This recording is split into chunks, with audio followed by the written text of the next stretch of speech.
Recorded Books presents an unabridged recording of The Curious Incident of the Dog in the Nighttime by Mark Haddon, narrated by Jeff Woodman.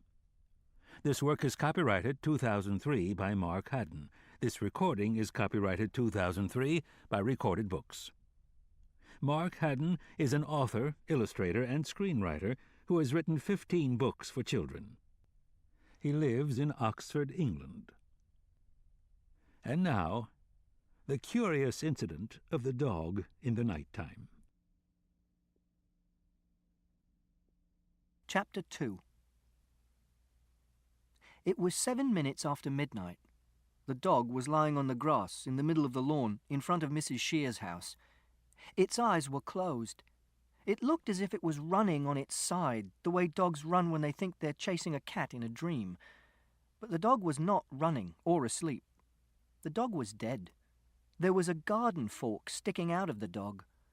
The points of the fork must have gone all the way through the dog and into the ground, because the fork hadn't fallen over. I decided that the dog was probably killed with the fork, because I couldn't see any other wounds in the dog, and I do not think you would stick a garden fork into a dog after it had died for some other reason, like cancer, for example, or a road accident. But I couldn't be certain about this. I went through Mrs. Shear's gate, closing it behind me. I walked onto her lawn and knelt beside the dog. I put my hand on the muzzle of the dog. It was still warm. The dog was called Wellington. It belonged to Mrs. Shear's, who was our friend. She lived on the opposite side of the road, 2 houses to the left. Wellington was a poodle. Not one of the small poodles that have hairstyles, but a big poodle. It had curly black fur, but when you got close, you could see that the skin underneath the fur was a very pale yellow, like chicken. I stroked Wellington and wondered who had killed him and why. Chapter 3. My name is Christopher John Francis Boone. I know all the countries of the world and their capital cities, and every prime number up to 7,507. 8 years ago, when I first met Siobhan, she drew a picture of a face, and I knew that it was a sad face. Sad is what I felt when I found the dead dog. Then she drew a picture of another face, and I knew that it was a happy face. Happy is what I feel when I'm reading about the Apollo space missions, or when I'm still awake at 3 a.m. or 4 a.m. in the morning and I can walk up and down the street and pretend that I am the only person in the whole world. Then she drew some pictures of some other sorts of faces, but I was unable to say what kind of faces they were. So I got Siobhan to draw lots of these faces on a piece of paper and write down next to them exactly what they meant.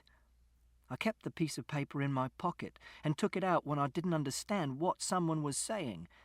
But it was very difficult to decide which of the diagrams was most like the face they were making, because people's faces move very quickly. So I tore the piece of paper up and threw it away. And now, if I don't know what someone is saying, I ask them what they mean, or I walk away. Chapter 5. I pulled the fork out of the dog and lifted him into my arms and hugged him. He was leaking blood from the fork holes. I like dogs. You always know what a dog is thinking. It has 4 moods: happy, sad, cross, and concentrating. Also, dogs are faithful, and they do not tell lies because they cannot talk. I had been hugging the dog for 4 minutes when I heard screaming. I looked up and saw Mrs. Shears running towards me from the patio. She was wearing pajamas and a housecoat. Her toenails were painted bright pink and she had no shoes on. She was shouting, "What in fuck's name have you done to my dog?" I do not like people shouting at me. It makes me scared that they're going to hit me or touch me, and I don't know what's going to happen. "Let go of the dog," she shouted. "Let go of the fucking dog, for Christ's sake!" I put the dog down on the lawn and moved back 2 meters. She bent down. I thought she was going to pick the dog up herself, but she didn't. Perhaps she noticed how much blood there was and didn't want to get dirty. Instead, she started screaming again. I put my hands over my ears and closed my eyes and rolled forward till I was hunched up with my forehead pressed into the grass. The grass was wet and cold. It was nice. Chapter 7. This is a murder mystery novel. Siobhan said I should write something I would want to read myself. Mostly I read books about science and maths. I do not like proper novels. In proper novels, people say things like, "I am veined with iron, with silver, and with streaks of common mud. I cannot contract into the firm fist which those clench who do not depend on stimulus." I found this book in the library in town when Mother took me into town once. What does this mean? I don't know. Nor does Father. Nor do Siobhan or Mr. Jevons. I've asked them. Siobhan has long blonde hair and wears glasses which are made of green plastic, and Mr. Jevons smells of soap and wears brown shoes that have approximately 60 tiny circular holes in each of them. But I do like murder mystery novels, so I am writing a murder mystery novel. In a murder mystery novel, someone has to work out who the murderer is and then catch them. It's a puzzle. If it's a good puzzle, you can sometimes work out the answer before the end of the book. Siobhan said that the book should begin with something to grab people's attention. That's why I started with the dog. I also started with the dog because it happened to me, and I find it hard to imagine things which did not happen to me. Siobhan read the first page and said that it was different.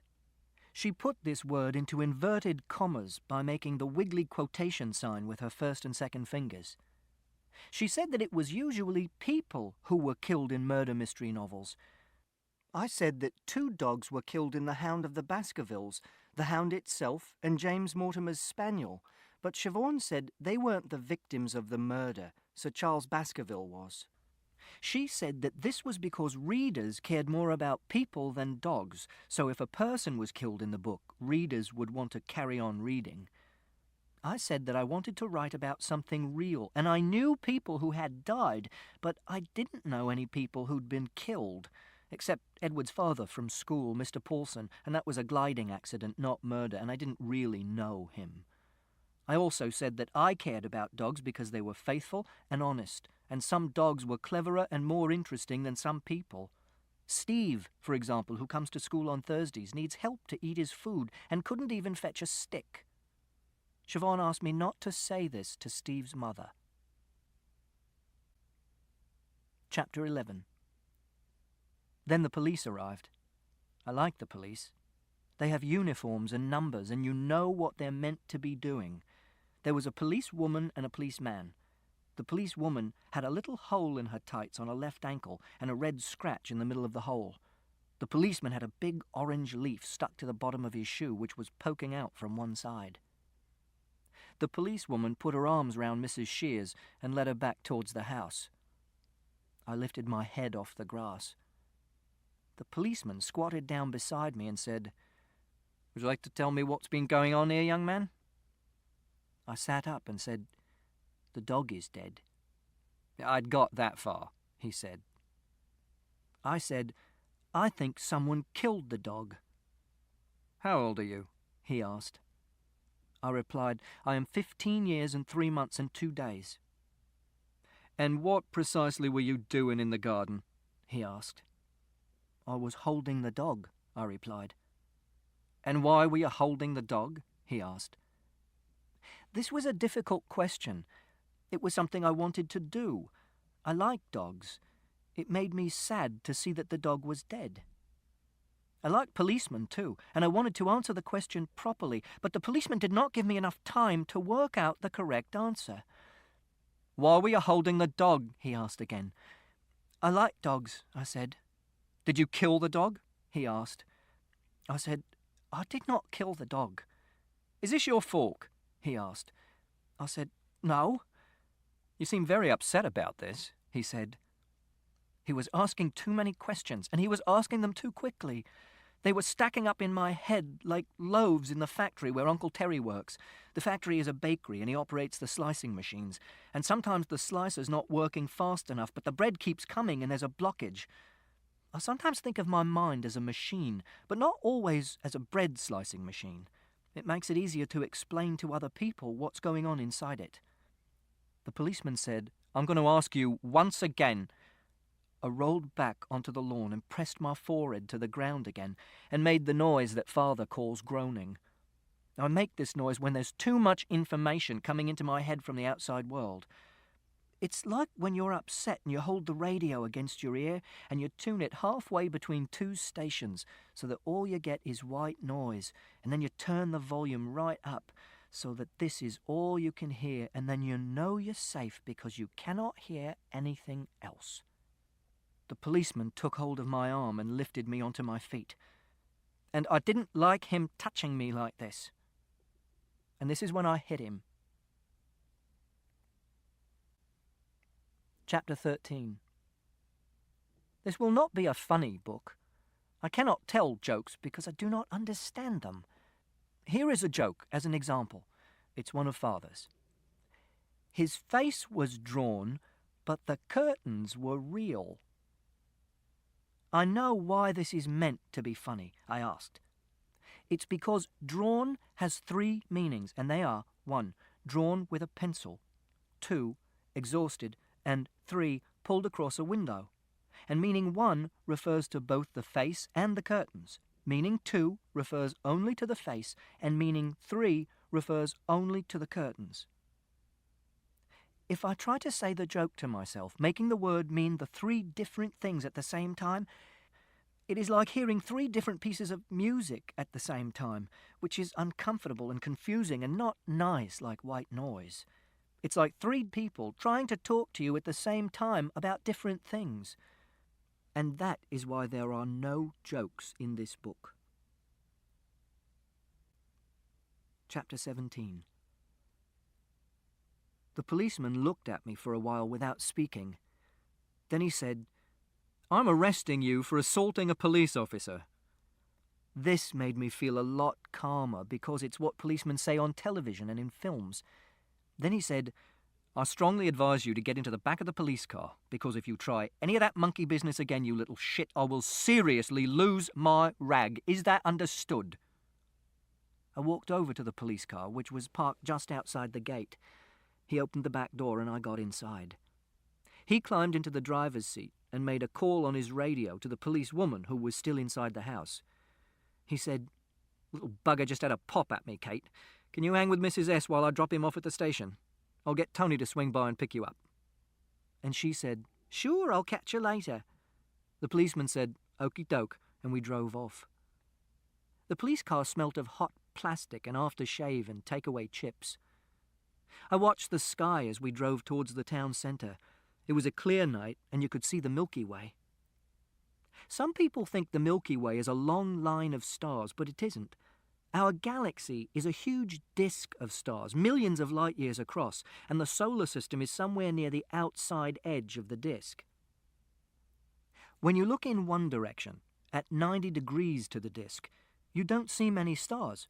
But when you look in another direction, you see lots more stars because you're looking into the main body of the galaxy, and because the galaxy is a disk, you see a stripe of stars. And then I thought about how, for a long time, scientists were puzzled by the fact that the sky is dark at night, even though there are billions of stars in the universe. And there must be stars in every direction you look, so that the sky should be full of starlight, because there's very little in the way to stop the light reaching Earth. Then they worked out that the universe was expanding, that the stars were all rushing away from one another after the Big Bang, and that the further the stars were away from us, the faster they were moving, some of them nearly as fast as the speed of light, which was why their light never reached us. I like this fact. It's something you can work out in your own mind just by looking at the sky above your head at night and thinking, without having to ask anyone. And when the universe has finished exploding, all the stars will slow down like a ball that has been thrown into the air, and they'll come to a halt, and they'll all begin to fall towards the center of the universe again. And then there'll be nothing to stop us seeing all the stars in the world, because they'll all be moving towards us, gradually faster and faster, and we'll know that the world is going to end soon, because when we look up into the sky at night, there will be no darkness, just the blazing light of billions and billions of stars, all falling. Except that no one will see this because there'll be no people left on Earth to see it. They'll probably have become extinct by then. And even if there are people still in existence, they will not see it because the light will be so bright and hot that everyone will be burnt to death, even if they live in tunnels. Chapter 19. Chapters in books are usually given the cardinal numbers 1, 2, 3, 4, 5, 6, and so on, but I've decided to give my chapters prime numbers 2, 3, 5, 7, 11, and 13, and so on, because I like prime numbers. This is how you work out what prime numbers are. First, you write down all the positive whole numbers in the world. Then, you take away all the numbers that are multiples of 2. Then, you take away all the numbers that are multiples of 3. Then you take away all the numbers that are multiples of 4 and 5 and 6 and 7 and so on. The numbers that are left are the prime numbers. The rule for working out prime numbers is really simple, but no one has ever worked out a simple formula for telling you whether a very big number is a prime number, or what the next one will be. If a number is really, really big, it can take a computer years to work out whether it's a prime number. Prime numbers are useful for writing codes, and in America they're classed as military material, and if you find one over 100 digits long, you have to tell the CIA, and they buy it off you for $10,000. But it wouldn't be a very good way of making a living. Prime numbers are what's left when you've taken all the patterns away. I think prime numbers are like life. They're very logical, but you could never work out the rules, even if you spent all your time thinking about them. Chapter 23. When I got to the police station, they made me take the laces out of my shoes and empty my pockets at the front desk, in case I had anything in them that I could use to kill myself, or escape, or attack a policeman with. The sergeant behind the desk had very hairy hands, and he had bitten his nails so much that they had bled. This is what I had in my pockets. 1. A Swiss Army knife with 13 attachments, including a wire stripper and a saw and a toothpick and tweezers. 2. A piece of string. 3. A piece of a wooden puzzle. 4. 3 pellets of rat food for Toby, my rat. 5. £1 47p. This was made up of a £1 coin, a 20p coin, 2 10p coins, a 5p coin, and a 2p coin. 6. A red paperclip. 7. A key for the front door. I was also wearing my watch, and they wanted me to leave this at the desk as well, but I said that I needed to keep my watch on because I needed to know exactly what time it was. And when they tried to take it off me, I screamed, so they let me keep it on. They asked me if I had any family. I said I did. They asked me who my family was. I said it was father, but mother was dead. And I said it was also Uncle Terry, but he was in Sunderland, and he was father's brother. And it was my grandparents too, but 3 of them were dead, and Grandma Burton was in a home because she had senile dementia and thought that I was someone on television. Then they asked me for father's phone number. I told them that he had 2 numbers, one for at home and one which was a mobile phone, and I said both of them. It was nice in the police cell. It was almost a perfect cube, 2 meters long by 2 meters wide by 2 meters high. It contained approximately 8 cubic meters of air. It had a small window with bars, and on the opposite side a metal door with a long, thin hatch near the floor for sliding trays of food into the cell, and a sliding hatch higher up so that policemen could look in and check that the prisoners hadn't escaped or committed suicide. There was also a padded bench. I wondered how I would escape if I was in a story. It would be difficult because the only things I had were my clothes and my shoes which had no laces in them. I decided that my best plan would be to wait for a really sunny day and then use my glasses to focus the sunlight on a piece of my clothing and start a fire. I would then make my escape when they saw the smoke and took me out of the cell. And if they didn't notice, I'd be able to wee on the clothes and put them out. I wondered whether Mrs. Shears had told the police that I had killed Wellington, and whether, when the police found out that she had lied, she would go to prison, because telling lies about people is called slander. Chapter 29. I find people confusing. This is for two main reasons. The first main reason is that people do a lot of talking without using any words. Siobhan says that if you raise one eyebrow, it can mean lots of different things. It can mean, I want to do sex with you, and it can also mean, I think that what you just said was very stupid.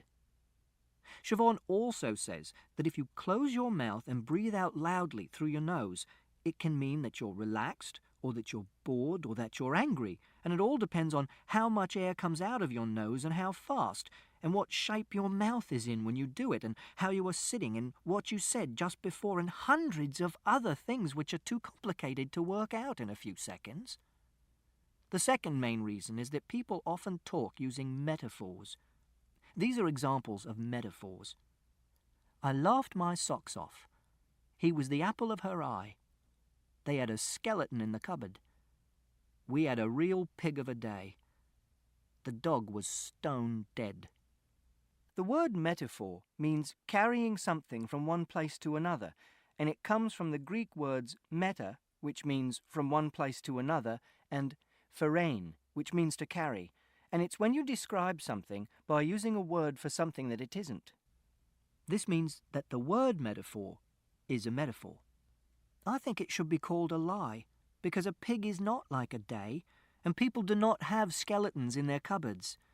And when I try and make a picture of the phrase in my head, it just confuses me, because imagining an apple in someone's eye doesn't have anything to do with liking someone a lot, and it makes you forget what the person was talking about. My name is a metaphor. It means carrying Christ, and it comes from the Greek words Christos, which means Jesus Christ, and pherein, and it was the name given to St. Christopher because he carried Jesus Christ across a river. This makes you wonder what he was called before he carried Christ across the river. But he wasn't called anything, because this is an apocryphal story, which means that it's a lie too. Mother used to say it meant that Christopher was a nice name because it was a story about being kind and helpful. But I don't want my name to mean a story about being kind and helpful. I want my name to mean me. Chapter 31. It was 1:12 a.m. when Father arrived at the police station. I didn't see him until 1:28 a.m., but I knew he was there because I could hear him. He was shouting, "I want to see my son," and "Why the hell is he locked up?" and "Of course I'm bloody angry." Then I heard a policeman telling him to calm down. Then I heard nothing for a long while. At 1:28 a.m., a policeman opened the door of the cell and told me that there was someone to see me. I stepped outside. Father was standing in the corridor. He held up his right hand and spread his fingers out in a fan. I held up my left hand and spread my fingers out in a fan, and we made our fingers and thumbs touch each other. We do this because sometimes Father wants to give me a hug, but I don't like hugging people, so we do this instead, and it means that he loves me. Then the policeman told us to follow him down the corridor to another room. In the room was a table and 3 chairs. He told us to sit down on the far side of the table, and he sat down on the other side. There was a tape recorder on the table, and I asked whether I was going to be interviewed and he was going to record the interview. He said, "I don't think there'll be any need for that." He was an inspector. I could tell because he wasn't wearing a uniform. He also had a very hairy nose. It looked as if there were 2 very small mice hiding in his nostrils. This is not a metaphor, it's a simile. which means that it really did look like there were two very small mice hiding in his nostrils. And if you make a picture in your head of a man with two very small mice hiding in his nostrils, you'll know what the police inspector looked like. And a simile is not a lie, unless it's a bad simile. He said, "I've spoken to your father and he says that you didn't mean to hit the policeman." I didn't say anything because this wasn't a question. He said, "Did you mean to hit the policeman?" I said, "Yes." He squeezed his face and said, "But you didn't mean to hurt the policeman." I thought about this and said, "No, I didn't mean to hurt the policeman. I just wanted him to stop touching me." Then he said, "You know that it's wrong to hit a policeman, don't you?" I said, "I do." He was quiet for a few seconds. Then he asked, "Did you kill the dog, Christopher?" I said, "I didn't kill the dog." He said, "Do you know that it's wrong to lie to a policeman and that you can get into a very great deal of trouble if you do?" I said, "Yes." He said, "So, do you know who killed the dog?" I said, "No." He said, "Are you telling the truth?" I said, "Yes, I always tell the truth." And he said, "Right, I'm going to give you a caution." I asked, "Is that going to be on a piece of paper, like a certificate I can keep?" He replied, "No.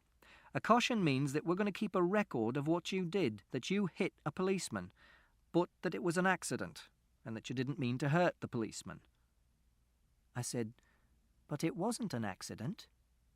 And Father said, "Christopher, please." The policeman closed his mouth and breathed out loudly through his nose and said, "If you get into any more trouble, we'll take out this record and see that you've been given a caution, and we will take things much more seriously. Do you understand what I'm saying?"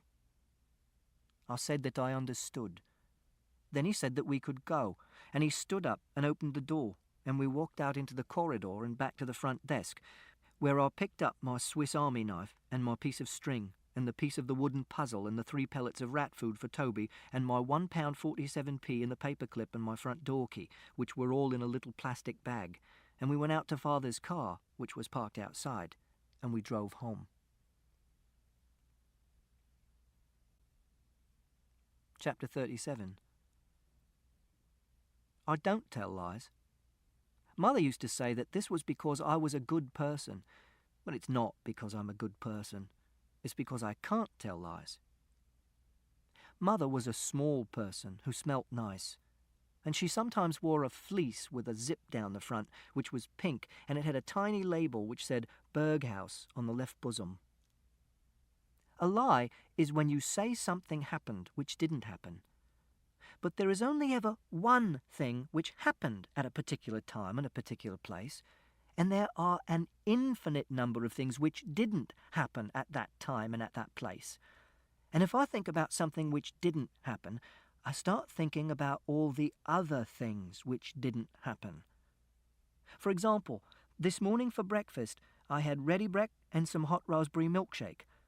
But if I say that I actually had shreddies and a mug of tea, but I wouldn't have shreddies and tea because they're both brown, I start thinking about Cocoa Pops and lemonade and porridge and Dr. Pepper and how I wasn't eating my breakfast in Egypt and there wasn't a rhinoceros in the room and Father wasn't wearing a diving suit and so on, and even writing this makes me feel shaky and scared like I do when I'm standing on the top of a very tall building and there are thousands of houses and cars and people below me and my head is so full of all these things that I'm afraid I'm going to forget to stand up straight and hang onto the rail and I'm going to fall over and be killed.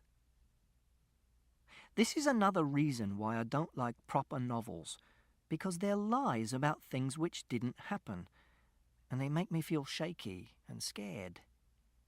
And this is why everything I have written here is true. Chapter 41. There were clouds in the sky on the way home, so I couldn't see the Milky Way. I said, "I'm sorry," because Father had had to come to the police station, which was a bad thing. He said, "It's okay." I said, "I didn't kill the dog." And he said, "Oh, no." Then he said, "Christopher, you have to stay out of trouble, okay?" And I said, "I didn't know I was going to get into trouble. I like Wellington, and I went to say hello to him, but I didn't know that someone had killed him." Father said, "Just try and keep your nose out of other people's business." I thought for a little and I said, "I'm going to find out who killed Wellington." And Father said, "Were you listening to what I was saying, Christopher?" I said, "Yes, I was listening to what you were saying. But when someone gets murdered, you have to find out who did it so that they can be punished." And he said, "It's a bloody dog, Christopher, a bloody dog." I replied, "I think dogs are important too." He said, "Leave it." And I said, "I wonder if the police will find out who killed him and punish the person." Then Father banged the steering wheel with his fist, and the car weaved a little bit across the dotted line in the middle of the road, and he said, "I said leave it, for God's sake."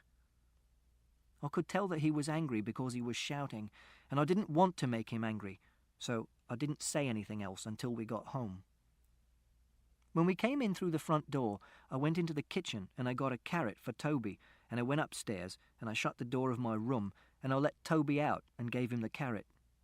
Then I turned my computer on and played 76 games of Minesweeper and did the expert version in 102 seconds, which was only 3 seconds off my best time, which was 99 seconds. At 2:07 a.m, I decided that I wanted a drink of orange squash before I brushed my teeth and got into bed, so I went downstairs to the kitchen. Father was sitting on the sofa, watching snooker on the television and drinking whiskey. There were tears coming out of his eyes. I asked, "Are you sad about Wellington?" He looked at me for a long time and sucked air in through his nose. Then he said, "Yes, Christopher, you could say that. You could very well say that." I decided to leave him alone because when I'm sad I want to be left alone. So I didn't say anything else. I just went into the kitchen and made my orange squash and took it back upstairs to my room. Chapter 43. Mother died 2 years ago. I came home from school one day and no one answered the door, so I went and found the secret key that we keep under a flower pot behind the kitchen door. I let myself into the house and carried on making the Airfix Sherman tank model I was building. An hour and a half later, Father came home from work. He runs a business and he does heating maintenance and boiler repair with a man called Rodri, who's his employee. He knocked on the door of my room and opened it and asked whether I had seen Mother. I said that I hadn't seen her, and he went downstairs and started making some phone calls. I didn't hear what he said. Then he came up to my room and said he had to go out for a while and he wasn't sure how long he'd be. He said that if I needed anything, I should call him on his mobile phone. He was away for 2.5 hours. When he came back, I went downstairs. He was sitting in the kitchen, staring out of the back window, down the garden to the pond and the corrugated iron fence, and the top of the tower of the church on Mansted Street, which looks like a castle because it's Norman. Father said, "I'm afraid you won't be seeing your mother for a while." He didn't look at me when he said this. He kept on looking through the window. Usually, people look at you when they're talking to you. I know that they're working out what I'm thinking, but I can't tell what they're thinking. It's like being in a room with a one-way mirror in a spy film. But this was nice, having Father speak to me but not look at me. I said, "Why not?" He waited for a very long time. Then he said, "Your mother has had to go into hospital." "Can we visit her?" I asked, because I like hospitals. I like the uniforms and the machines.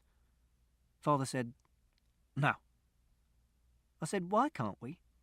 And he said, "She needs rest. She needs to be on her own."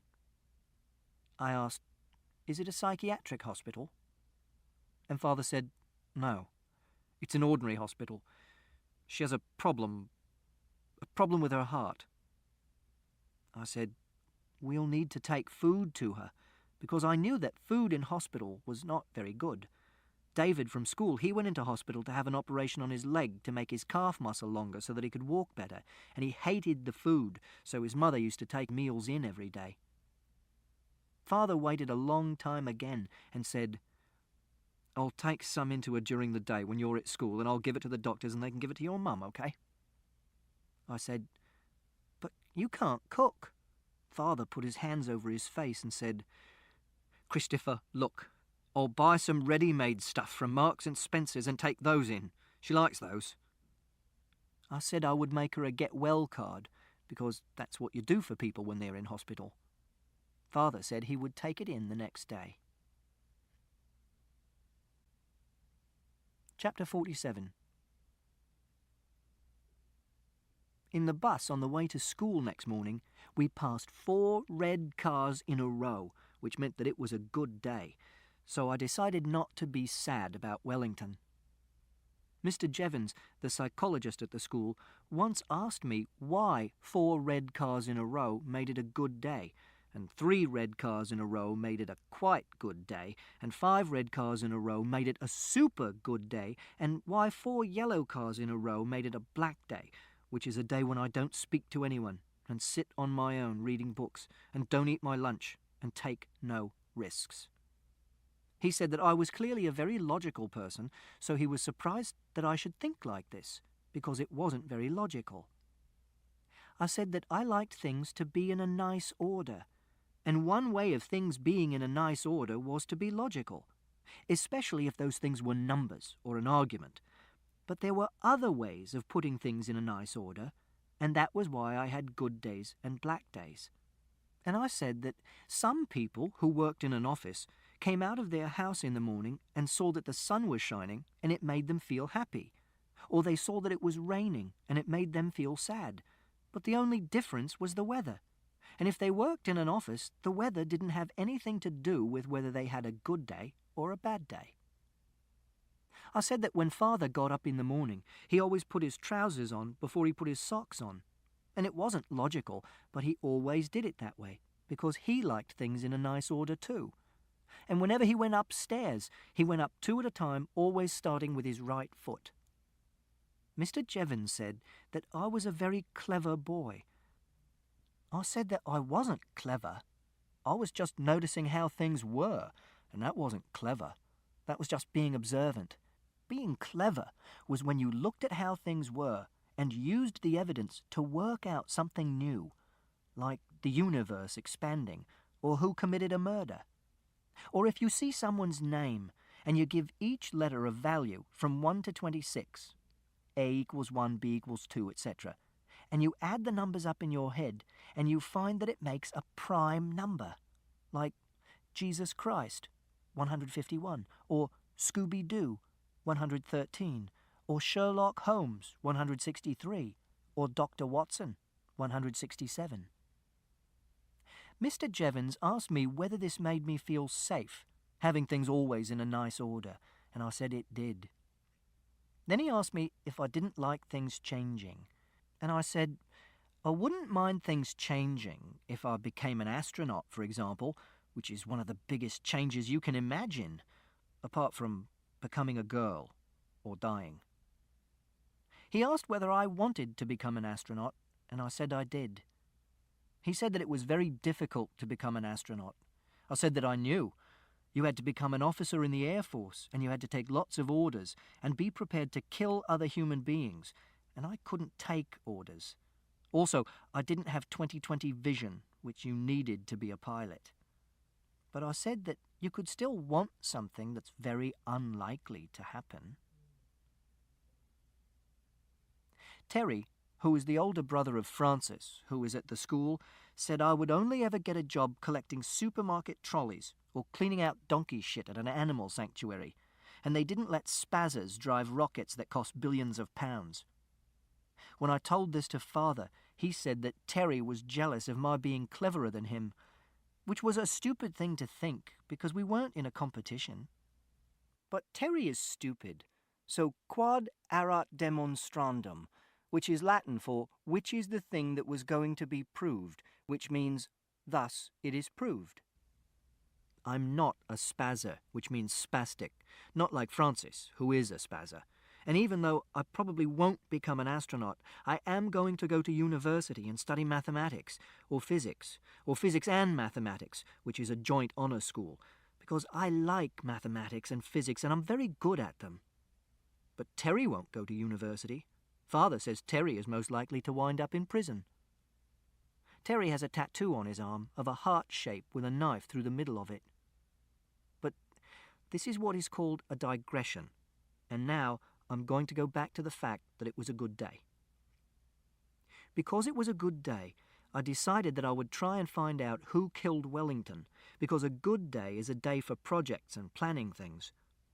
When I said this to Siobhan, she said, "Well, we're meant to be writing stories today, so why don't you write about finding Wellington and going to the police station?"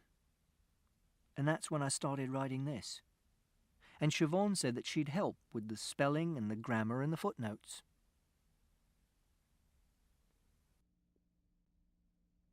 Chapter 53.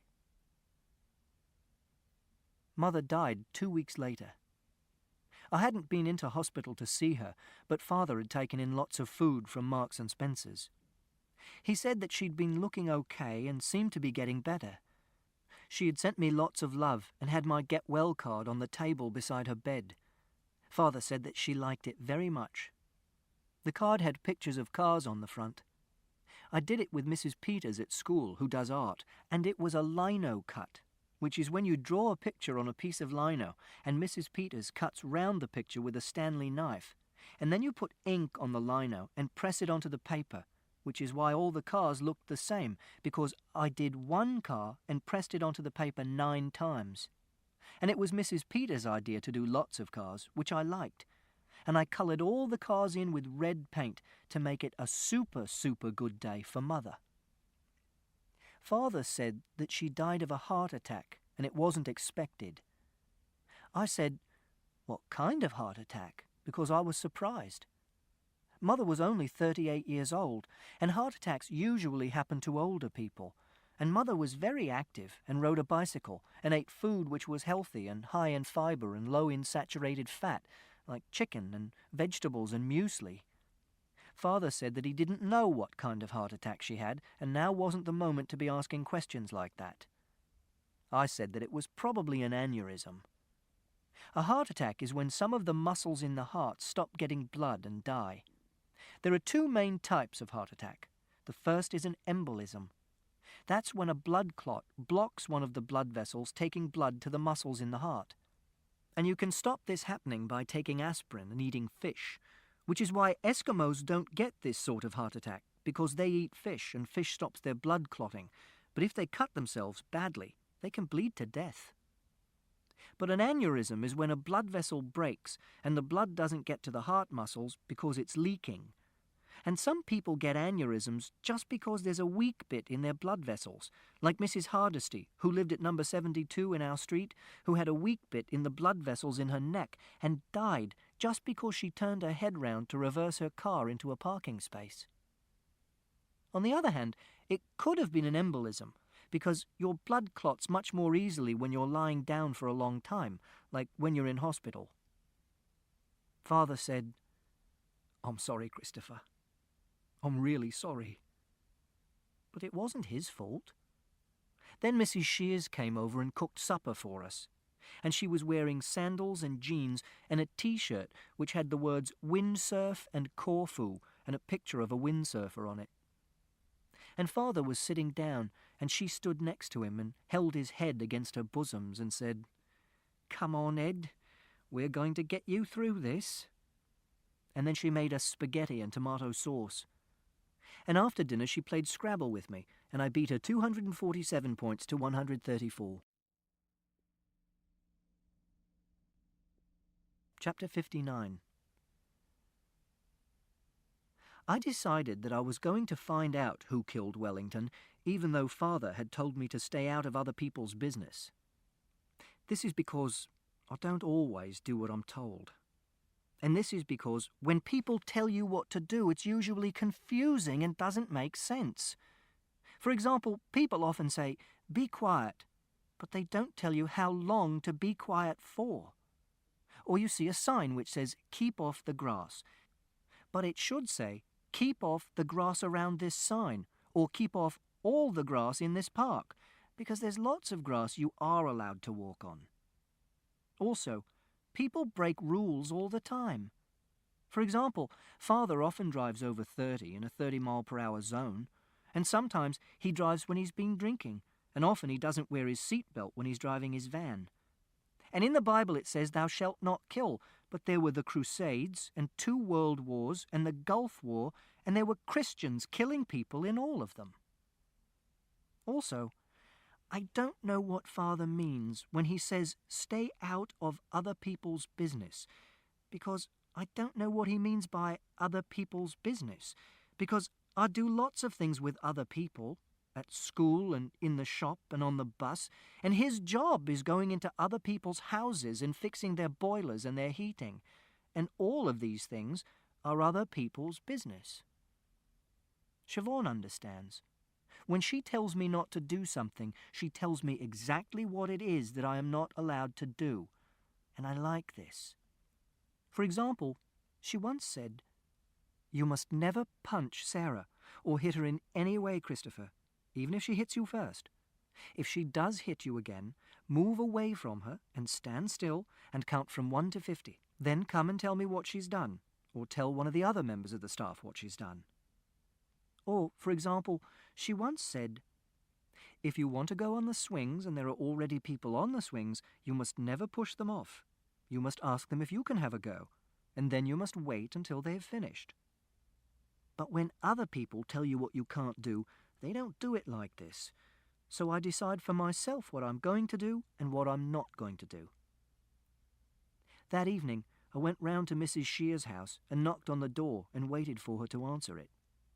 When she opened the door, she was holding a mug of tea, and she was wearing sheepskin slippers, and she'd been watching a quiz program on the television, because there was a television on, and I could hear someone saying, "The capital city of Venezuela is A. Maracas, B. Caracas, C. Bogota, or D. Georgetown." And I knew that it was Caracas. She said, "Christopher, I really don't think I want to see you right now." I said, "I didn't kill Wellington." And she replied, "What are you doing here?" I said, "I wanted to come and tell you that I didn't kill Wellington, and also I want to find out who killed him." Some of her tea spilled onto the carpet. I said, "Do you know who killed Wellington?" She didn't answer my question. She just said, "Goodbye, Christopher," and closed the door.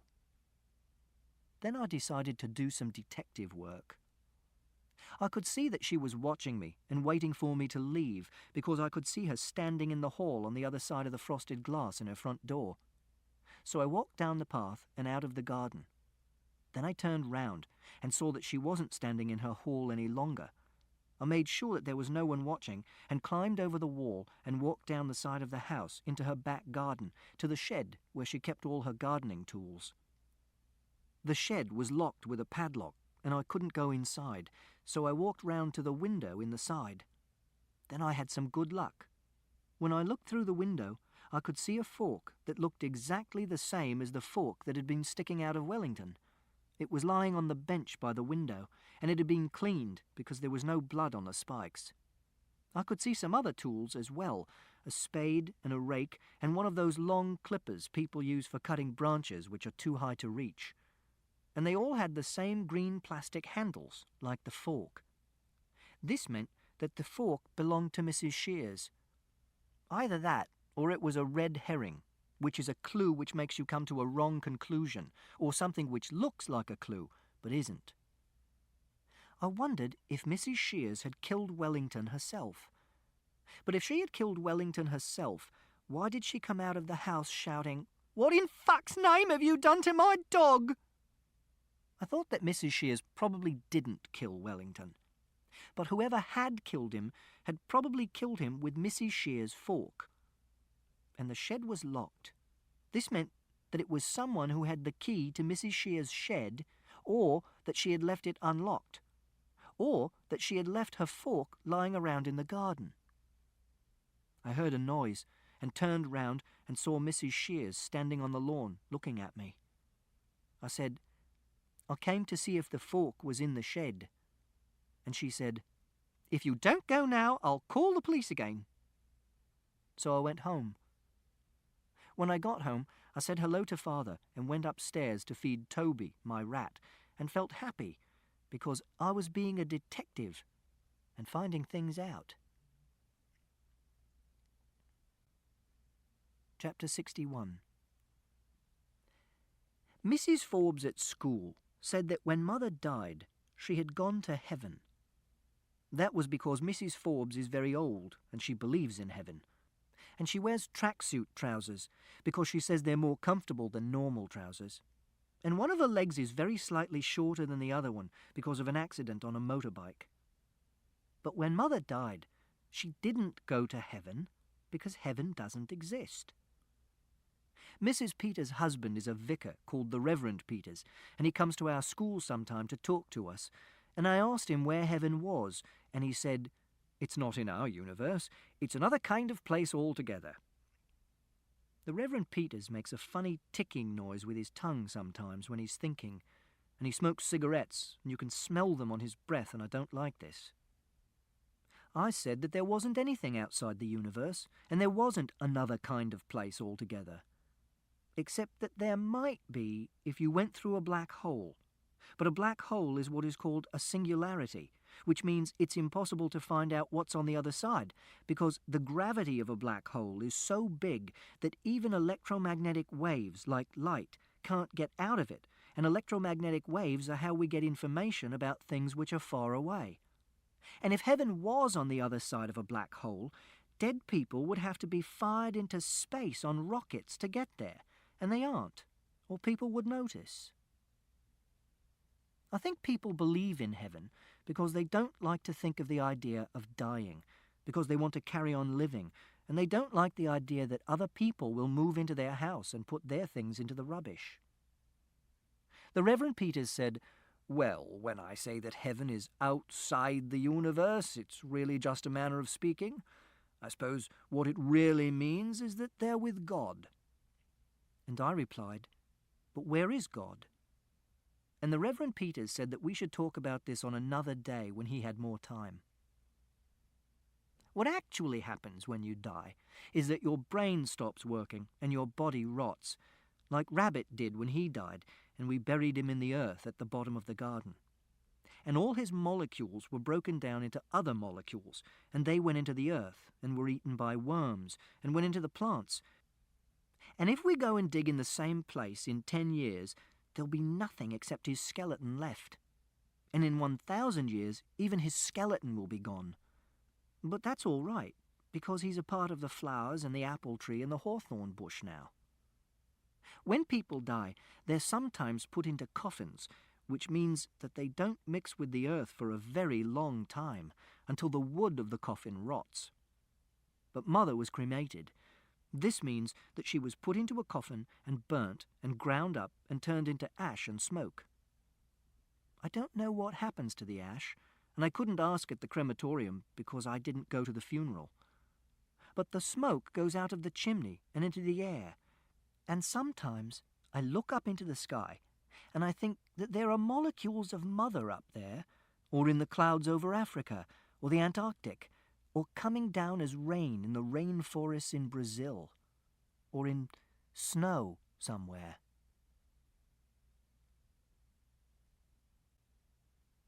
Chapter 67. The next day was Saturday, and there's not much to do on a Saturday unless Father takes me out somewhere on an outing, to the boating lake or to the garden centre.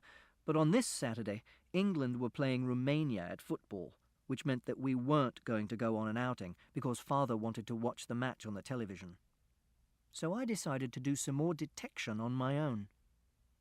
I decided that I would go and ask some of the other people who lived in our street if they had seen anyone killing Wellington, or whether they had seen anything strange happening in the street on Thursday night. Talking to strangers is not something I usually do. I don't like talking to strangers. This is not because of stranger danger, which they tell us about at school, which is where a strange man offers you sweets or a ride in his car because he wants to do sex with you. I'm not worried about that. If a strange man touched me, I'd hit him, and I can hit people very hard. For example, when I punched Sarah because she had pulled my hair, I knocked her unconscious, and she had a concussion, and they had to take her to the accident and emergency department at the hospital. And also, I always have my Swiss Army knife in my pocket, and it has a saw blade which could cut a man's fingers off. I don't like strangers because I don't like people I've never met before. They're hard to understand. It's like being in France, which is where we went on holiday sometimes when Mother was alive, to camp. And I hated it, because if you went into a shop or a restaurant or on a beach, you couldn't understand what anyone was saying, which was frightening. It takes me a long time to get used to people I don't know. For example, when there's a new member of staff at school, I don't talk to them for weeks and weeks. I just watch them until I know that they're safe. Then I ask them questions about themselves, like whether they have pets, and what's their favourite colour, and what do they know about the Apollo space missions. And I get them to draw a plan of their house, and I ask them what kind of car they drive, so I get to know them. Then I don't mind if I'm in the same room as them, and I don't have to watch them all the time. So talking to the other people in our street was brave. But if you're going to do detective work, you have to be brave, so I had no choice. First of all, I made a plan of our part of the street, which is called Randolph Street. Then I made sure I had my Swiss Army knife in my pocket, and I went out and knocked on the door of number 40, which is opposite Mrs. Shear's house, which means that they were most likely to have seen something. The people who live at number 40 are called Thompson. Mr. Thompson answered the door. He was wearing a T-shirt which said, "Beer, helping ugly people have sex for 2,000 years. Mr. Thompson said, "Can I help you?" I said, "Do you know who killed Wellington?" I didn't look at his face. I don't like looking at people's faces, especially if they're strangers. And he didn't say anything for a few seconds. Then he said, "Who are you?" I said, "I'm Christopher Boone from number 36, and I know you. You're Mr. Thompson." He said, "Oh, Mr. Thompson's brother." I said, "Do you know who killed Wellington?" He said, "Who the fuck is Wellington?" I said, "Mrs. Shear's dog. Mrs. Shear's is from number 41. He said, "Someone killed her dog?" I said, "With a fork." He said, "Jesus Christ." I said, "A garden fork," in case he thought I meant a fork you eat your food with. Then I said, "Do you know who killed him?" He said, "I haven't a bloody clue." I said, "Did you see anything suspicious on Thursday evening?" He said, "Look, son, do you really think you should be going around asking questions like this?" And I said, "Yes, because I want to find out who killed Wellington, and I'm writing a book about it." And he said, "Well, I was in Colchester on Thursday, so you're asking the wrong bloke." I said, "Thank you," and I walked away. There was no answer at house number 42. I had seen the people who lived at house number 44, but I didn't know what their names were. They were black people, and they were a man and a lady with 2 children, a boy and a girl. The lady answered the door. She was wearing boots which looked like army boots, and there were 5 bracelets made out of a silver-coloured metal on her wrist, and they made a jangling noise. She said, "It's Christopher, isn't it?" I said that it was, and I asked her if she knew who killed Wellington. She knew who Wellington was, so I didn't have to explain, and she had heard about him being killed. I asked if she had seen anything suspicious on Thursday evening which might be a clue. She said, "Like what?" And I said, "Like strangers, or like the sound of people arguing." But she said she hadn't.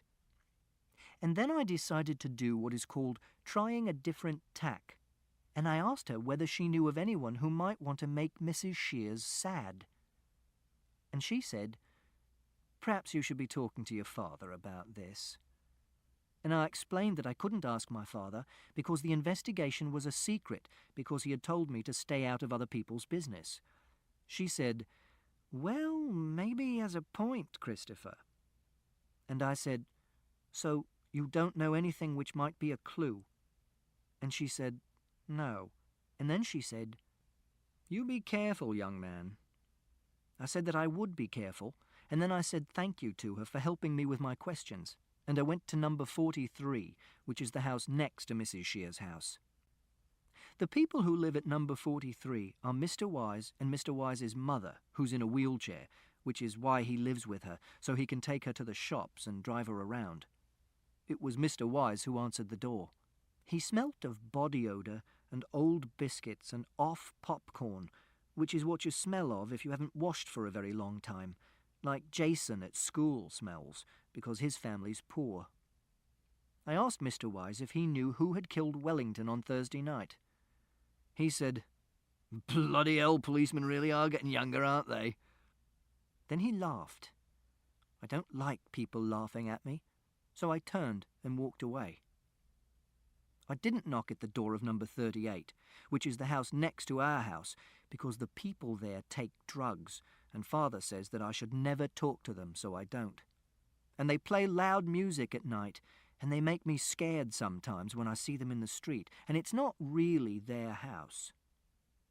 Then I noticed that the old lady who lives at number 39, which is on the other side of Mrs. Shear's house, was in her front garden, cutting her hedge with an electric hedge trimmer.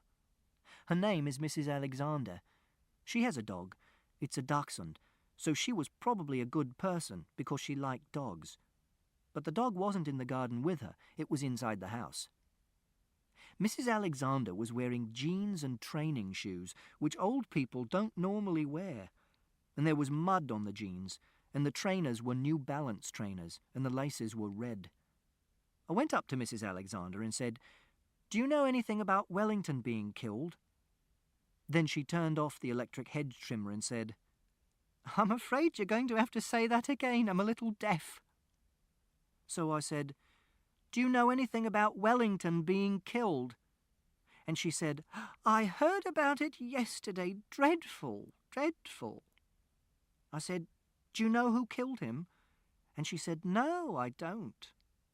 I replied, "Somebody must know, because the person who killed Wellington knows that they killed Wellington, unless they were a mad person and didn't know what they were doing, or unless they had amnesia."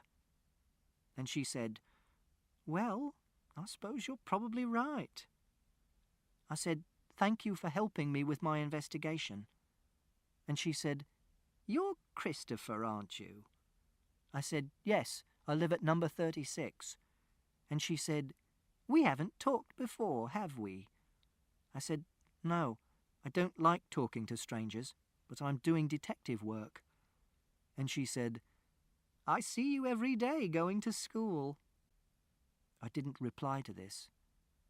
And she said, "It's very nice of you to come and say hello." I didn't reply to this either, because Mrs. Alexander was doing what is called chatting, where people say things to each other which aren't questions and answers, and aren't connected. Then she said, "Even if it's only because you're doing detective work." And I said, "Thank you," again. And I was about to turn and walk away when she said, "I have a grandson your age." I tried to do chatting by saying, "My age is 15 years and 3 months and 3 days. And she said, "Well, almost your age." Then we said nothing for a little while, until she said, "You don't have a dog, do you?" And I said, "No." And she said, "You'd probably like a dog, wouldn't you?" And I said, "I have a rat." And she said, "A rat?" And I said, "He's called Toby." And she said, "Oh."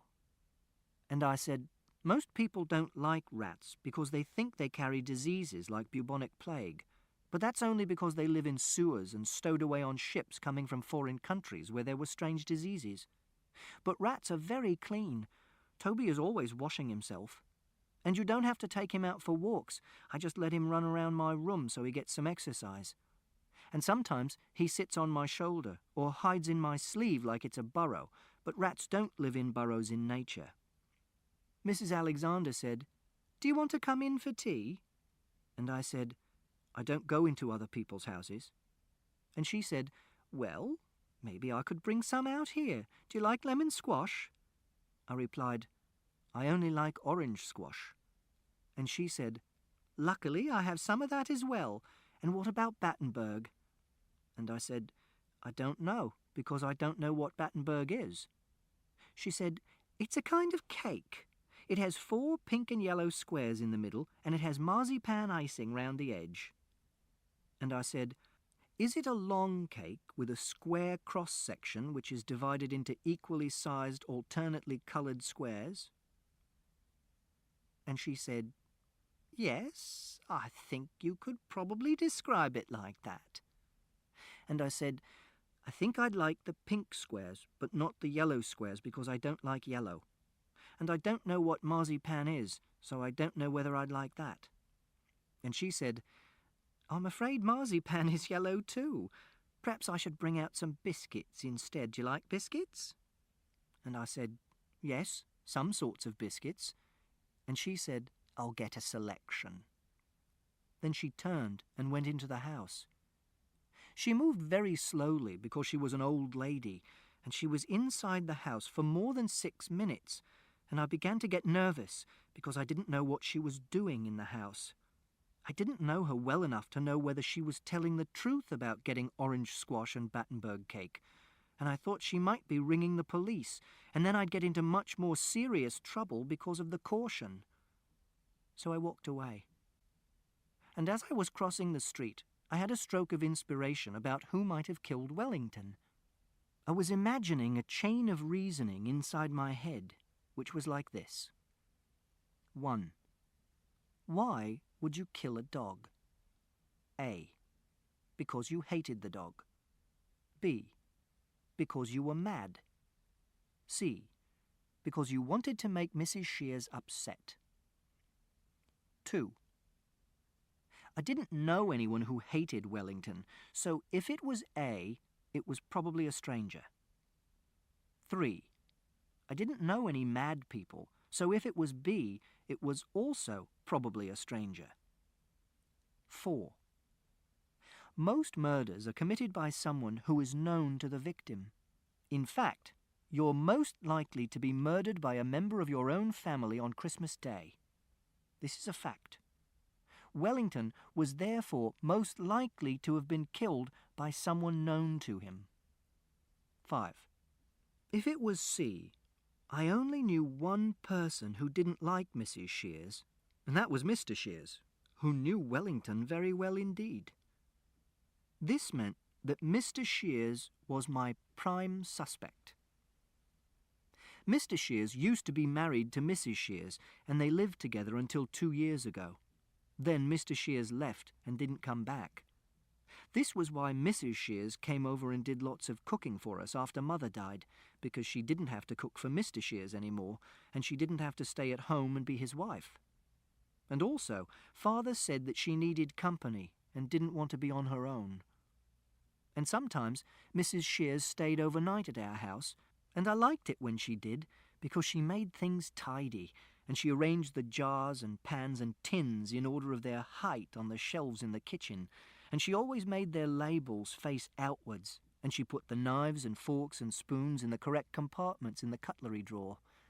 But she smoked cigarettes, and she said lots of things I didn't understand.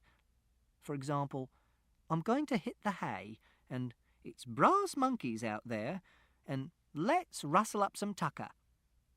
And I didn't like it when she said things like that, because I didn't know what she meant. And I don't know why Mr. Shears left Mrs. Shears, because nobody told me. But when you get married, it's because you want to live together and have children. And if you get married in a church, you have to promise that you'll stay together until death do us part. And if you don't want to live together, you have to get divorced. And this is because one of you has done sex with somebody else, or because you're having arguments and you hate each other and you don't want to live in the same house anymore and have children. And Mr. Shears didn't want to live in the same house as Mrs. Shears anymore, so he probably hated her, and he might have come back and killed her dog to make her sad. I decided to try and find out more about Mr. Shears. Chapter 71. All the other children at my school are stupid, except that I'm not meant to call them stupid, even though this is what they are. I'm meant to say that they have learning difficulties, or that they have special needs. But this is stupid, because everyone has learning difficulties, because learning to speak French or understanding relativity is difficult. And also, everyone has special needs, like Father, who has to carry a little packet of artificial sweetening tablets around with him to put in his coffee to stop him getting fat. Or Mrs. Peters, who wears a beige-coloured hearing aid. Or Siobhan, who has glasses so thick that they give you a headache if you borrow them. And none of these people are special needs, even if they have special needs. But Siobhan said we have to use those words, because people used to call children like the children at school spaz and crip and mong, which were nasty words. But that's stupid too, because sometimes the children from the school down the road see us in the street when we're getting off the bus and they shout, "Special needs, special needs."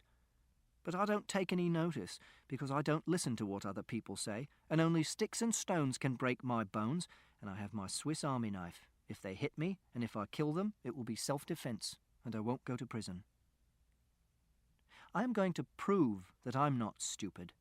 Next month, I'm going to take my A-level in maths, and I'm going to get an A grade. No one has ever taken an A-level at our school before, and the headmistress, Mrs. Gascoigne, didn't want me to take it at first. She said they didn't have the facilities to let us sit A-levels, but Father had an argument with Mrs. Gascoigne, and he got really cross. Mrs. Gascoigne said they didn't want to treat me differently from everyone else in school, because then everyone would want to be treated differently, and it would set a precedent. And I could always do my A-levels later, at 18. I was sitting in Mrs. Gascoigne's office with Father when she said these things, and Father said, "Christopher is getting a crap enough deal already, don't you think, without you shitting on him from a great height as well? Jesus, this is the only thing he's really good at." Then Mrs. Gascoigne said that she and Father should talk about this at some later point on their own. But Father asked her whether she wanted to say things she was embarrassed to say in front of me, and she said no. So he said, "Say them now, then." And she said that if I sat an A-level, I would have to have a member of staff looking after me on my own in a separate room. And Father said he'd pay someone £50 to do it after school, and he wasn't going to take no for an answer. And she said she'd go away and think about it. And the next week she rang Father at home and told him that I could take the A-level and the Reverend Peters would be what is called the invigilator. And after I've taken A-level maths, I'm going to take A-level further maths and physics, and then I can go to university. There's not a university in our town, which is Swindon, because it's a small place. So we'll have to move to another town where there is a university, because I don't want to live on my own or in a house with other students. But that'll be all right, because Father wants to move to a different town as well. He sometimes says things like, "We've got to get out of this town, kiddo." And sometimes he says, "Swindon is the arsehole of the world." Then, when I've got a degree in maths or physics, or maths and physics, I'll be able to get a job and earn lots of money, and I'll be able to pay someone who can look after me and cook my meals and wash my clothes. Or I'll get a lady to marry me and be my wife, and she can look after me so I can have company and not be on my own. This ends Disc 1. The Curious Incident of the Dog in the Nighttime, Disc 2. Chapter 73. I used to think that Mother and Father might get divorced. That was because they had lots of arguments, and sometimes they hated each other. This was because of the stress of looking after someone who has behavioural problems, like I have. I used to have lots of behavioural problems, but I don't have so many now because I'm more grown up, and I can take decisions for myself and do things on my own, like going out of the house and buying things at the shop at the end of the road. These are some of my behavioural problems. A. Not talking to people for a long time. Once I didn't talk to anyone for 5 weeks. B. Not eating or drinking anything for a long time. When I was 6, Mother used to get me to drink strawberry-flavoured slimming meals out of a measuring jug, and we'd have competitions to see how fast I could drink 1/4 of a litre. C. Not liking being touched. D. Screaming when I'm angry or confused. E. Not liking being in really small places with other people. F. Smashing things when I'm angry or confused. G. Groaning. H. Not liking yellow things or brown things and refusing to touch yellow things or brown things. I. Refusing to use my toothbrush if anyone else has touched it. J. Not eating food if different sorts of food are touching each other. K. Not noticing that people are angry with me. L. Not smiling. M. Saying things that other people think are rude. People say that you always have to tell the truth, but they do not mean this, because you're not allowed to tell old people that they're old, and you're not allowed to tell people if they smell funny, or if a grown-up has made a fart. And you're not allowed to say, "I don't like you," unless that person has been horrible to you. N. Doing stupid things. Stupid things are things like emptying a jar of peanut butter onto the table in the kitchen and making it level with a knife so that it covers all the table right to the edges, or burning things on the gas stove to see what will happen to them, like my shoes, or silver foil, or sugar. O. Hitting other people. P. Hating France. Q. Driving Mother's car. I only did this once by borrowing the keys when she went into town on the bus, and I hadn't driven a car before, and I was 8 years old and 5 months, so I drove it into the wall, and the car isn't there anymore because Mother's dead. R. Getting cross when someone has moved the furniture. It is permitted to move the chairs and the table in the kitchen, because that's different, but it makes me feel dizzy and sick if someone has moved the sofa and the chairs around in the living room or the dining room. Mother used to do this when she did the hoovering, so I made a special plan of where all the furniture's meant to be and did measurements, and I put everything back in its proper place afterwards, and then I felt better. But since Mother died, Father hasn't done any hoovering, so that's okay. And Mrs. Shears did the hoovering once, but I did groaning, and she shouted at Father, and she never did it again. Sometimes these things would make Mother and Father really angry, and they'd shout at me, or they'd shout at each other.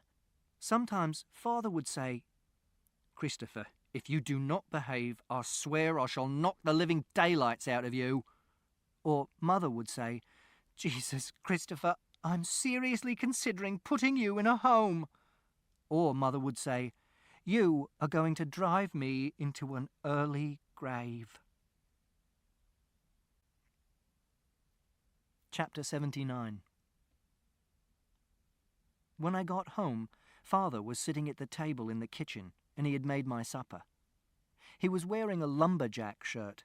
The supper was baked beans and broccoli and 2 slices of ham, and they were laid out on the plate so that they weren't touching. He said, "Where have you been?" And I said, "I've been out." This is called a white lie. A white lie is not a lie at all. It's where you tell the truth, but you don't tell all of the truth. This means that everything you say is a white lie. Because when someone says, for example, "What do you want to do today?" You say, "I want to do painting with Mrs. Peters." But you don't say, "I want to have my lunch, and I want to go to the toilet, and I want to go home after school, and I want to play with Toby, and I want to have my supper, and I want to play on my computer, and I want to go to bed." And I said a white lie because I knew that Father didn't want me to be a detective. Father said, "I've just had a phone call from Mrs. Shears." I started eating my baked beans and broccoli and 2 slices of ham. Then Father asked, "What the hell were you doing poking round her garden?" I said, "I was doing detective work trying to find out who killed Wellington." Father replied, "How many times do I have to tell you, Christopher?" The baked beans and the broccoli and the ham were cold, but I didn't mind this. I eat very slowly, so my food is nearly always cold. Father said, "I told you to keep your nose out of other people's business." I said, "I think Mr. Shears probably killed Wellington." Father didn't say anything. I said, "He's my prime suspect, because I think someone might have killed Wellington to make Mrs. Shears sad, and a murder is usually committed by someone known—" Father banged the table with his fist really hard, so that the plates and his knife and fork jumped around, and my ham jumped sideways so that it touched the broccoli, so I couldn't eat the ham or the broccoli anymore. Then he shouted, "I will not have that man's name mentioned in my house." I asked, "Why not?" And he said, "That man is evil." And I said, "Does that mean he might have killed Wellington?" Father put his head in his hands and said, "Jesus wept." I could see that Father was angry with me, so I said, "I know you told me not to get involved in other people's business, but Mrs. Shears is a friend of ours." And Father said, "Well, she's not a friend anymore." And I asked, "Why not?" And Father said, "Okay, Christopher, I am going to say this for the last and final time. I will not tell you again. Look at me when I'm talking to you, for God's sake. Look at me. You are not to go asking Mrs. Shears about who killed that bloody dog. You are not to go asking anyone about who killed that bloody dog. You are not to go trespassing in other people's gardens. You are to stop this ridiculous bloody detective game right now." I didn't say anything. Father said, "I'm going to make you promise, Christopher, and you know what it means when I make you promise." I did know what it meant when you say you promise something. You have to say that you will never do something again, and then you must never do it, because that would make the promise a lie. I said, "I know." Father said, "Promise me you will stop doing these things. Promise me that you will give up this ridiculous game right now. Okay?" I said, "I promise." Chapter 83. I think I would make a very good astronaut. To be a good astronaut, you have to be intelligent, and I'm intelligent. You also have to understand how machines work, and I'm good at understanding how machines work. You also have to be someone who would like being on their own in a tiny spacecraft thousands and thousands of miles away from the surface of the Earth and not panic or get claustrophobia or homesick or insane. And I really like little spaces, so long as there's no one else in them with me. Sometimes, when I want to be on my own, I get into the airing cupboard in the bathroom and slide in beside the boiler and pull the door closed behind me and sit there and think for hours, and it makes me feel very calm. So I would have to be an astronaut on my own, or have my own part of the spacecraft which no one else could come into. And also, there are no yellow things or brown things in a spacecraft, so that would be okay too. And I would have to talk to other people from Mission Control, but we'd do that through a radio link-up and a TV monitor, so they wouldn't be like real people who are strangers, but it would be like playing a computer game. And I wouldn't be homesick at all, because I'd be surrounded by lots of the things I like, which are machines and computers and outer space. And I'd be able to look out of a little window in the spacecraft and know that there was no one else near me for thousands and thousands of miles, which is what I sometimes pretend at night in the summer when I go and lie on the lawn and look up at the sky, and I put my hands round the sides of my face so that I can't see the fence and the chimney and the washing line, and I can pretend I'm in space. and all I could see would be stars. And stars are the places where the molecules that life is made of were constructed billions of years ago. For example, all the iron in your blood which stops you being anemic was made in a star. And I would like it if I could take Toby with me into space, and that might be allowed, because they sometimes do take animals into space for experiments. So if I could think of a good experiment you could do with a rat that didn't hurt the rat, I could make them let me take Toby. But if they didn't let me, I'd still go, because it would be a dream come true. Chapter 89. The next day at school, I told Siobhan that Father had told me I couldn't do any more detecting, which meant that the book was finished. I showed her the pages I had written so far, with the diagram of the universe and the map of the street and the prime numbers, and she said that it didn't matter. She said the book was really good as it was, and that I should be very proud of having written a book at all, even if it was quite short. And there were some very good books which were very short, like Heart of Darkness, which was by Conrad. But I said that it wasn't a proper book because it didn't have a proper ending, because I never found out who killed Wellington, so the murderer was still at large. And she said that was like life, and not all murders were solved and not all murderers were caught, like Jack the Ripper. I said I didn't like the idea that the murderer was still at large. I said I didn't like to think that the person who killed Wellington could be living somewhere nearby, and I might meet him when I went out for a walk at night. And this was possible, because a murder was usually committed by a person who was known to the victim. Then I said, Father said I was never to mention Mr. Shear's name in our house again, and that he was an evil man, and maybe that meant he was the person who killed Wellington. And she said, perhaps your father just doesn't like Mr. Shears very much. And I asked, why? And she said, I don't know, Christopher. I don't know because I don't know anything about Mr. Shears. I said, Mr. Shears used to be married to Mrs. Shears, and he left her, like in a divorce. But I don't know if they were actually divorced. And Siobhan said, well, Mrs. Shears is a friend of yours, isn't she? A friend of you and your father. So perhaps your father doesn't like Mr. Shears because he left Mrs. Shears, because he did something bad to someone who's a friend. And I said, but Father says Mrs. Shears isn't a friend of ours anymore. And Siobhan said, I'm sorry, Christopher. I wish I could answer all these questions, but I simply don't know. Then the bell went for the end of school. The next day, I saw 4 yellow cars in a row on the way to school, which made it a black day. So I didn't eat anything at lunch, and I sat in the corner of the room all day and read my A-level maths course book. And the next day, too, I saw 4 yellow cars in a row on the way to school, which made it another black day, too. So I didn't speak to anyone, and for the whole afternoon I sat in the corner of the library, groaning, with my head pressed into the join between the 2 walls, and this made me feel calm and safe.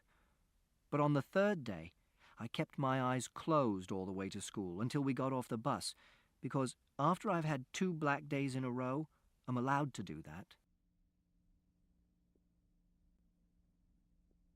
Chapter 97. But it wasn't the end of the book, because 5 days later I saw 5 red cars in a row, which made it a super good day, and I knew that something special was going to happen. Nothing special happened at school, so I knew that something special was going to happen after school. And when I got home, I went down to the shop at the end of our road to buy some licorice laces and a Milky Bar with my pocket money. And when I'd bought my licorice laces and a Milky Bar, I turned round and saw Mrs. Alexander, the old lady from number 39, who was in the shop as well. She wasn't wearing jeans now.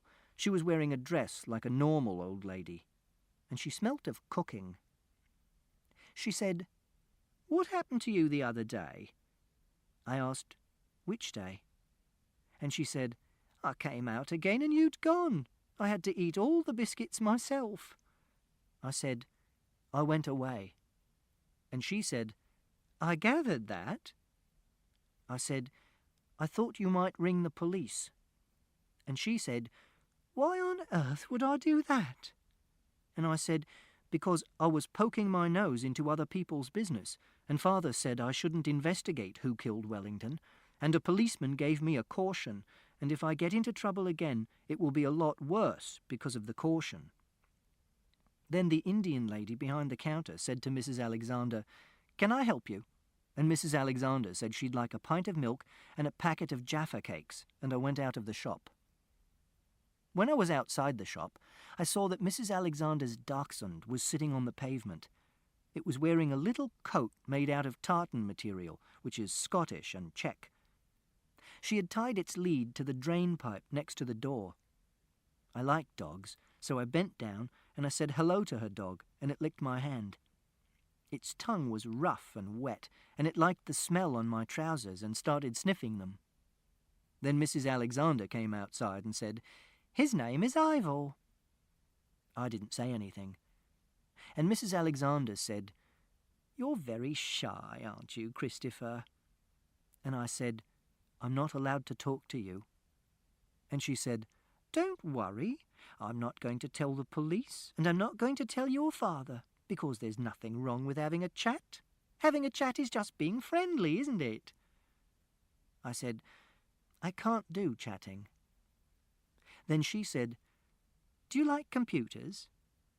And I said, yes, I like computers. I have a computer at home in my bedroom. And she said, I know. I can see you sitting at your computer in your bedroom sometimes when I look across the street. Then she untied Ivor's lead from the drain pipe. I wasn't going to say anything because I didn't want to get into trouble. Then I thought that this was a super good day and something special hadn't happened yet, so it was possible that talking to Mrs. Alexander was the special thing that was going to happen. And I thought that she might tell me something about Wellington or about Mr. Shears without me asking her, so that wouldn't be breaking my promise. So I said, and I like maths and looking after Toby, and also I like outer space and I like being on my own. And she said, I bet you're very good at maths, aren't you? And I said, I am. I'm going to do my A-level maths next month, and I'm going to get an A grade. And Mrs. Alexander said, really? A-level maths? I replied, yes, I don't tell lies. And she said, I apologise. I didn't mean to suggest that you were lying. I just wondered if I'd heard you correctly. I'm a little deaf sometimes. And I said, I remember, you told me. And then I said, I'm the first person to do an A-level from my school, because it's a special school. And she said, well, I'm very impressed, and I hope you do get an A. And I said, I will. And she said, and the other thing I know about you is that your favourite colour is not yellow. And I said, no, and it's not brown either. My favourite colour is red, and metal colour. Then Ivor did a poo, and Mrs. Alexander picked it up with her hand inside a little plastic bag, and then she turned the plastic bag inside out and tied a knot in the top, so that the poo was all sealed up, and she didn't touch the poo with her hands. And then I did some reasoning. I reasoned that Father had only made me do a promise about 5 things, which were, 1, not to mention Mr. Shears' name in our house. 2, not to go asking Mrs. Shears about who killed that bloody dog. 3, not to go asking anyone about who killed that bloody dog. 4, not to go trespassing into other people's gardens. 5, to stop this ridiculous bloody detective game. And asking about Mr. Shears wasn't any of these things. And if you're a good detective, you have to take risks. And this was a super good day, which meant it was a good day for taking risks. So I said, do you know Mr. Shears? Which was like chatting. And Mrs. Alexander said, not really, no. I mean, I knew him well enough to say hello and talk to a little in the street, but I didn't know much about him. I think he worked in a bank, the National Westminster in town. And I said, Father says that he's an evil man. Do you know why he said that? Is Mr. Shears an evil man? And Mrs. Alexander said, Why are you asking me about Mr. Shears, Christopher? I didn't say anything, because I didn't want to be investigating Wellington's murder, and that was the reason I was asking about Mr. Shears. But Mrs. Alexander said, Is this about Wellington? And I nodded, because that didn't count as being a detective. Mrs. Alexander didn't say anything. She walked to the little red box on a pole next to the gate to the park, and she put Ivor's poo into the box, which was a brown thing inside a red thing which made my head feel funny, so I didn't look. Then she walked back to me. She sucked in a big breath and said, Perhaps it would be best not to talk about these things, Christopher. And I asked, Why not? And she said, Because... Then she stopped and decided to start saying a different sentence. Because maybe your father's right and you shouldn't go around asking questions about this. And I asked, Why? And she said, Because obviously he's going to find it quite upsetting. And I said, Why is he going to find it upsetting? Then she sucked in another big breath and said, Because I think you know why your father doesn't like Mr. Shears very much. Then I asked, Did Mr. Shears kill Mother? And Mrs. Alexander said, Kill her? And I said, Yes. Did he kill Mother? And Mrs. Alexander said, No, of course he didn't kill your mother. And I said, But did he give her stress so that she died of a heart attack? And Mrs. Alexander said, I honestly don't know what you're talking about, Christopher. And I said, Or did he hurt her so that she had to go into hospital? And Mrs. Alexander said, Did she have to go into hospital? And I said, Yes, and it wasn't very serious at first, but she had a heart attack when she was in hospital. And Mrs. Alexander said, Oh, my goodness. I said, And she died. And Mrs. Alexander said, Oh, my goodness, again. And then she said, Oh, Christopher, I'm so sorry. I never realized. Then I asked her, Why did you say, I think you know why your father doesn't like Mr. Shears very much? Mrs. Alexander put her hand over her mouth and said, Oh, dear. But she didn't answer my question. So I asked her the same question again, because in a murder mystery novel, when someone doesn't want to answer a question, it's because they're trying to keep a secret or trying to stop someone getting into trouble, which means that the answers to those questions are the most important answers of all, and that's why the detective has to put that person under pressure. But Mrs. Alexander still didn't answer. Instead, she asked me a question. She said, So you don't know? And I said, Don't know what? She replied, Christopher, look, I probably shouldn't be telling you this. Then she said, Perhaps we should take a little walk in the park together. This is not the place to be talking about this kind of thing. I was nervous. I didn't know Mrs. Alexander. I knew that she was an old lady and that she liked dogs, but she was a stranger. And I never go into the park on my own because it's dangerous, and people inject drugs behind the public toilets in the corner. I wanted to go home and go up to my room and feed Toby and practice some maths. But I was excited too, because I thought she might tell me a secret, and the secret might be about who killed Wellington, or about Mr. Shears. And if she did that, I might have more evidence against him, or be able to exclude him from my investigations. So because it was a super good day, I decided to walk into the park with Mrs. Alexander, even though it scared me. When we were inside the park, Mrs. Alexander stopped walking and said, "I'm going to say something to you, and you must promise not to tell your father that I told you this." I asked, "Why?" And she said, "I shouldn't have said what I said, and if I don't explain, you'll carry on wondering what I meant, and you might ask your father. And I don't want you to do that, because I don't want you to upset him. So, I'm going to explain why I said what I said. But before I do that, you have to promise not to tell anyone I said this to you." And I asked, "Why?" And she said, "Christopher, please, just trust me." And I said, "I promise. Because if Mrs. Alexander told me who killed Wellington, or she told me that Mr. Shears had really killed Mother, I could still go to the police and tell them, because you're allowed to break a promise if someone has committed a crime and you know about it." And Mrs. Alexander said, "Your mother, before she died, was very good friends with Mr. Shears." And I said, "I know." And she said, "No, Christopher, I'm not sure that you do. I mean that they were very good friends. Very, very good friends." I thought about this for a while and said, "Do you mean that they were doing sex?"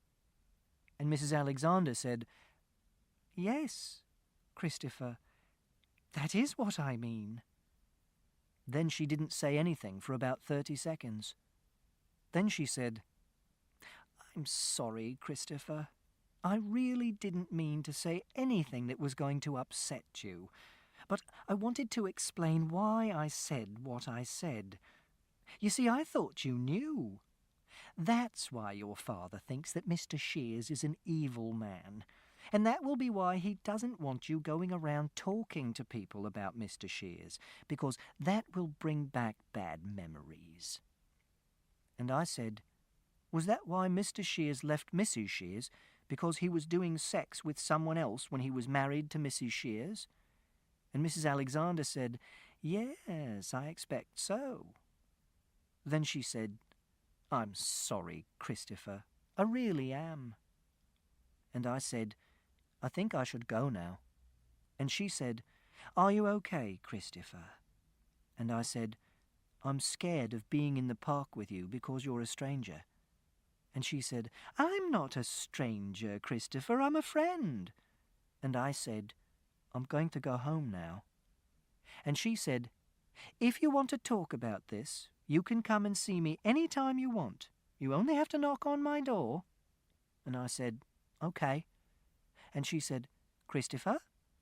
And I said, "What?" And she said, "You won't tell your father about this conversation, will you?" And I said, "No, I promised." And she said, "You go on home, and remember what I said, any time." Then I went home. Chapter 101. Mr. Jevons said that I liked maths because it was safe. He said I liked maths because it meant solving problems, and these problems were difficult and interesting, but there was always a straightforward answer at the end. And what he meant was that maths wasn't like life, because in life there are no straightforward answers at the end.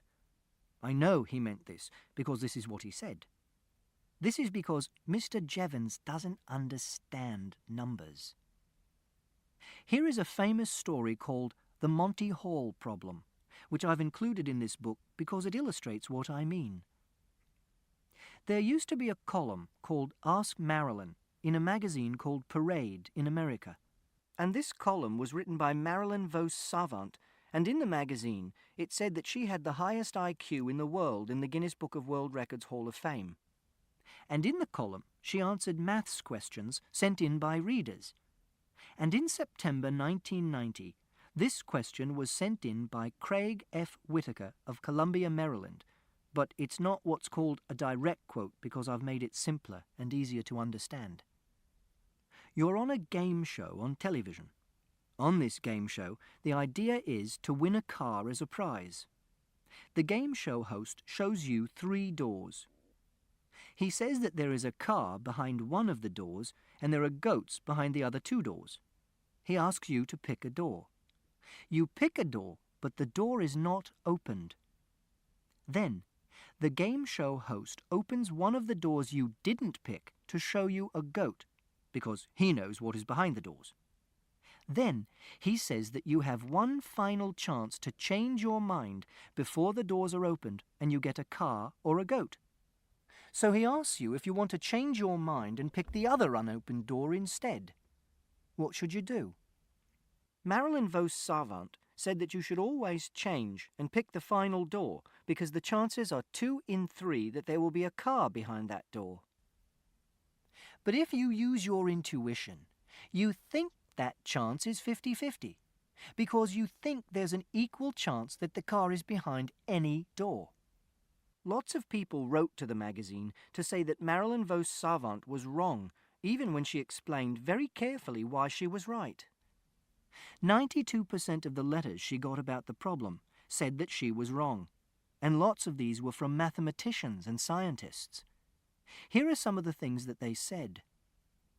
I'm very concerned with the general public's lack of mathematical skills. Please help by confessing your error. Robert Sachs, Ph.D., George Mason University. There is enough mathematical illiteracy in this country, and we don't need the world's highest IQ propagating more. Shame.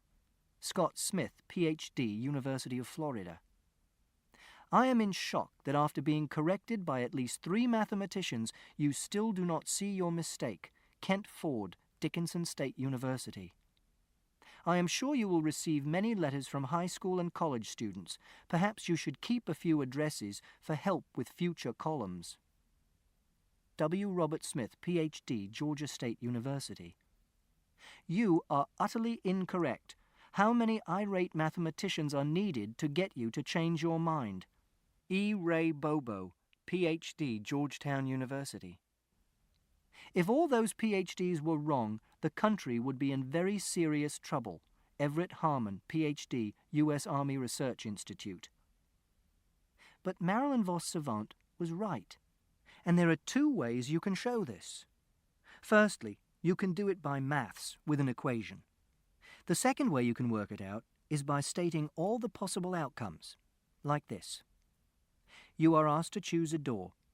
You choose a door with a goat behind it. You stick, you get a goat. You change, you get a car. Or, you choose another door with a goat behind it. You stick, you get a goat. You change, you get a car. Or, you choose a door with a car behind it. You stick, you get a car. You change, you get a goat. So, if you change, 2 times out of 3, you get a car. And if you stick, you only get a car 1 time out of 3. And this shows that intuition can sometimes get things wrong. And intuition is what people use in life to make decisions. But logic can help you work out the right answer. It also shows that Mr. Jevons was wrong, and numbers are sometimes very complicated and not very straightforward at all. And that's why I like the Monty Hall problem. Chapter 103. When I got home, Rodri was there. Rodri is the man who works for Father, helping him do heating maintenance and boiler repair. And he sometimes comes round to the house in the evening to drink beer with Father and watch the television and have a conversation.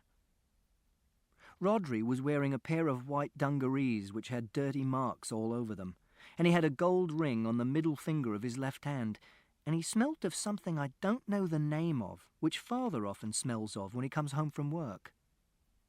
I put my licorice laces and my Milky Bar in my special food box on the shelf which Father's not allowed to touch because it's mine. Then Father said, "And what have you been up to, young man?" And I said, "I went to the shop to get some licorice laces and a Milky Bar." And he said, "You were a long time."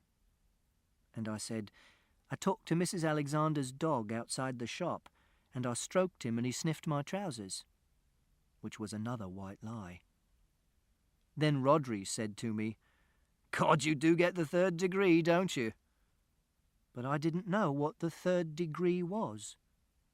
And he said, "So, how you doing, Captain?" And I said, "I'm doing very well, thank you," which is what you're meant to say. And he said, "What's 251 times 864? And I thought about this, and I said, 216,864. Because it was a really easy sum, because you just multiply 864 times 1,000, which is 864,000. Then you divide it by 4, which is 216,000, and that's 250 times 864. Then you just add another 864 onto it to get 251 times 864, and that's 216,864. And I said, "Is that right?" And Rhodri said, "I haven't got a bloody clue," and he laughed. I don't like it when Rhodri laughs at me. Rhodri laughs at me a lot. Father says it's being friendly. Then Father said, "I'll stick one of those gobi aloo sag things in the oven for you, okay?" This is because I like Indian food, because it has a strong taste. But gobi aloo sag is yellow, so I put red food colouring into it before I eat it, and I keep a little plastic bottle of this in my special food box. And I said, "Okay." And Rhodri said, "So, it looks like Parky stitched them up then?" But this was to Father, not to me. And Father said, "Well, those circuit boards look like they come out the bloody ark." And Rhodri said, "You going to tell them?" And Father said, "What's the point? They're hardly going to take him to court, are they?" And Rhodri said, "That'll be the day." And Father said, "Best to let sleeping dogs lie, I reckon." Then I went into the garden. Siobhan said that when you're writing a book, you have to include some descriptions of things. I said that I could take photographs and put them in the book, but she said the idea of a book was to describe things using words so that people could read them and make a picture in their own head. And she said it was best to describe things that were interesting or different. She also said that I should describe people in the story by mentioning 1 or 2 details about them, so that people could make a picture of them in their head, which is why I wrote about Mr. Jevons' shoes with all the holes in them, and the policeman who looked as if he had 2 mice in his nose, and the thing Rhodri smelled of but I didn't know the name for. So I decided to do a description of the garden. But the garden wasn't very interesting or different. It was just a garden, with grass and a shed and a clothesline. But the sky was interesting and different, because usually skies look boring because they're all blue or all grey or all covered in one pattern of clouds, and they don't look like they're hundreds of miles above your head. They look like someone might have painted them on a big roof. But this sky had lots of different types of clouds in it at different heights, so you could see how big it was, and this made it look enormous. Furthest away in the sky were lots of little white clouds, which looked like fish scales or sand dunes, which had a very regular pattern. Then, next furthest away and to the west were some big clouds which were coloured slightly orange because it was nearly evening and the sun was going down. Then, closest to the ground, was a huge cloud which was coloured grey because it was a rain cloud, and it was a big pointy shape. And when I looked at it for a long time, I could see it moving very slowly, and it was like an alien spaceship, hundreds of kilometres long, like in Dune, or Blake's 7, or Close Encounters of the Third Kind, except that it wasn't made of solid material, it was made of droplets of condensed water vapour, which is what clouds are made of. And it could have been an alien spaceship. People think that alien spaceships would be solid and made of metal and have lights all over them and move slowly through the sky, because that's how we'd build a spaceship if we were able to build one that big. But aliens, if they exist, would probably be very different from us. They might look like big slugs, or be flat like reflections. Or they might be bigger than planets. Or they might not have bodies at all. They might just be information, like in a computer. And their spaceships might look like clouds or be made up of unconnected objects, like dust or leaves. Then I listened to the sounds in the garden, and I could hear a bird singing, and I could hear traffic noise, which was like the surf on a beach, and I could hear someone playing music somewhere and children shouting. And in between these noises, if I listened very carefully and stood completely still, I could hear a tiny whining noise inside my ears and the air going in and out of my nose. Then I sniffed the air to see if I could see what the air in the garden smelled like. But I couldn't smell anything. It smelled of nothing. And this was interesting too. Then I went inside and fed Toby. Chapter 107. The Hound of the Baskervilles is my favourite book. In The Hound of the Baskervilles, Sherlock Holmes and Dr. Watson get a visit from James Mortimer, who is a doctor from the moors in Devon. James Mortimer's friend, Sir Charles Baskerville, has died of a heart attack, and James Mortimer thinks that he might have been scared to death. James Mortimer also has an ancient scroll which describes the curse of the Baskervilles.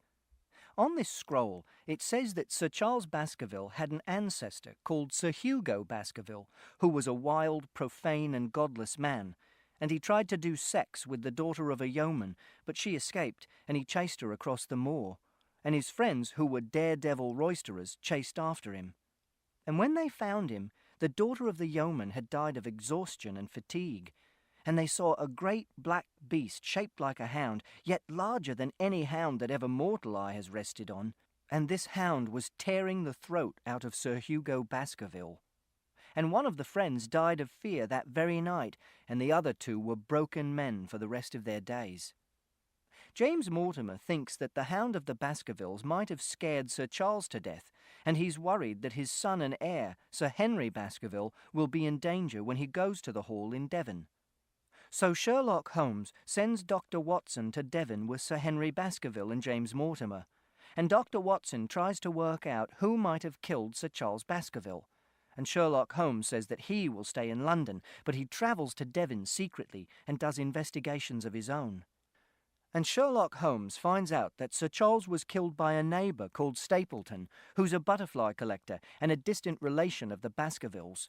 And Stapleton is poor, so he tries to kill Sir Henry Baskerville so that he'll inherit the Hall. In order to do this, he's brought a huge dog from London and covered it in phosphorus to make it glow in the dark, and it was this dog which scared Sir Charles Baskerville to death. And Sherlock Holmes and Watson and Lestrade from Scotland Yard catch him.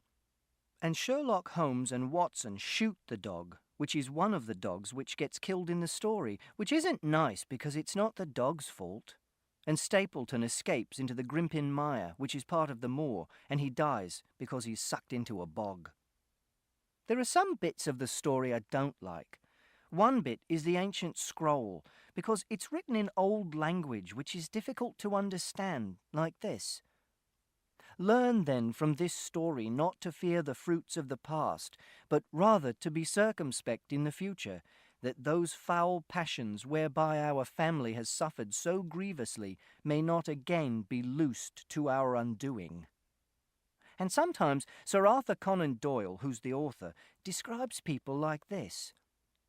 There was something subtly wrong with the face, some coarseness of expression, some hardness, perhaps of eye, some looseness of lip which marred its perfect beauty. And I don't know what some hardness, perhaps of eye, means, and I'm not interested in faces. But sometimes it is fun not knowing what the words mean, because you can look them up in a dictionary, like goyle, which is a deep dip, or tors, which are hills or rocky heights. I like The Hound of the Baskervilles because it's a detective story, which means that there are clues and red herrings. These are some of the clues. 1. 2 of Sir Henry Baskerville's boots go missing when he's staying at a hotel in London. This means that someone wants to give them to the hound of the Baskervilles to smell like a bloodhound so that it can chase him. This means that the hound of the Baskervilles is not a supernatural being, but a real dog. 2. Stapleton is the only person who knows how to get through the Grimpen Mire, and he tells Watson to stay out of it for his own safety. This means that he's hiding something in the middle of the Grimpen Mire and doesn't want anyone else to find it. 3. Mrs. Stapleton tells Dr. Watson to go straight back to London instantly. This is because she thinks Dr. Watson is Sir Henry Baskerville, and she knows that her husband wants to kill him. And these are some of the red herrings. 1. Sherlock Holmes and Watson are followed when they're in London by a man in a coach with a black beard. This makes you think that the man is Barrymore, who's the caretaker at Baskerville Hall, because he's the only other person who has a black beard, but the man is really Stapleton, who's wearing a false beard. 2. Selden, the Notting Hill murderer. This is a man who has escaped from a prison nearby and is being hunted down on the moors, which makes you think that he has something to do with the story, because he is a criminal, but he isn't anything to do with the story at all. 3. The man on the tor. This is a silhouette of a man that Dr. Watson sees on the moor at night and doesn't recognise, which makes you think it's the murderer, but it's Sherlock Holmes, who has come to Devon secretly. I also like The Hound of the Baskervilles because I like Sherlock Holmes, and I think that if I were a proper detective, he's the kind of detective I would be. He's very intelligent, and he solves the mystery, and he says, "The world is full of obvious things which nobody by any chance ever observes. But he notices them, like I do." Also, it says in the book, Sherlock Holmes had, in a very remarkable degree, the power of detaching his mind at will. And this is like me too, because if I get really interested in something, like practicing maths or reading a book about the Apollo missions or great white sharks, I don't notice anything else, and Father can be calling me to come and eat my supper and I won't hear him. And this is why I'm very good at playing chess, because I detach my mind at will and concentrate on the board, and after a while the person I'm playing will stop concentrating and start scratching their nose or staring out the window, and then they'll make a mistake and I'll win. Also, Dr. Watson says about Sherlock Holmes, his mind was busy in endeavouring to frame some scheme into which all these strange and apparently disconnected episodes could be fitted. And that's what I'm trying to do by writing this book. Also, Sherlock Holmes doesn't believe in the supernatural, which is God and fairy tales and hounds of hell and curses, which are stupid things. And I'm going to finish this chapter with 2 interesting facts about Sherlock Holmes. 1. In the original Sherlock Holmes stories, Sherlock Holmes is never described as wearing a deerstalker hat, which is what he's always wearing in pictures and cartoons. The deerstalker hat was invented by a man called Sidney Paget, who did the illustrations for the original books. 2. In the Sherlock Holmes stories, Sherlock Holmes never says, "Elementary, my dear Watson." He only ever says this in films and on television. Chapter 109. That night, I wrote some more of my book, and the next morning I took it into school so that Siobhan could read it and tell me if I'd made mistakes with the spelling and the grammar. Siobhan read the book during morning break when she has a cup of coffee and sits at the edge of the playground with the other teachers. And after morning break, she came and sat down next to me and said she had read the bit about my conversation with Mrs. Alexander, and she said, "Have you told your father about this?" And I replied, "No." And she said, "Are you going to tell your father about this?" And I replied, "No." And she said, "Good. I think that's a good idea, Christopher." And then she said, "Did it make you sad to find this out?" And I asked, "Find what out?" And she said, "Did it make you upset to find out that your mother and Mr. Shears had an affair?" And I said, "No." And she said, "Are you telling the truth, Christopher?" And then I said, "I always tell the truth." And she said, "I know you do, Christopher, but sometimes we get sad about things, and we don't like to tell other people that we are sad about them. We like to keep it a secret. Or sometimes we're sad, but we don't really know we're sad. So we say we aren't sad, but we really are." And I said, "I'm not sad." And she said, "If you do start to feel sad about this, I want you to know that you can come and talk to me about it. Because I think talking to me will help you feel less sad. And if you don't feel sad, but you just want to talk to me about it, that would be okay too. Do you understand?"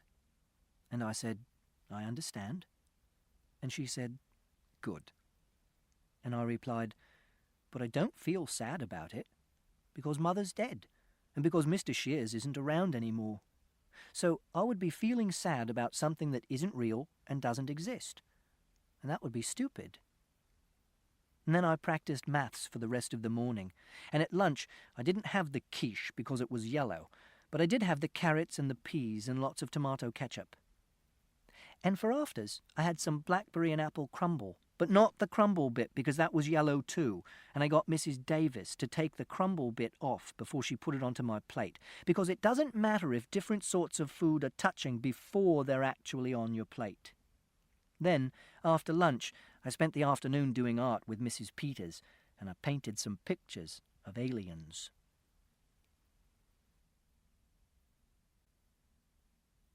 Chapter 113. My memory is like a film. That's why I'm really good at remembering things, like the conversations I've written down in this book, and what people were wearing, and what they smelled like, because my memory has a smell track, which is like a soundtrack. And when people ask me to remember something, I can simply press rewind and fast forward and pause like on a video recorder, but more like a DVD, because I don't have to rewind through everything in between to get to a memory of something a long time ago. And there are no buttons either, because it's happening in my head. If someone says to me, "Christopher, tell me what your mother was like," I can rewind to lots of different scenes and say what she was like in those scenes. For example, I could rewind to 4th July 1992 when I was 9 years old, which was a Saturday, and we were on holiday in Cornwall, and in the afternoon we were on the beach in a place called Polperro, and Mother was wearing a pair of shorts made out of denim and a light blue bikini top, and she was smoking cigarettes called Consulate, which were mint flavour. And she wasn't swimming. Mother was sunbathing on a towel which had red and purple stripes, and she was reading a book by Georgette Heyer called The Masqueraders. And then she finished sunbathing and went into the water to swim, and she said, "Bloody Nora, it's cold." And she said I should come and swim too, but I don't like swimming because I don't like taking my clothes off. And she said I should just roll up my trousers and walk into the water a little way, so I did. And I stood in the water. And Mother said, "Look, it's lovely." And she jumped backwards and disappeared under the water. And I thought a shark had eaten her, and I screamed. And she stood up out of the water again and came over to where I was standing and held up her right hand and spread her fingers out in a fan and said, "Come on, Christopher, touch my hand. Come on now, stop screaming. Touch my hand. Listen to me, Christopher, you can do it."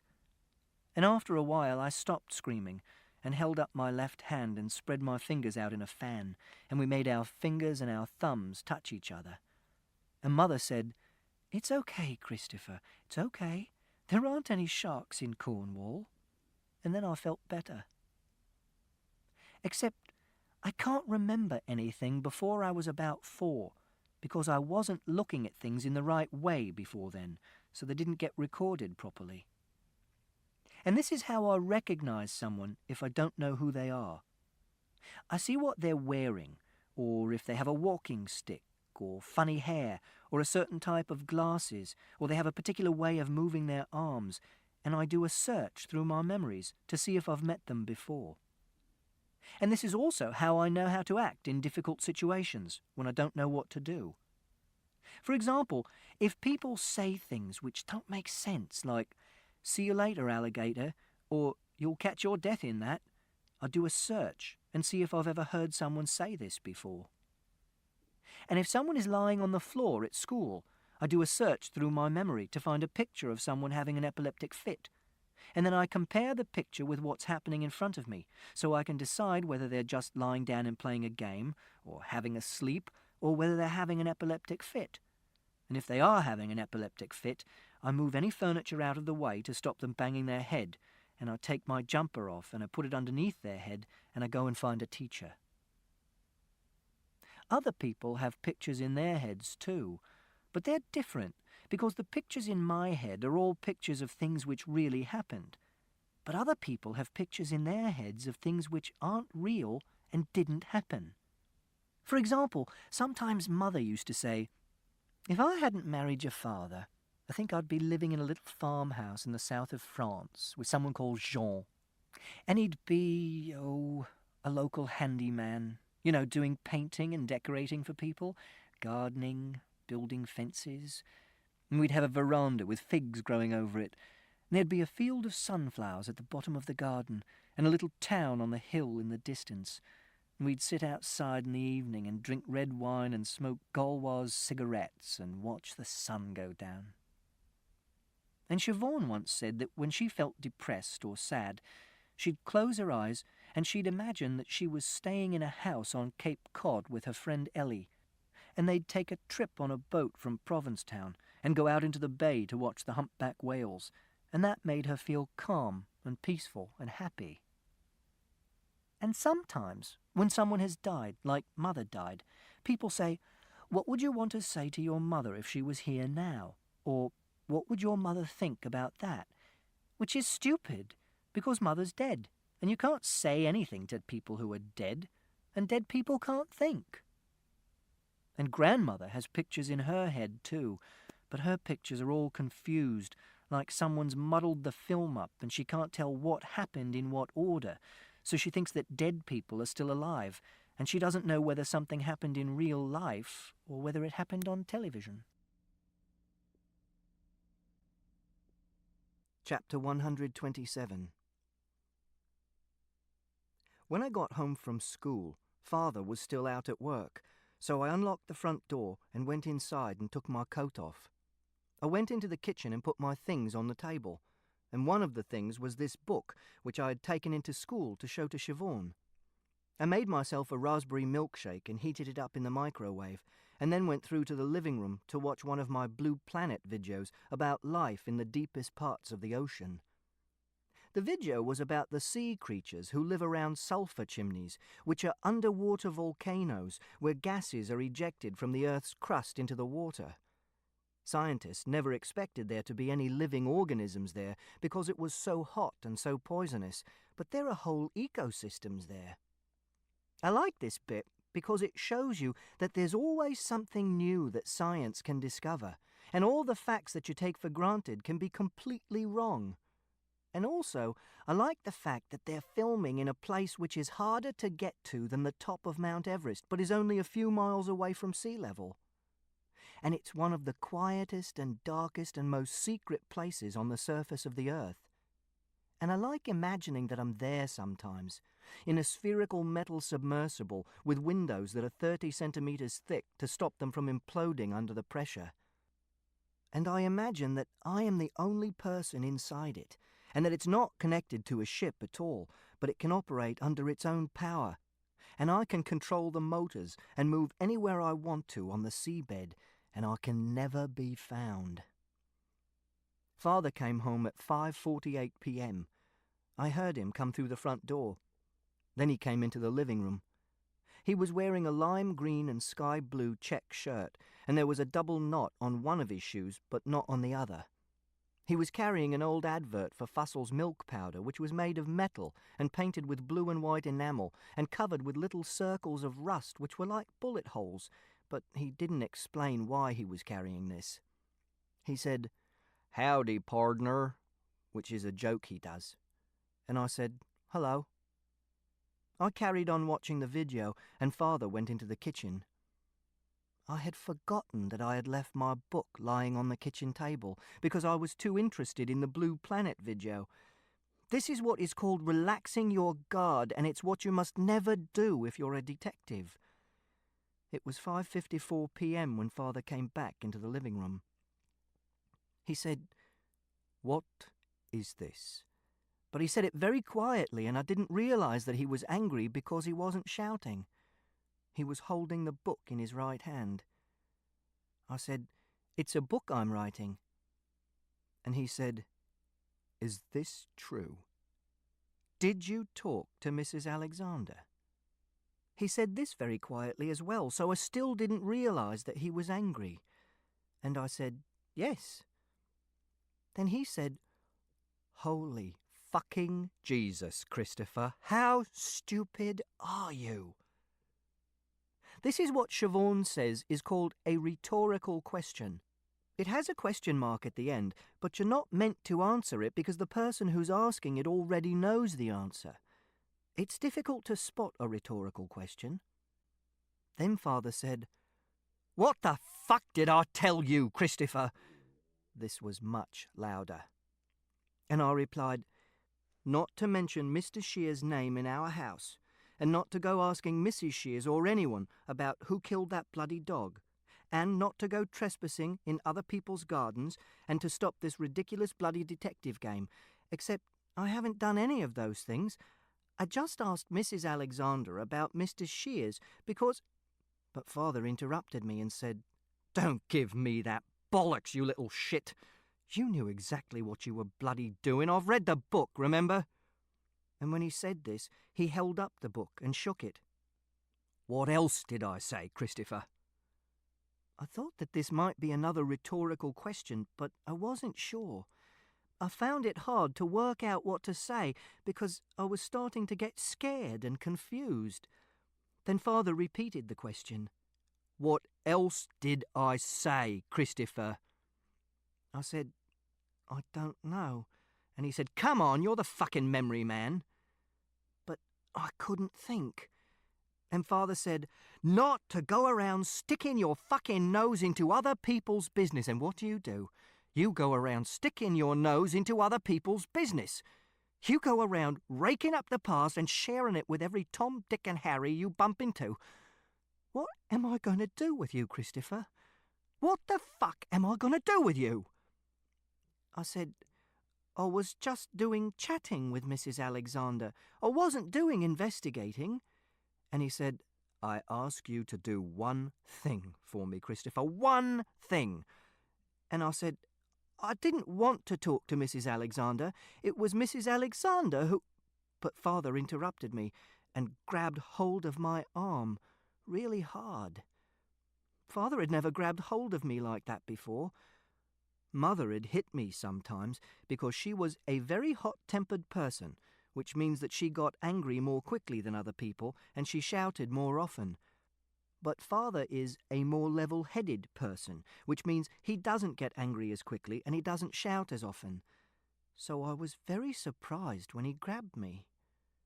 I don't like it when people grab me, and I don't like being surprised either, so I hit him, like I hit the policeman when he took hold of my arms and lifted me onto my feet. But Father didn't let go, and he was shouting, and I hit him again, and then I didn't know what I was doing anymore.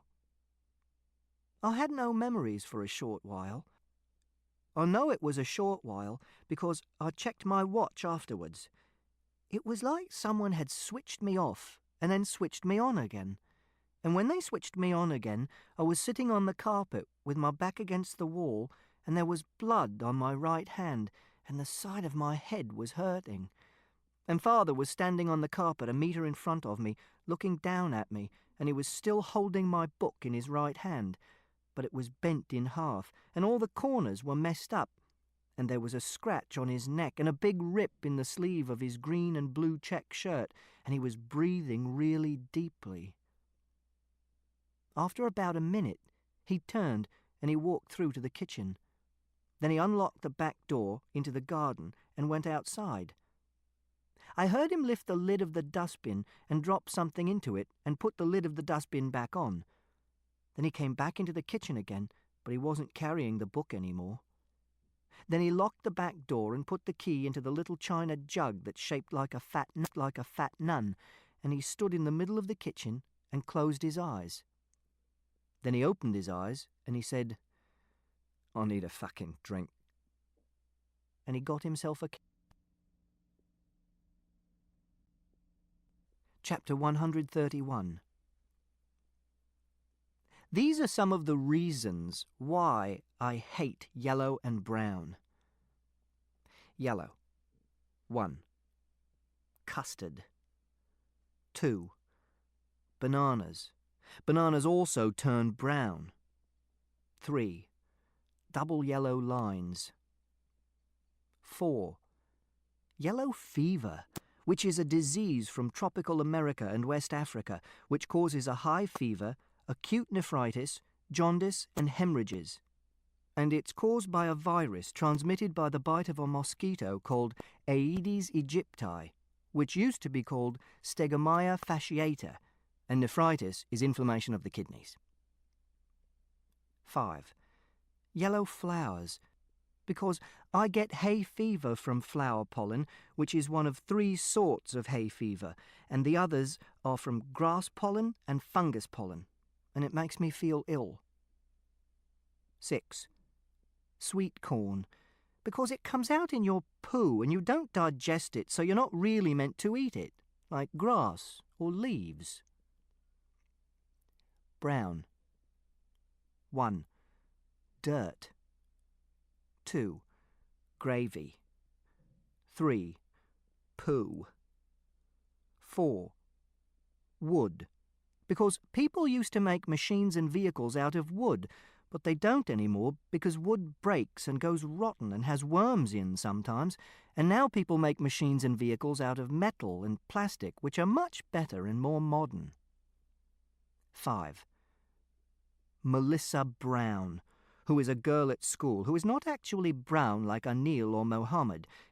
It's just her name, but she tore my big astronaut painting into 2 pieces and threw it away, even after Mrs. Peters sellotaped it together again because it looked broken. Mrs. Forbes said that hating yellow and brown is just being silly, and Siobhan said that she shouldn't say things like that and everyone has favourite colours. And Siobhan was right, but Mrs. Forbes was a bit right too, because it is sort of being silly. But in life, you have to take lots of decisions, and if you don't take decisions, you would never do anything, because you'd spend all your time choosing between things you could do. So it's good to have a reason why you hate some things and you like others.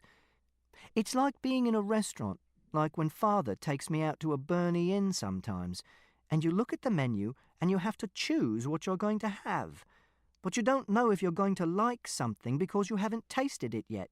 So you have favourite foods and you choose these, and you have foods you don't like and you don't choose these. And then it's simple.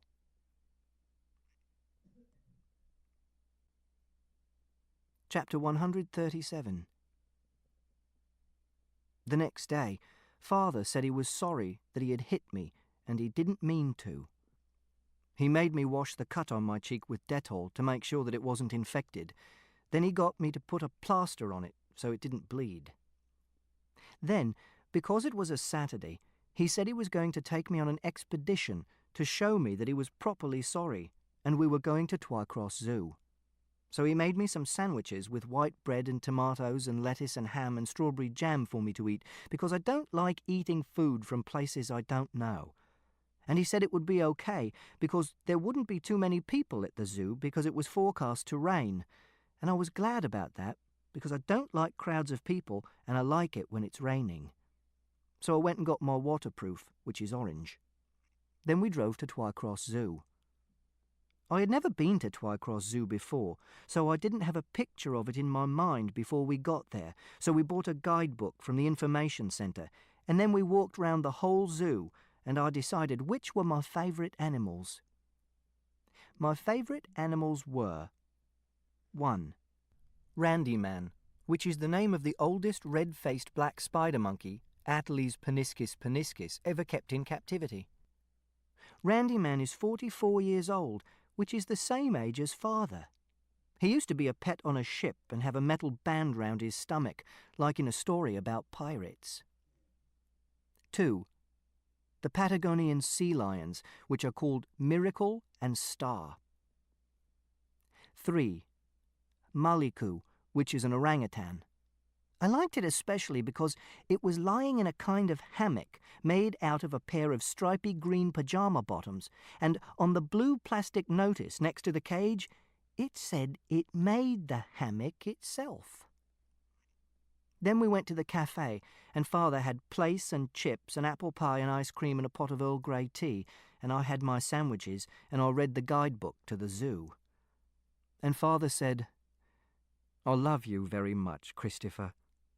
Don't ever forget that. And I know I lose my rag occasionally. I know I get angry. I know I shout. And I know I shouldn't. But I only do it because I worry about you. Because I don't want to see you getting into trouble. Because I don't want you to get hurt. Do you understand?" I didn't know whether I understood, so I said, "I don't know." And Father said, "Christopher, do you understand that I love you?" And I said yes, because loving someone is helping them when they get into trouble and looking after them and telling them the truth. And Father looks after me when I get into trouble, like coming to the police station, and he looks after me by cooking meals for me, and he always tells me the truth, which means that he loves me. And then he held up his right hand and spread his fingers out in a fan, and I held up my left hand and spread my fingers out in a fan, and we made our fingers and thumbs touch each other. Then I got out a piece of paper from my bag, and I did a map of the zoo from memory as a test. Then we went and looked at the giraffes, and the smell of their poo was like the smell inside the gerbil cage at school when we had gerbils. And when they ran, their legs were so long it looked like they were running in slow motion. Then Father said we had to get home before the roads got busy. This ends Disc 2. The Curious Incident of the Dog in the Nighttime, Disc 3. Chapter 139.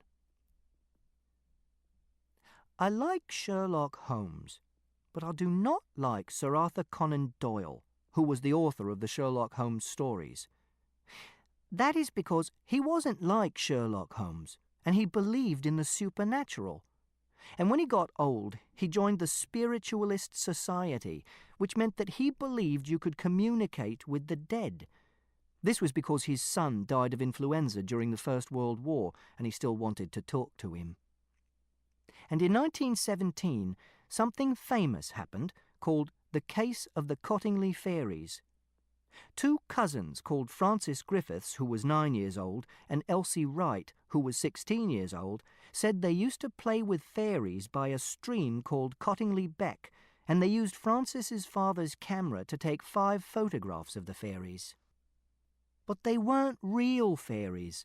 They were drawings on pieces of paper that they cut out and stood up with pins, because Elsie was a really good artist.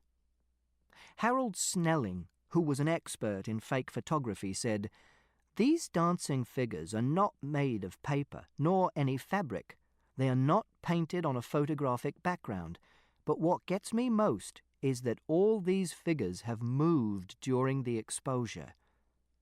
But he was being stupid, because paper would move during an exposure, and the exposure was very long, because in the photograph you can see a little waterfall in the background, and it's blurred. Then Sir Arthur Conan Doyle heard about the pictures, and he said he believed they were real in an article in a magazine called The Strand.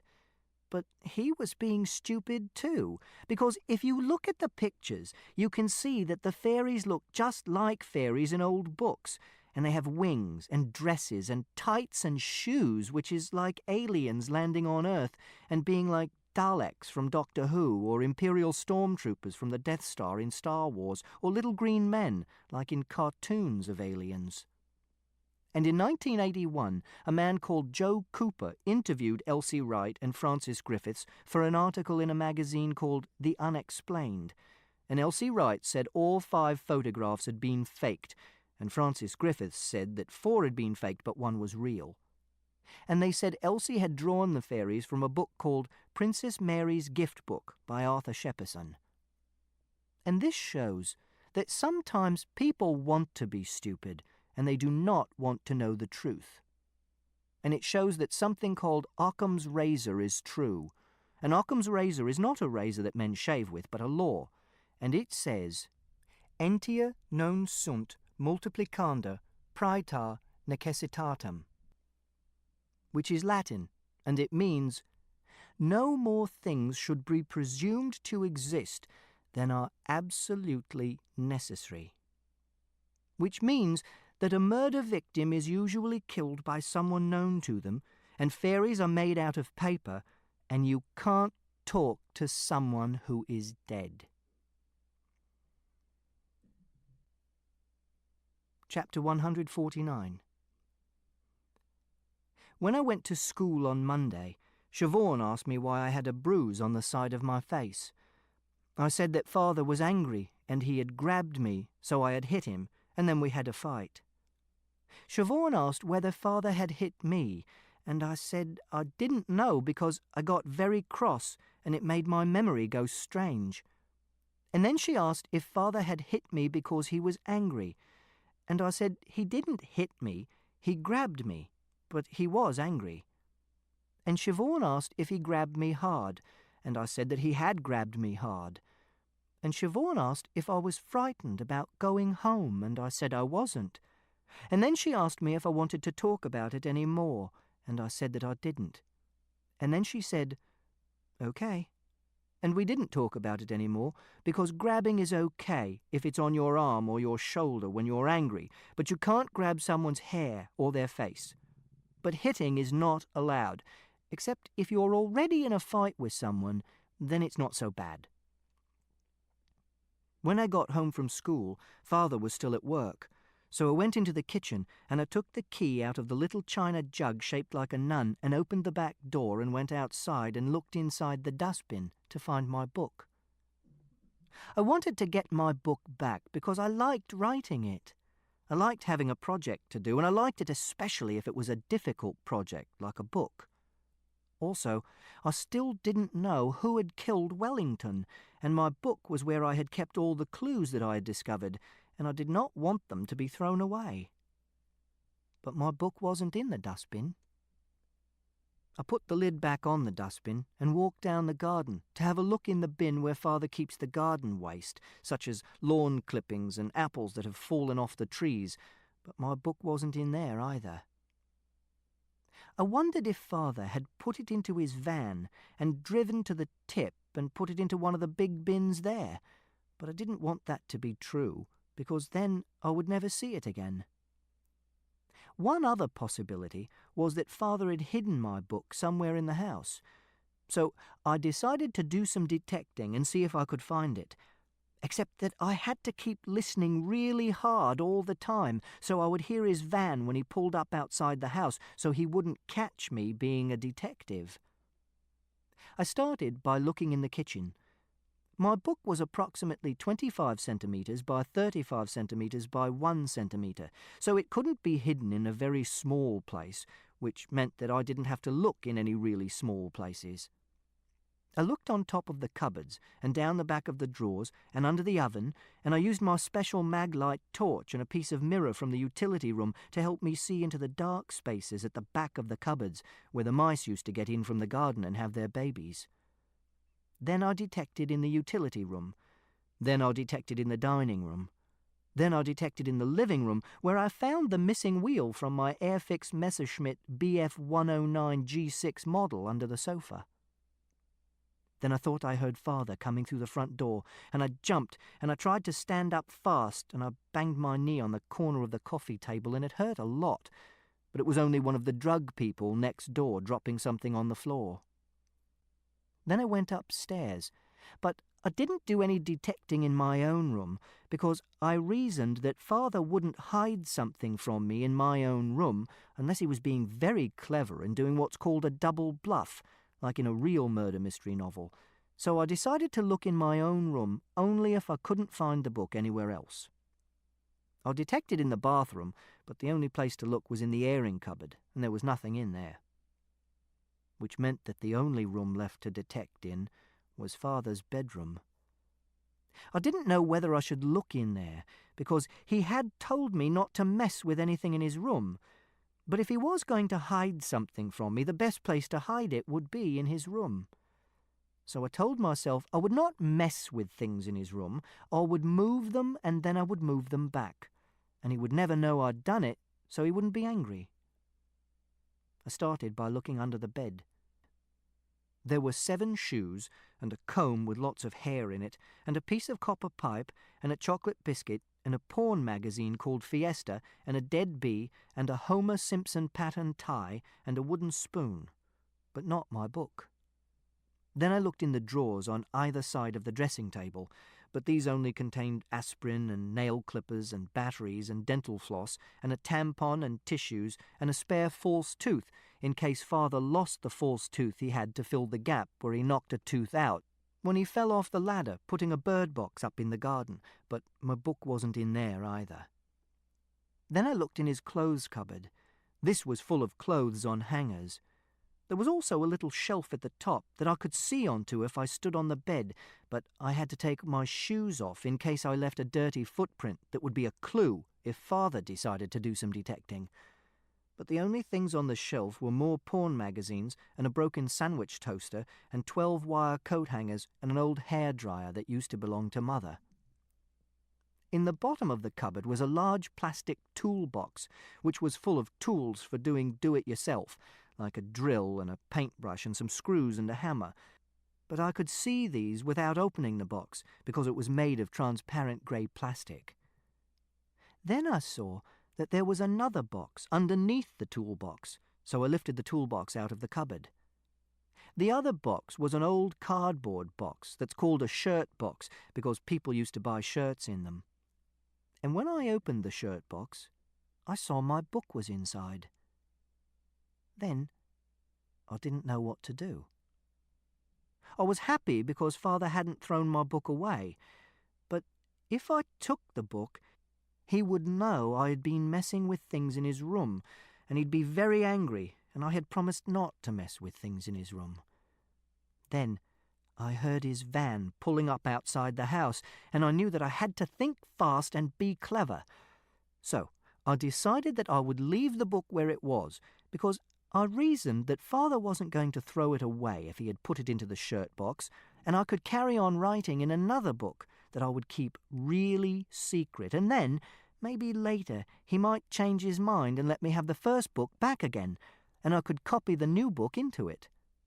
And if he never gave it back to me, I would be able to remember most of what I had written, so I would put it all into the second secret book, and if there were bits I wanted to check to make sure I had remembered them correctly, I could come into his room when he was out and check.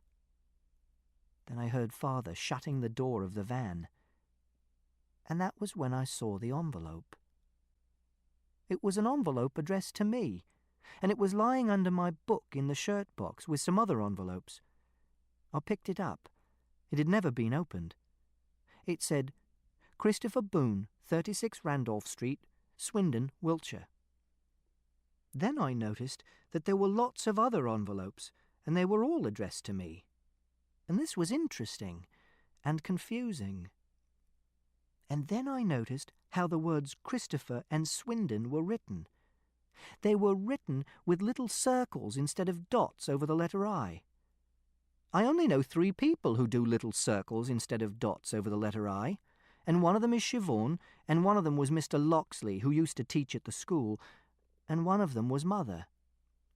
And then I heard Father opening the front door, so I took one envelope from under the book, and I put the lid back on the shirt box, and I put the toolbox back on top of it, and I closed the cupboard door really carefully. And Father called out, Christopher? I said nothing, because he might be able to hear where I was calling from. I stood up and walked round the bed to the door, holding the envelope, trying to make as little noise as possible. Father was standing at the bottom of the stairs, and I thought he might see me, but he was flicking through the post which had come that morning, so his head was pointing downwards. Then he walked away from the foot of the stairs towards the kitchen, and I closed the door of his room very quietly and went into my own room. I wanted to look at the envelope, but I didn't want to make Father angry, so I hid the envelope underneath my mattress. Then I walked downstairs and said hello to Father. And he said, "So, what have you been up to today, young man?" And I said, "Today we did life skills with Mrs. Gray, which was using money and public transport, and I had tomato soup for lunch and 3 apples. And I practiced some maths in the afternoon, and we went for a walk in the park with Mrs. Peters and collected leaves for making collages." And Father said, "Excellent, excellent. What do you fancy for chow tonight?" Chow is food. I said I wanted baked beans and broccoli, and Father said, "I think that can be very easily arranged." Then I sat on the sofa and I read some more of the book I was reading called Chaos by James Glick. Then I went into the kitchen and had my baked beans and broccoli, while Father had sausages and eggs and fried bread and a mug of tea. Then Father said, "I'm going to put those shelves up in the living room, if that's all right with you. I'll make a bit of a racket, I'm afraid, so if you want to watch television, we're going to have to shift it upstairs." And I said, "I'll go and be on my own in my room." And he said, "Good man." And I said, "Thank you for supper," because that is being polite. And he said, "No problem, kiddo." And I went up to my room. And when I was in my room, I shut the door, and I took out the envelope from underneath my mattress. I held the letter up to the light to see if I could detect what was inside the envelope, but the paper of the envelope was too thick. I wondered whether I should open the envelope, because it was something I had taken from Father's room. But then I reasoned that it was addressed to me, so it belonged to me, so it was okay to open it. So I opened the envelope.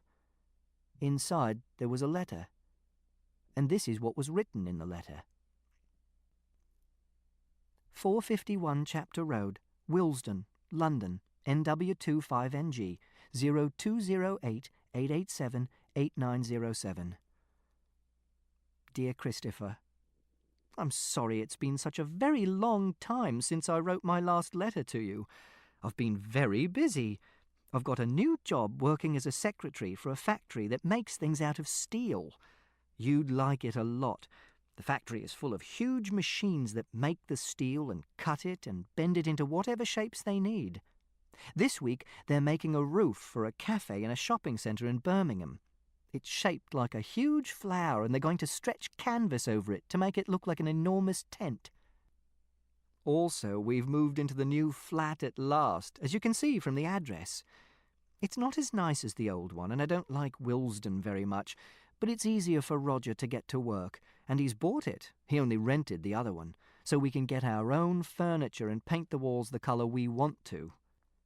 And that's why it's been such a long time since I wrote my last letter to you, because it's been hard work packing up all our things and then unpacking them and then getting used to this new job. I'm very tired now, and I must go to sleep, and I want to put this into the letterbox tomorrow morning, so I'll sign off now and write you another letter soon. You haven't written to me yet, so I know that you're probably still angry with me. I'm sorry, Christopher, but I still love you. I hope you don't stay angry with me forever, and I'd love it if you were able to write me a letter, but remember to send it to the new address. I think about you all the time. Lots of love, your Mum. Then I was really confused, because Mother had never worked as a secretary for a firm that made things out of steel. Mother had worked as a secretary for a big garage in the centre of town, and Mother had never lived in London. Mother had always lived with us, and Mother had never written a letter to me before. There was no date on the letter, so I couldn't work out when Mother had written the letter, and I wondered whether someone else had written the letter and pretended to be Mother. And then I looked at the front of the envelope, and I saw that there was a postmark, and there was a date on the postmark, and it was quite difficult to read, but it said London, 16/10/97, which meant that the letter was posted on 16th October 1997, which was 18 months after Mother had died. And then the door of my bedroom opened, and Father said, "What are you doing?" I said, "I'm reading a letter." And he said, "I've finished the drilling. That David Attenborough nature program's on telly if you're interested." I said, "OK." Then he went downstairs again. I looked at the letter and thought really hard. It was a mystery, and I couldn't work it out. Perhaps the letter was in the wrong envelope, and it had been written before Mother had died. But why was she writing from London? The longest she had been away was a week when she went to visit her cousin Ruth, who had cancer, but Ruth lived in Manchester. And then I thought that perhaps it wasn't a letter from Mother. Perhaps it was a letter to another person called Christopher from that Christopher's mother. I was excited. When I started writing my book, there was only one mystery I had to solve. Now there were two. I decided that I wouldn't think about it any more that night, because I didn't have enough information, and you could easily leap to the wrong conclusions, like Mr. Athelney Jones of Scotland Yard, which is a dangerous thing to do, because you should make sure you have all the available clues before you start deducing things. That way you're much less likely to make a mistake. I decided that I would wait until Father was out of the house. Then I would go into the cupboard in his bedroom and look at the other letters and see who they were from and what they said. I folded the letter and hid it under my mattress in case Father found it and got cross. Then I went downstairs and watched the television. Chapter 151. Lots of things are mysteries, but that doesn't mean there isn't an answer to them. It's just that scientists haven't found the answer yet. For example, some people believe in the ghosts of people who have come back from the dead. And Uncle Terry said that he saw a ghost in a shoe shop in a shopping centre in Northampton because he was going down into the basement when he saw someone dressed in grey walk across the bottom of the stairs. But when he got to the bottom of the stairs, the basement was empty and there were no doors. When he told the lady on the till upstairs, they said it was called Tuck, and he was a ghost of a Franciscan friar who used to live in the monastery which was on the same site hundreds of years ago, which was why the shopping centre was called Grey Friars Shopping Centre, and they were used to him and not frightened at all. Eventually scientists will discover something that explains ghosts, just like they discovered electricity, which explained lightning, and it might be something about people's brains, or something about the Earth's magnetic field, or it might be some new force altogether. And then ghosts won't be mysteries. They'll be like electricity and rainbows and non-stick frying pans. But sometimes a mystery isn't a mystery, and this is an example of a mystery which isn't a mystery. We have a pond at the school with frogs in, which are there so we can learn how to treat animals with kindness and respect, because some of the children at school are horrible to animals and think it's funny to crush worms or throw stones at cats. And some years there are lots of frogs in the pond, and some years there are very few. And if you drew a graph of how many frogs there were in the pond, the line would ricochet up and down quite irregularly. And if you looked at the graph, you might think that there was a really cold winter in 1987 and 1988 and 1989 and 1997, or that there was a heron which came and ate lots of the frogs. Sometimes there is a heron who comes and tries to eat the frogs, but there's chicken wire over the pond to stop it. But sometimes it's nothing to do with cold winters or cats or herons. Sometimes it's just maths. There is an actual formula for a population of animals, which is n new equals lambda times the set of n old times the set of 1 minus n old, where n stands for the population density. It was discovered by Robert May and George Oster and Jim York. It can tell you something about when populations will grow or go extinct. And ultimately, it means that sometimes things are so complicated that it's impossible to predict what they're going to do next, but they're only obeying really simple rules.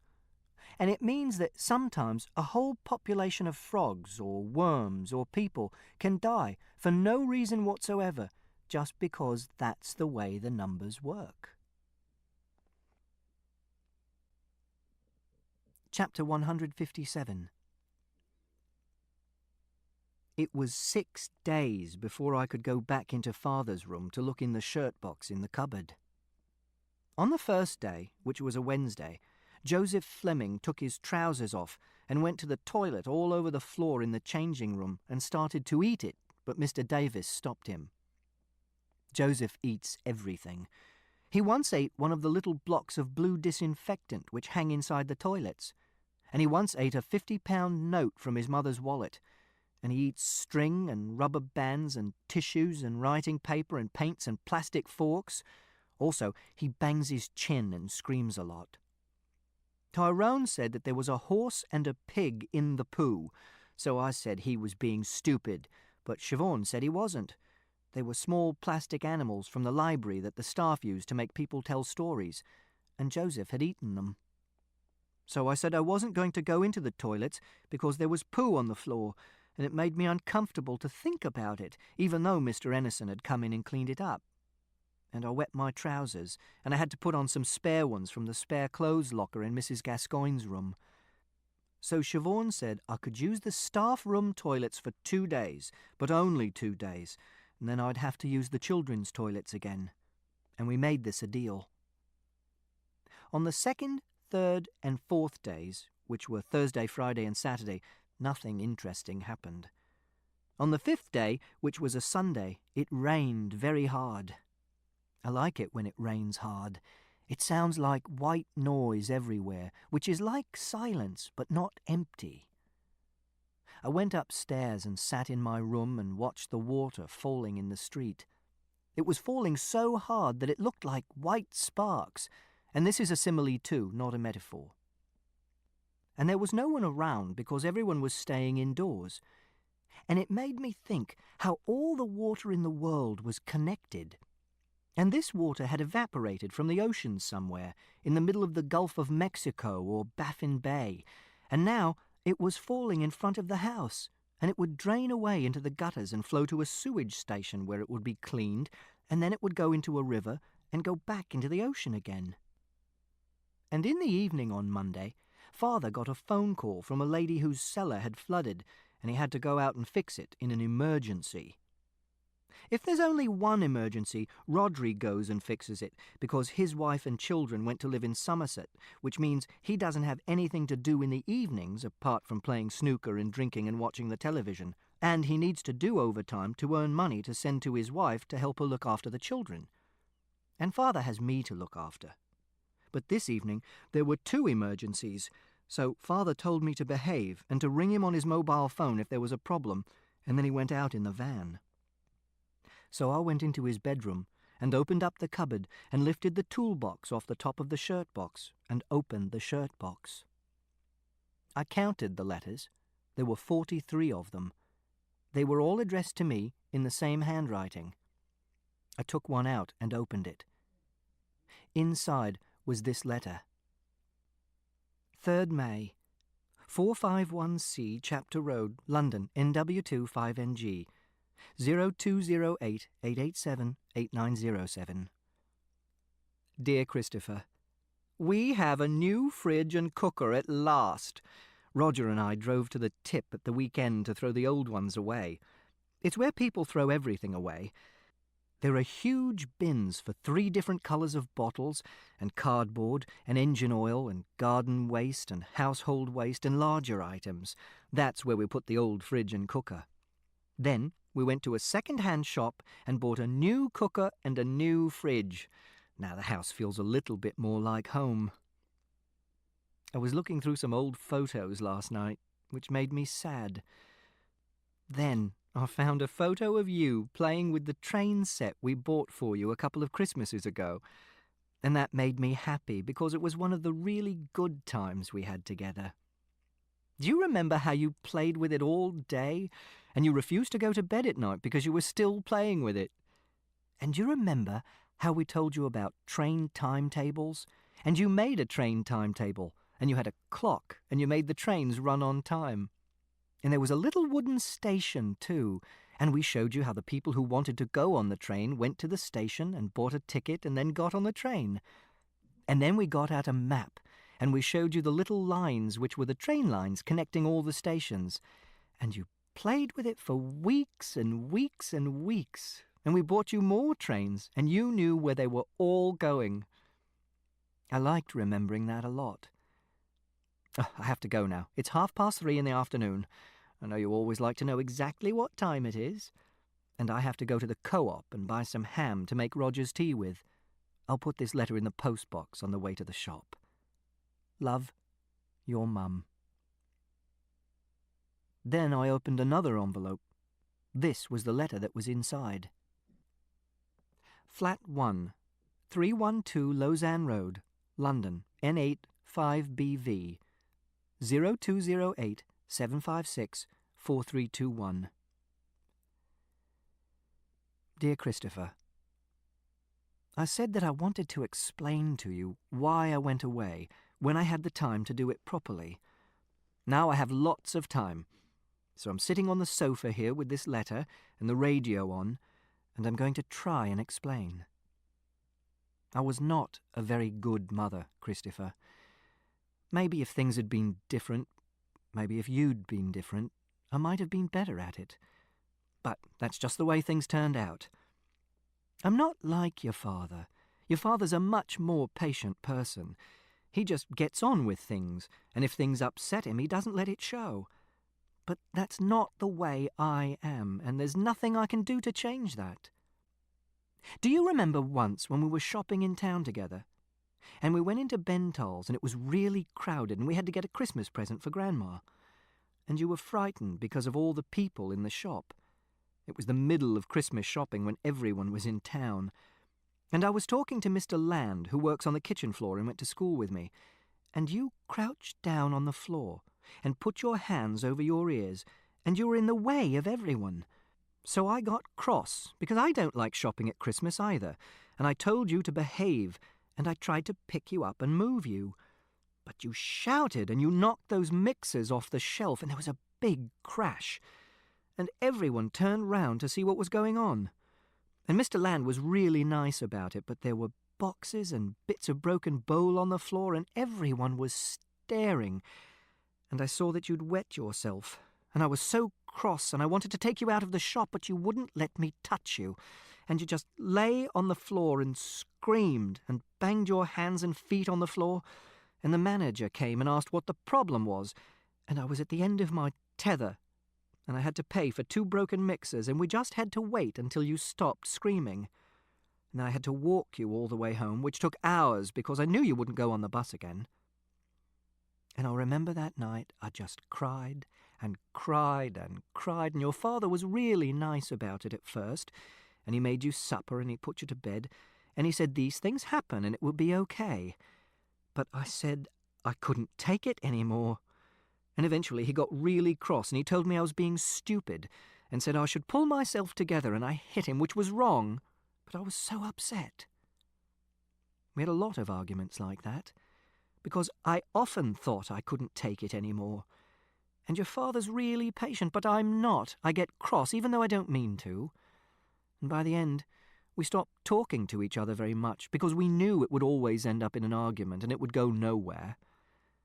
And I felt really lonely. And that was when I started spending lots of time with Roger.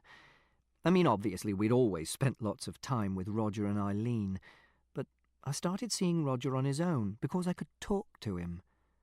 He was the only person I could really talk to. And when I was with him, I didn't feel lonely anymore. And I know you might not understand any of this, but I wanted to try to explain so that you knew. And even if you don't understand now, you can keep this letter and read it later, and maybe you might understand then. And Roger told me that he and Eileen weren't in love with one another anymore, and that they hadn't been in love with one another for a long time, which meant that he was feeling lonely too, so we had a lot in common. And then we realized that we were in love with one another. And he suggested that I should leave your father and that we should move into a house together. But I said that I couldn't leave you, and he was sad about that, but he understood that you were really important to me. And then you and me had that argument. Do you remember? It was about your supper one evening. I'd cooked you something, and you wouldn't eat it. And you hadn't eaten for days and days, and you were looking so thin. And you started to shout, and I got cross and threw the food across the room, which I know I shouldn't have done. And you grabbed the chopping board, and you threw it, and it hit my foot and broke my toes. Then, of course, we had to go to the hospital, and I had that plaster put on my foot. And afterwards, at home, your father and I had a huge argument.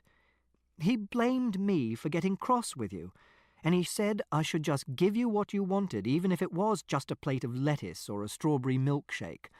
And I said I was just trying to get you to eat something healthy. And he said you couldn't help it. And I said, well, I couldn't help it either, and I just lost my rag. And he said that if he could keep his temper, then I should bloody well keep my temper. And it went on and on like this. And I couldn't walk properly for a month. Do you remember? And your father had to look after you. And I remember looking at the two of you and seeing you together and thinking how you were really different with him, much calmer. And you didn't shout at one another. And it made me so sad, because it was like you really didn't need me at all. And somehow that was even worse than you and me arguing all the time, because it was like I was invisible. And I think that was when I realised you and your father were probably better off if I wasn't living in the house. Then he'd only have one person to look after instead of two. Then Roger said that he had asked the bank for a transfer. That means he asked them if he could have a job in London, and he was leaving. He asked me if I wanted to come with him. I thought about it for a long time, Christopher. Honestly, I did. And it broke my heart. But eventually I decided it would be better for all of us if I went. So I said yes. I meant to say goodbye. I was going to come back and pick up some clothes when you were back from school. And that was when I was going to explain what I was doing and say that I would come back and see you as often as I could, and you could come down to London sometimes to stay with us. But when I rang your father, he said I couldn't come back. He was really angry. He said I couldn't talk to you. I didn't know what to do. He said that I was being selfish and that I was never to set foot inside the house again, so I haven't. But I have written you these letters instead. I wonder if you can understand any of this. I know it'll be very difficult for you, but I hope you can understand a little. Christopher, I never meant to hurt you. I thought that what I was doing was the best for all of us. I hope it is. And I want you to know that this is not your fault. I used to have dreams that everything would get better. Do you remember you used to say that you wanted to be an astronaut? Well, I used to have dreams that you were an astronaut, and you were on the television, and I thought, that's my son. I wonder what it is that you want to be now. Has it changed? Are you still doing maths? I hope you are. Please, Christopher, write to me sometime, or ring me on the telephone. The number's at the top of the letter. Love and kisses. Your mother. Then I opened a third envelope. This was the letter that was inside. 18th September, Flat 1, 312 Lausanne Road, London, N8, 0208 756 4321. Dear Christopher, well, I said I'd write you every week, and I have. In fact, this is the second letter this week, so I'm doing even better than I said. I have a job. I'm working in Camden at Perkin and Rashid, which is a chartered surveyor's. That means they go around looking at houses and work out how much they should cost and what work needs to be done on them and how much that work will cost.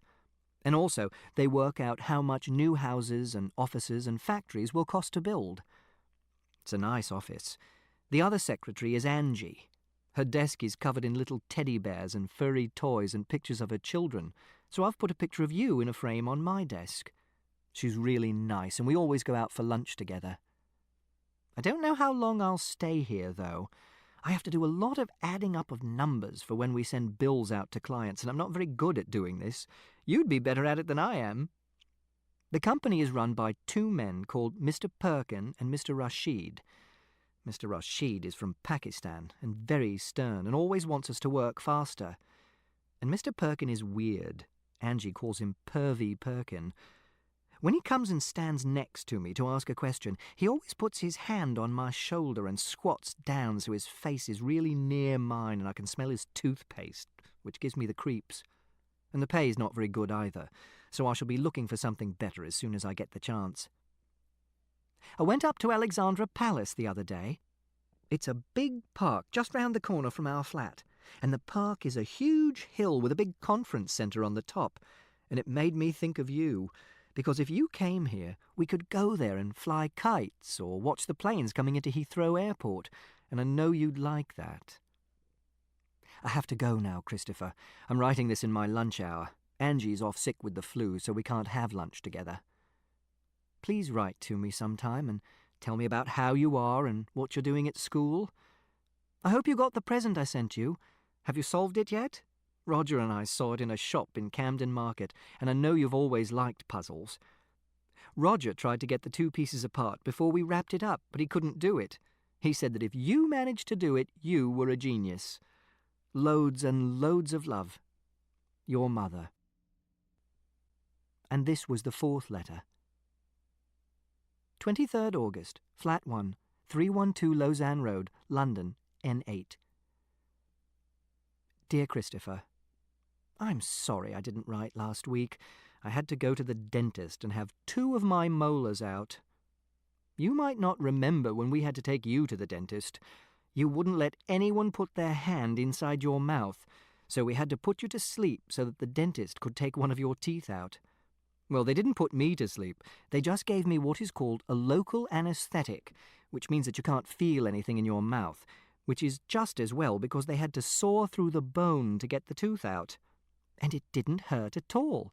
In fact, I was laughing because the dentist had to tug and pull and strain so much, and it seemed really funny to me. But when I got home, the pain started to come back, and I had to lie on the sofa for 2 days and take lots of painkillers.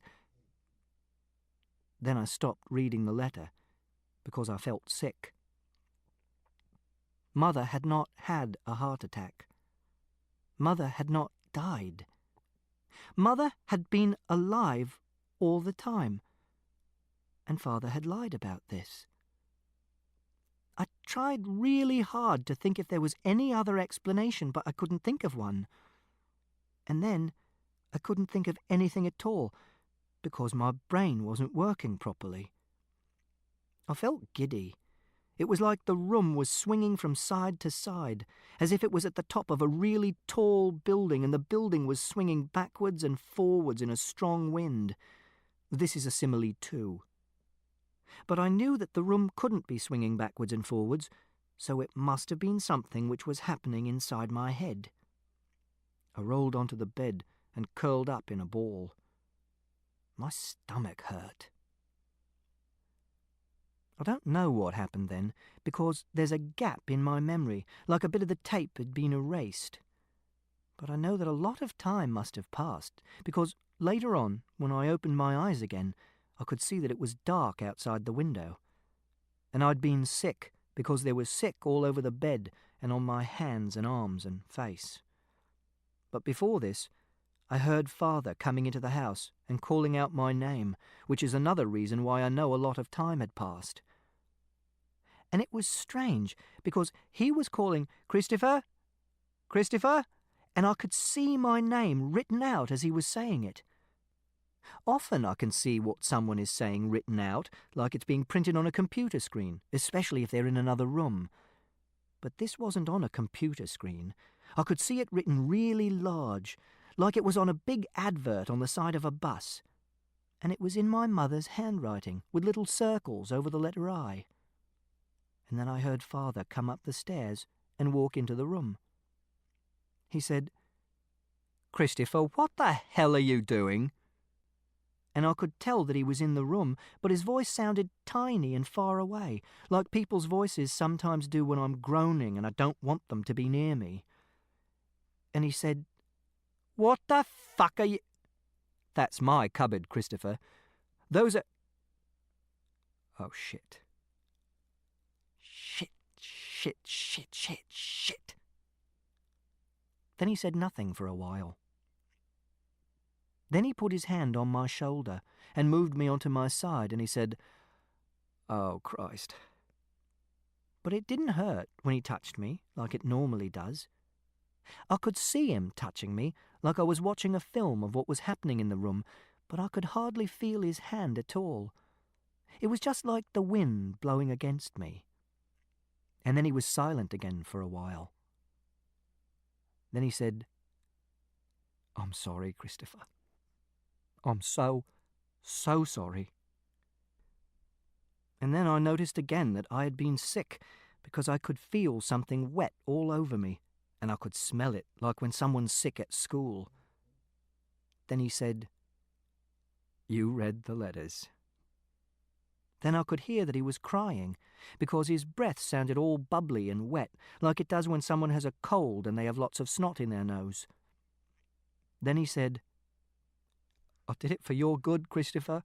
Honestly, I did. I never meant to lie. I just thought it was better if you didn't know that I didn't mean to. I was going to show them to you when you were older." Then he was silent again. Then he said, "It was an accident." Then he was silent again. Then he said, "I didn't know what to say. I was in such a mess." She left a note and she rang, and I said she was in hospital because I didn't know how to explain. It was so complicated, so difficult. And I said she was in hospital. And I know it wasn't true, but once I'd said that, I couldn't change it. Do you understand, Christopher?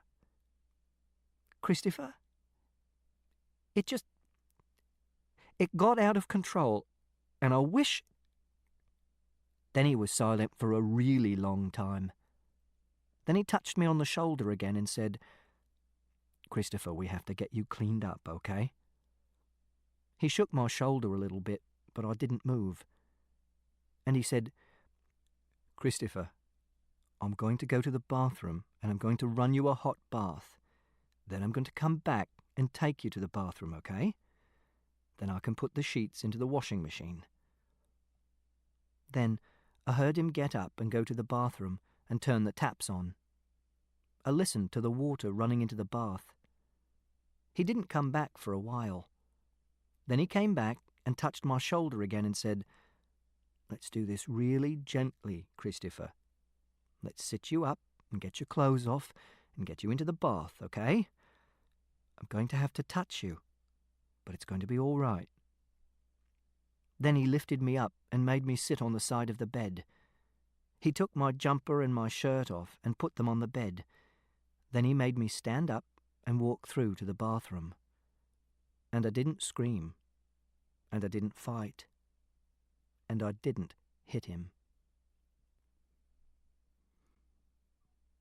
Chapter 163. When I was little and I first went to school, my main teacher was called Julie, because Siobhan hadn't started working at the school then. She only started working at the school when I was 12. And one day, Julie sat down at a desk next to me and put a tube of Smarties on the desk, and she said, "Christopher, what do you think is in here?" And I said, "Smarties." Then she took the top off the Smarties tube and turned it upside down, and a little red pencil came out, and she laughed, and I said, "It's not Smarties, it's a pencil." Then she put the little red pencil back inside the Smarties tube and put the top back on. Then she said, "If your mummy came in now and we asked her what was inside the Smarties tube, what do you think she would say?" Because I used to call Mother Mummy then, not Mother. And I said, "A pencil." That was because when I was little, I didn't understand about other people having minds.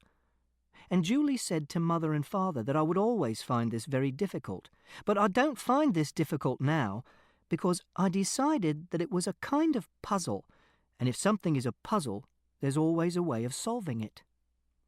It's like computers. People think computers are different from people because they don't have minds, even though in the Turing test, computers can have conversations with people about the weather and wine and what Italy is like, and they can even tell jokes. But the mind is just a complicated machine. And when we look at things, we think we're just looking out of our eyes, like we're looking out of little windows and there's a person inside our head, but we're not. We're looking at a screen inside our heads, like a computer screen. And you can tell this because of an experiment which I saw on a TV series called How the Mind Works. And in this experiment, you put your head in a clamp and you look at a page of writing on a screen. And it looks like a normal page of writing and nothing is changing. But after a while, as your eye moves round the page, you realize that something is very strange. Because when you try to read a bit of the page you've read before, it's different. And this is because when your eye flicks from one point to another, you don't see anything at all and you're blind. And the flicks are called saccades. Because if you saw everything when your eye flicked from one point to another, you'd feel giddy. And in the experiment, there's a sensor which tells when your eye is flicking from one place to another, and when it's doing this, it changes some of the words on the page in a place where you're not looking. But you don't notice that you're blind during saccades because your brain fills in the screen in your head to make it seem like you're looking out of two little windows in your head. And you don't notice that words have changed on another part of the page because your mind fills in a picture of things you're not looking at that moment. And people are different from animals because they can have pictures on the screens in their heads of things which they are not looking at.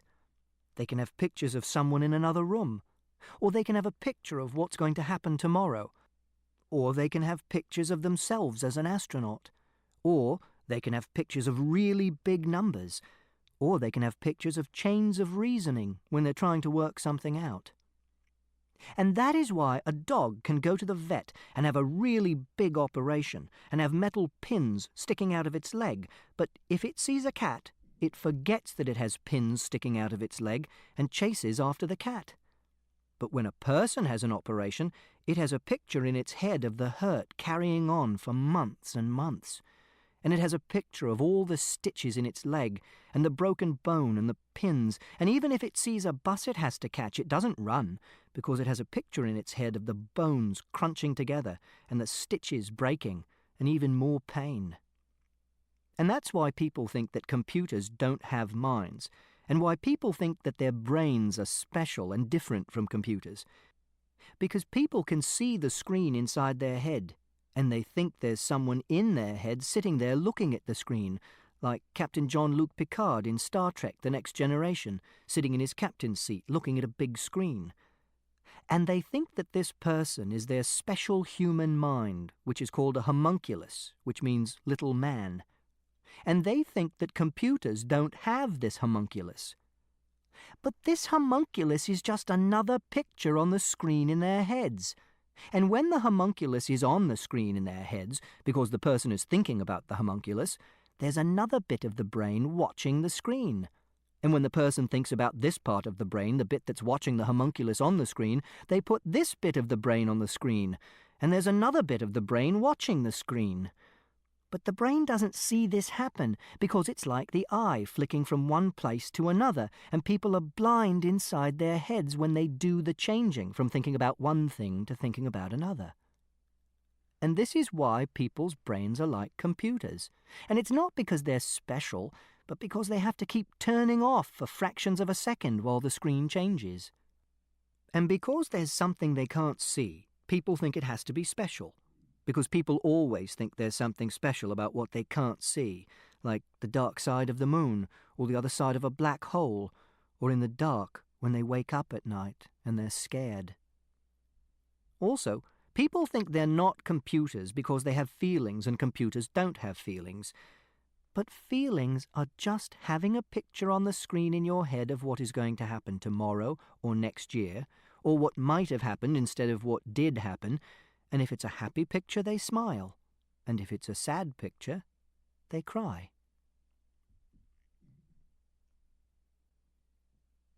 Chapter 167.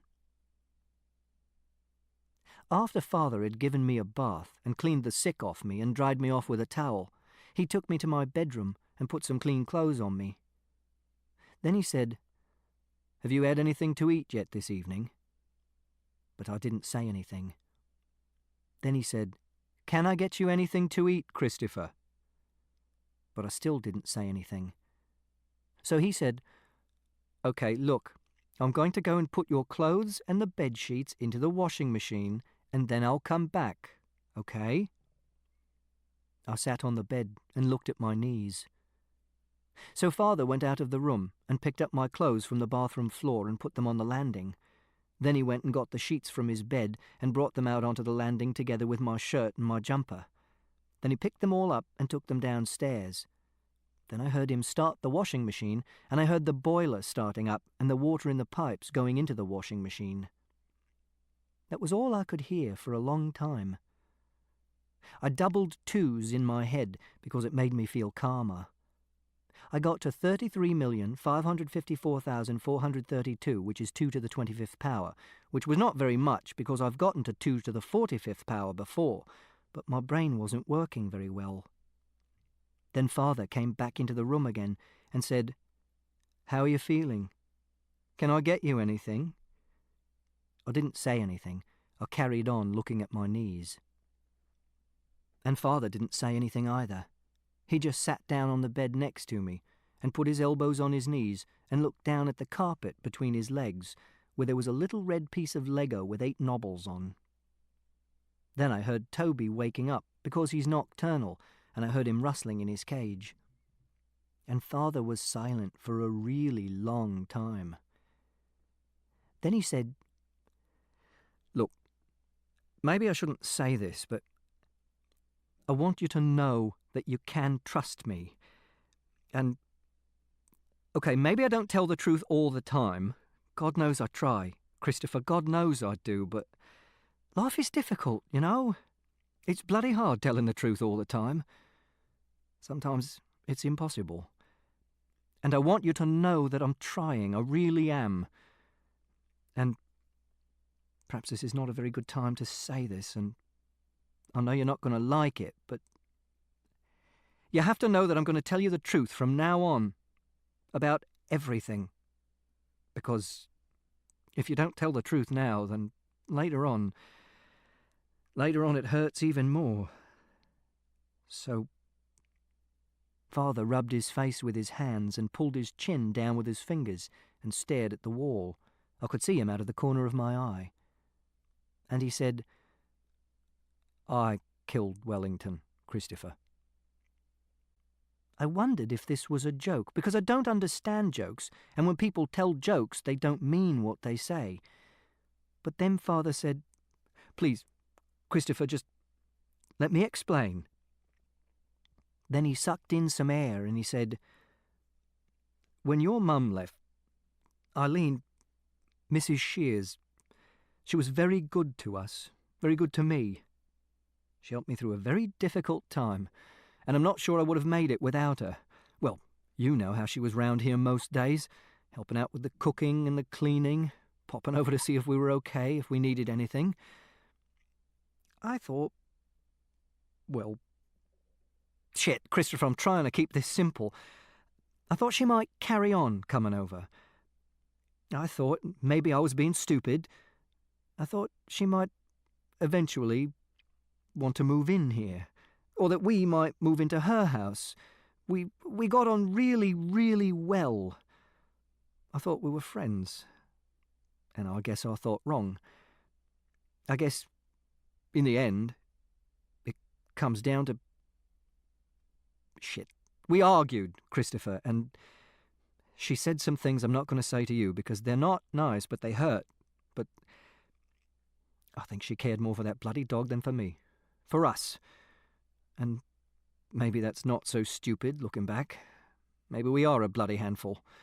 And maybe it is easier living on your own looking after some stupid mutt than sharing your life with other actual human beings. I mean, shit, buddy, we're not exactly low maintenance, are we? Anyway, we had this row. Well, quite a few rows, to be honest, but after this particularly nasty little blowout, she chucked me out the house. And you know what that bloody dog was like after the operation? Bloody schizophrenic, nice as pie one moment, roll over, tickle its stomach, sink its teeth into your leg the next. Anyway, we're yelling at each other, and it's in the garden relieving itself. So when she slams the door behind me, the bugger's waiting for me. And I know, maybe if I'd just given it a kick, it would probably have backed off, but shit, Christopher, when that red mist comes down... Christ, you know how it is. I mean, we're not that different, you and me. And all I could think about was that she cared more about this bloody dog than she did about you or me. And it was like everything I'd been bottling up for 2 years just... And then Father was silent for a bit. Then he said, "I'm sorry, Christopher. I promise you I never meant for it to turn out like this." And then I knew that it wasn't a joke, and I was really frightened. Father said, "We all make mistakes, Christopher. You, me, your mum, everyone. And sometimes they're really big mistakes. We're only human." Then he held up his right hand and spread his fingers out in a fan.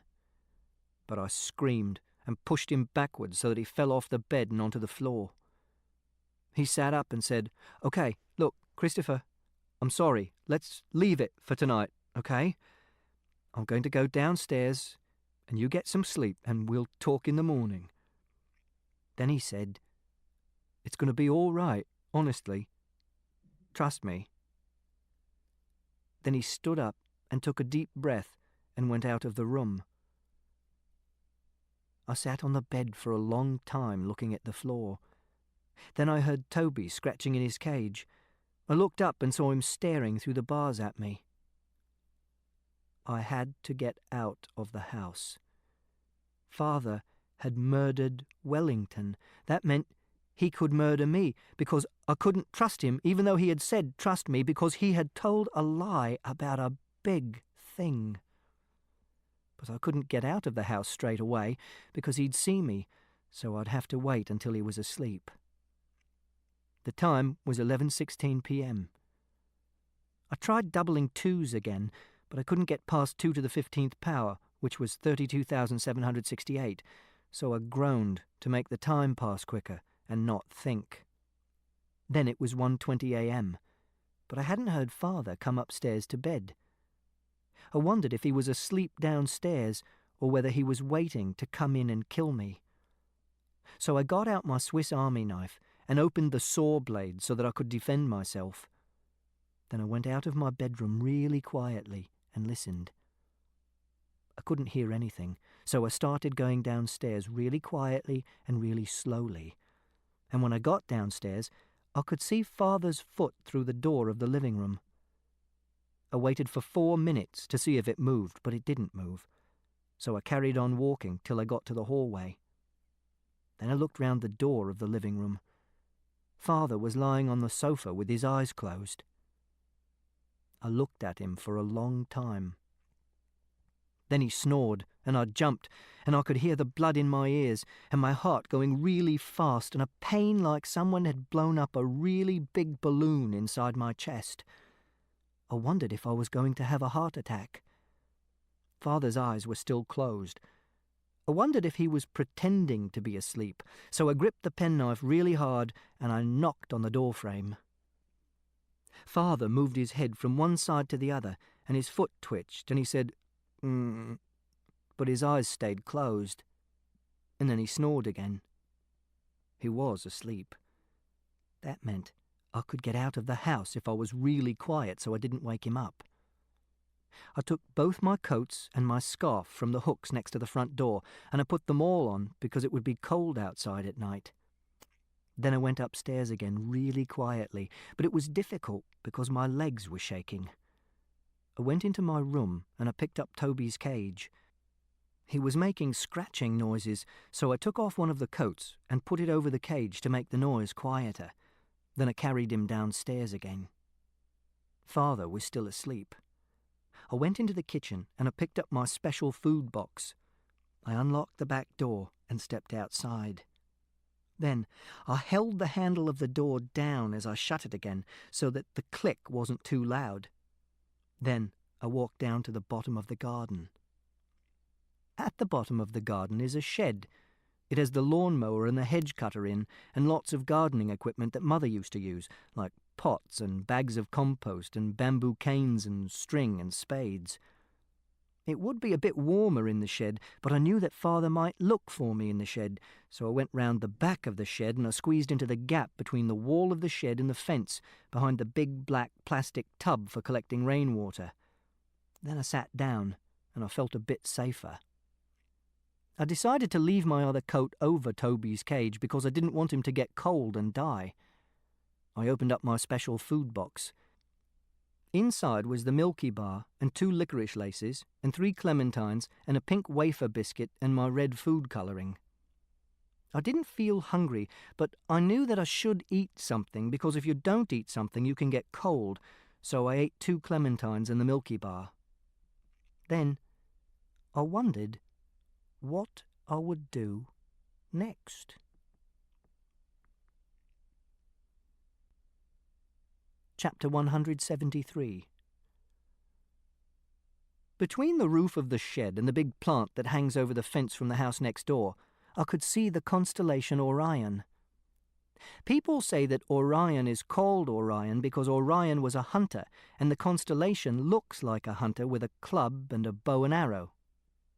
But this is really silly because it's just stars, and you could join up the dots in any way you wanted, and you could make it look like a lady with an umbrella who's waving, or the coffee maker which Mrs. Shears has, which is from Italy, with a handle and steam coming out, or like a dinosaur.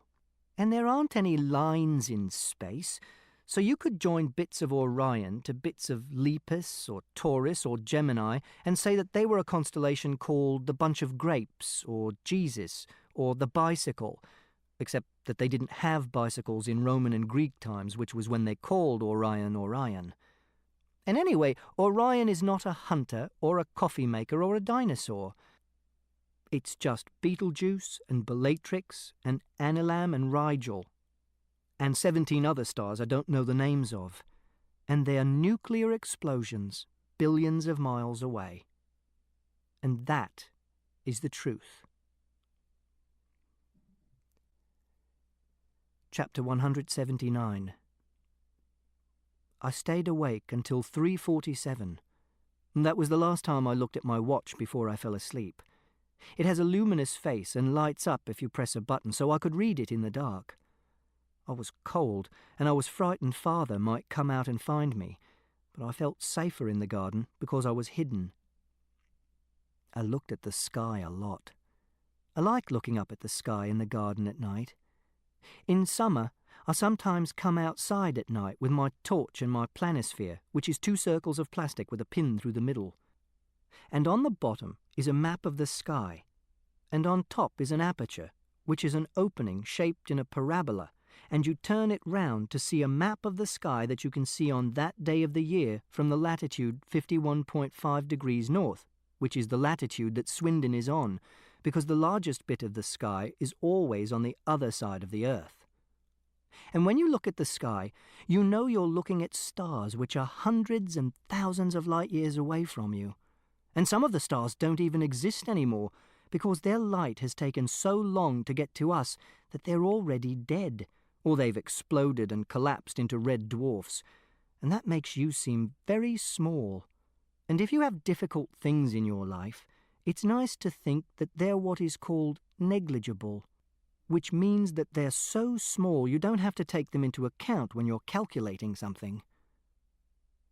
I didn't sleep very well because of the cold and because the ground was very bumpy and pointy underneath me and because Toby was scratching in his cage a lot. But when I woke up properly, it was dawn and the sky was all orange and blue and purple, and I could hear birds singing, which is called the dawn chorus. And I stayed where I was for another 2 hours and 32 minutes, and then I heard Father come into the garden and call out, "Christopher? Christopher?" So I turned round, and I found an old plastic sack covered in mud that used to have fertilizer in it, and I squeezed myself and Toby's cage and my special food box into the corner between the wall of the shed and the fence and the rainwater tub, and I covered myself with the fertilizer sack. And then I heard Father coming down the garden, and I took my Swiss Army knife out of my pocket and got out the saw blade and held it in case he found us. And I heard him open the door of the shed and look inside. Then I heard him say, "Shit." And then I heard his footsteps in the bushes round the side of the shed, and my heart was beating really fast, and I could feel the feeling like a balloon inside my chest again, and I think he might have looked round the back of the shed, but I couldn't see because I was hiding. But he didn't see me because I heard him walking back up the garden again. Then I stayed still, and I looked at my watch, and I stayed still for 27 minutes. And then I heard Father start the engine of his van. I knew it was his van because I heard it very often, and it was nearby. And I knew it wasn't any of the neighbours' cars because the people who take drugs have a Volkswagen camper van, and Mr. Thompson, who lives at number 40, has a Vauxhall Cavalier, and the people who live at number 34 have a Peugeot, and they all sound different. And when I heard him drive away from the house, I knew it would be safe to come out. And then I had to decide what to do, because I couldn't live in the house with Father anymore because it was dangerous. So I made a decision. I decided that I would go and knock on Mrs. Shear's door, and I would go and live with her, because I knew her and she wasn't a stranger, and I had stayed in her house before when there was a power cut on our side of the street. And this time she wouldn't tell me to go away, because I'd be able to tell her who had killed Wellington, and that way she would know that I was a friend. And also, she would understand why I couldn't live with Father anymore. I took the licorice laces and the pink wafer biscuit and the last clementine out of my special food box and put them in my pocket, and hid the special food box under the fertilizer bag. Then I picked up Toby's cage and my extra coat, and I climbed out from behind the shed. I walked up the garden and down the side of the house. I undid the bolt in the garden door and walked out in front of the house. There was no one in the street, so I crossed and walked up the drive to Mrs. Shear's house and knocked on the door and waited and worked out what I was going to say when she opened the door. But she didn't come to the door, so I knocked again.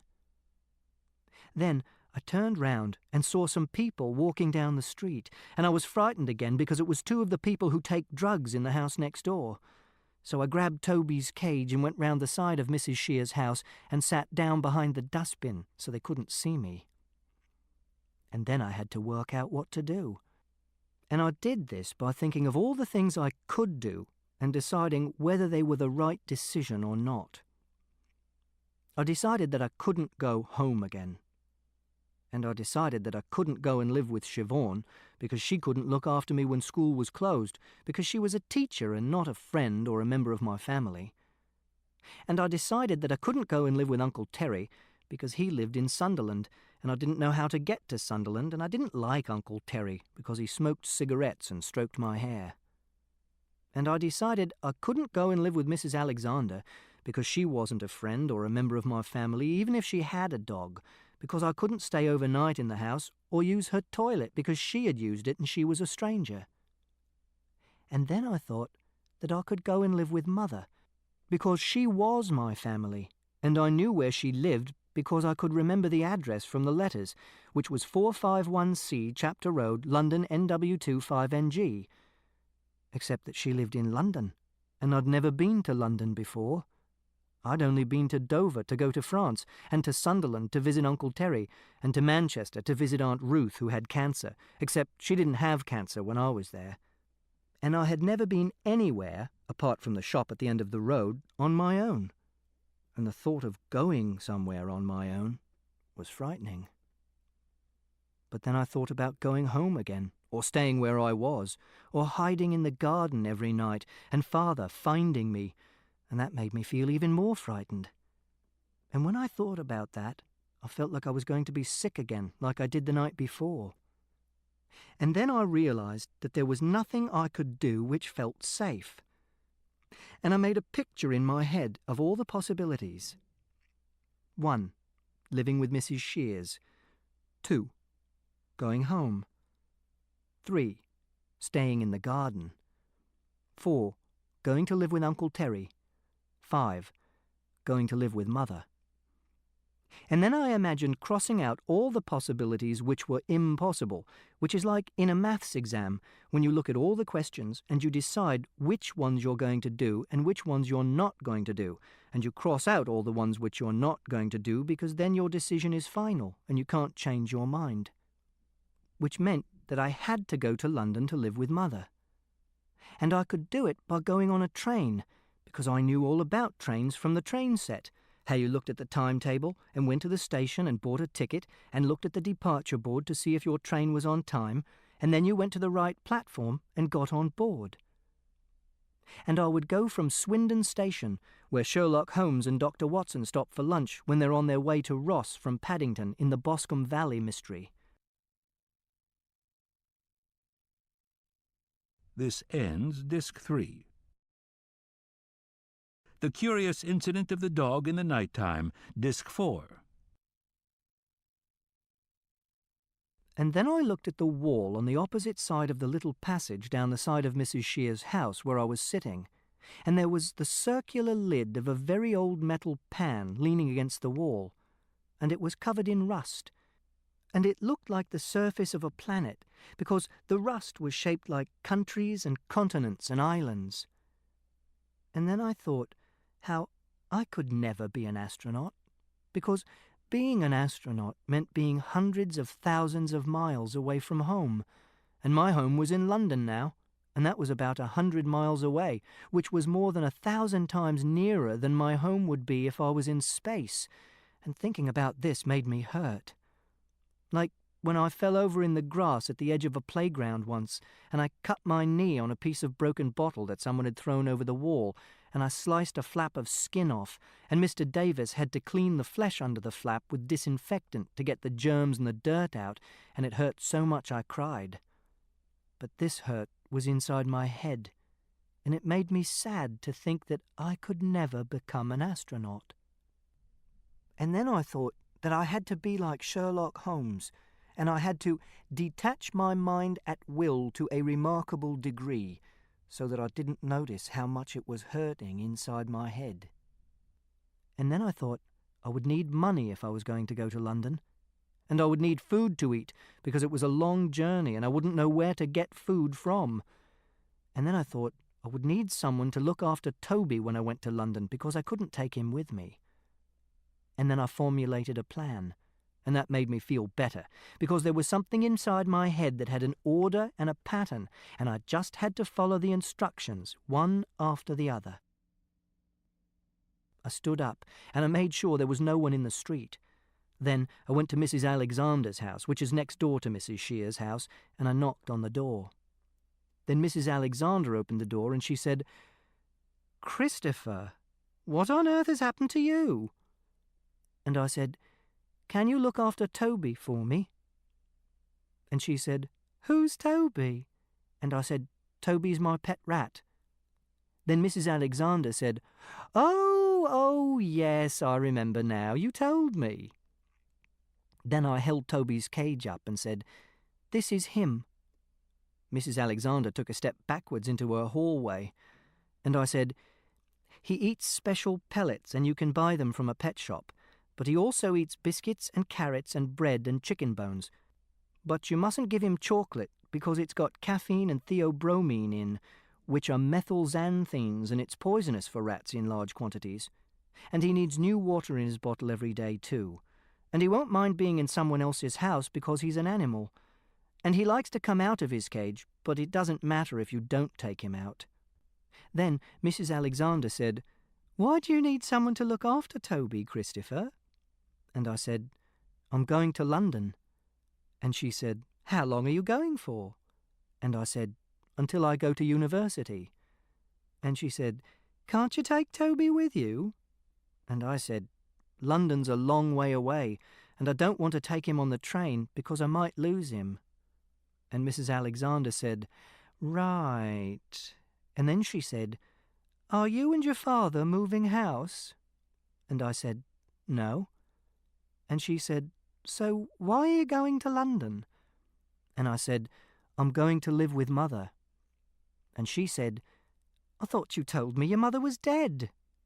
And I said, "I thought she was dead, but she was still alive, and Father lied to me. And also, he said he killed Wellington."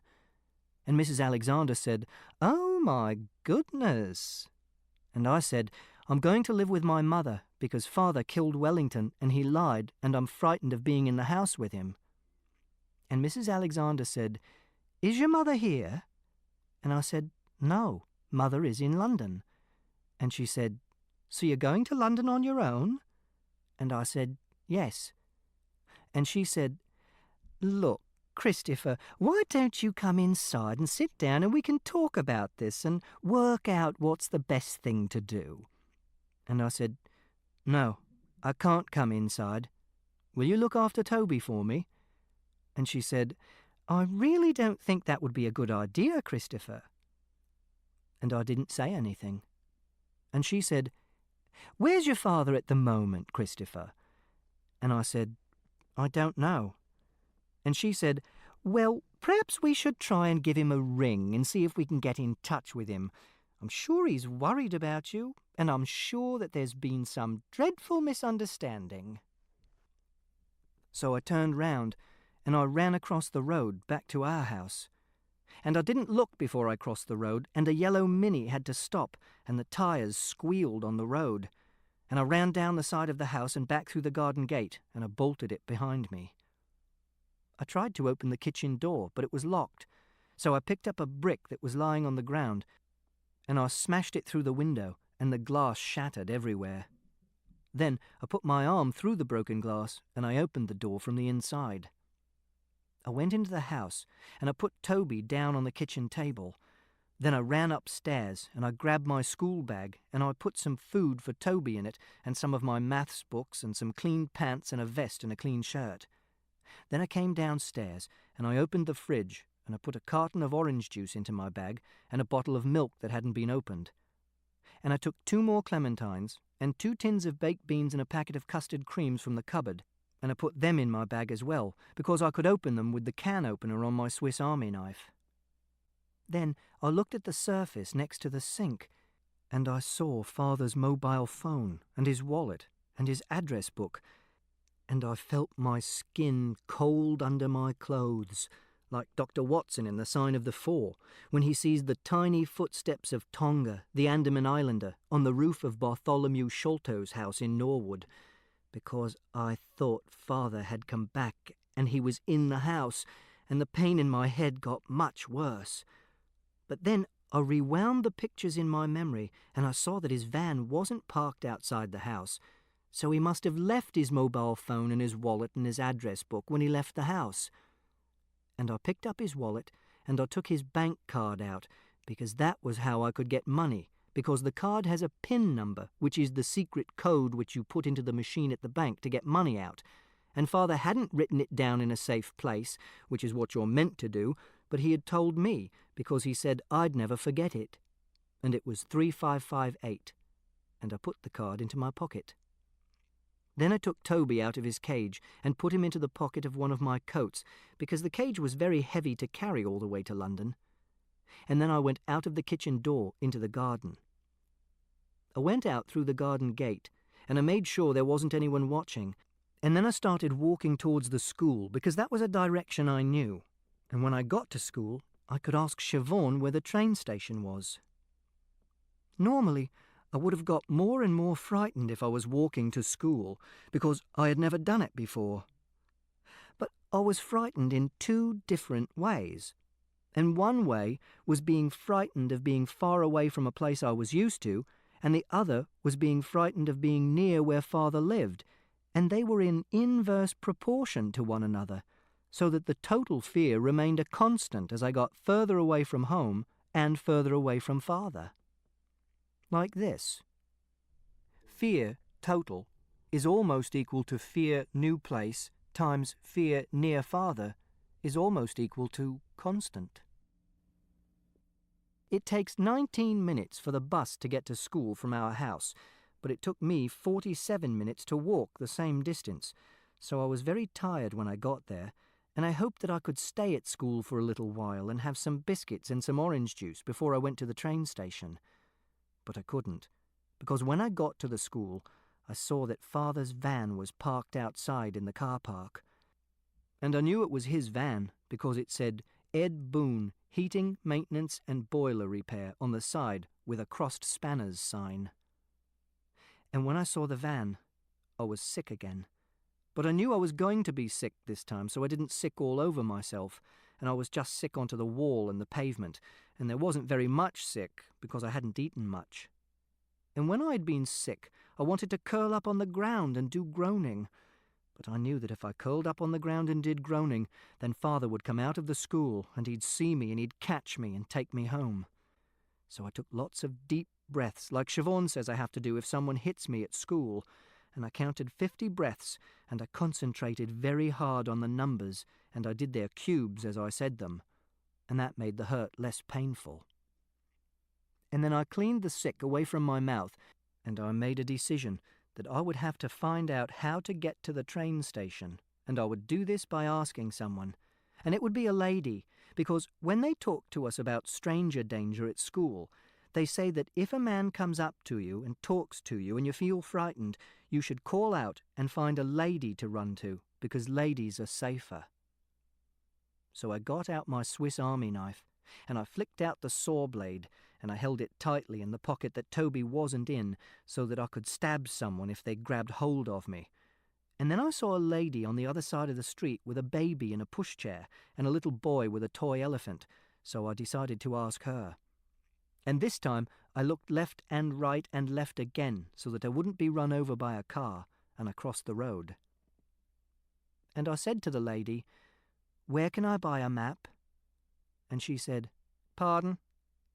And I said, "Where can I buy a map?"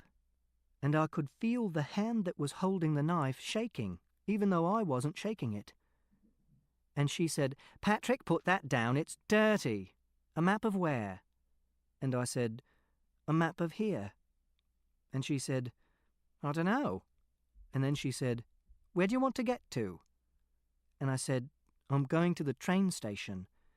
And she laughed and she said, "You don't need a map to get to the train station." And I said, "I do, because I don't know where the train station is." And she said, "You can see it from here." And I said, "No, I can't. And also, I need to know where there is a cash machine." And she pointed and said, "There, that building says Signal Point on the top. There's a British Rail sign on the other end. The station's at the bottom of that. Patrick, if I've told you once, I've told you 1,000 times, don't pick things off the pavement and stick them in your mouth." And I looked, and I could see a building with writing at the top, but it was a long way away, so it was hard to read. And I said, "Do you mean that stripy building with the horizontal windows?" And she said, "That's the one." And I said, "How do I get to that building?" And she said, "Gordon Bennett." And then she said, "Follow that bus." And she pointed to a bus that was going past. So I started to run. But buses go really fast, and I had to make sure that Toby didn't fall out of my pocket. But I managed to keep running after the bus for a long way, and I crossed 6 side roads before it turned down another street and I couldn't see it anymore. And then I stopped running because I was breathing really hard and my legs hurt. And I was in a street with lots of shops. And I remember being in this street when I went shopping with Mother. And there were lots of people in the street doing their shopping, but I didn't want them to touch me, so I walked at the edge of the road. And I didn't like all the people being near me and all the noise, because it was too much information in my head, and it made it hard to think, like they were shouting in my head. So I put my hands over my ears, and I groaned very quietly. And then I noticed that I could still see the railway sign that the lady had pointed at, so I kept on walking towards it. And then I couldn't see the railway sign anymore, and I had forgotten to remember where it was, and this was frightening because I was lost and because I don't forget things. And normally I'd make a map in my head and I'd follow the map, and I'd be a little cross on the map that showed where I was, but there was too much interference in my head, and this had made me confused. So I stood under the green and white canvas roof outside a greengrocer's shop, where there were carrots and onions and parsnips and broccoli in boxes that had a plastic furry green carpet in them, and I made a plan. I knew that the train station was somewhere near, and if something is nearby, you can find it by moving in a spiral, walking clockwise and taking every right turn until you come back to a road you've already walked on, then taking the next left, then taking every right, and so on. And that was how I found the train station, and I concentrated really hard on following the rules and making a map of the centre of the town in my head as I walked, and that way it was easier to ignore all the people and all the noise around me. And then I went into the train station. Chapter 181. I see everything. That's why I don't like new places. If I'm in a place I know, like home or school or the bus or the shop or the street, I've seen almost everything in it beforehand, and all I have to do is look at the things that have changed or moved. For example, one week the Shakespeare's Globe poster had fallen down in the classroom at school, and you could tell because it had been put back slightly to the right, and there were 3 little circles of blue tack stain on the wall down the left-hand side of the poster. And the next day someone had graffitied Crow Aptock to lamppost 437 in our street, which is the one outside number 35. But most people are lazy. They never look at everything. They do what is called glancing, which is the same word for bumping off something and carrying on in almost the same direction. For example, when a snooker ball glances off another snooker ball. And the information in their head is really simple. For example, if they're in the countryside, it might be 1. I'm standing in a field that is full of grass. 2. There are some cows in the fields. 3. It's sunny with a few clouds. 4.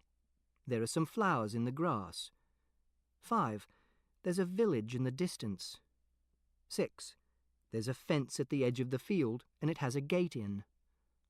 And then they'd stop noticing anything, because they'd be thinking something else, like, oh, it's very beautiful here, or I'm worried that I might have left the gas cooker on, or I wonder if Julie has given birth yet. This is really true, because I asked Siobhan what people thought about when they looked at things, and that's what she said. But if I'm standing in a field in the countryside, I notice everything. For example, I remember standing in a field on Thursday, 15th June 1994, because Father and Mother and I were driving to Dover to get a ferry to France, and we did what Father called taking the scenic route, which means going by little roads and stopping for lunch in a pub garden. And I had to stop to go for a wee, and I went into a field with cows in, and after I'd had a wee, I stopped and looked at the field, and I noticed these things. 1. There are 19 cows in the field, 15 of which are black and white, and 4 of which are brown and white. 2. There's a village in the distance which has 31 visible houses and a church with a square tower and not a spire. 3. There are ridges in the field, which means that in medieval times it was what's called a ridge and furrow field, and people who lived in the village would have a ridge each to do farming on. 4. There's an old plastic bag from Asda in the hedge, and a squashed Coca-Cola can with a snail on, and a long piece of orange string. 5. The northeast corner of the field is highest, and the southwest corner is lowest. I had a compass because we were going on holiday and I wanted to know where Swindon was when we got in France.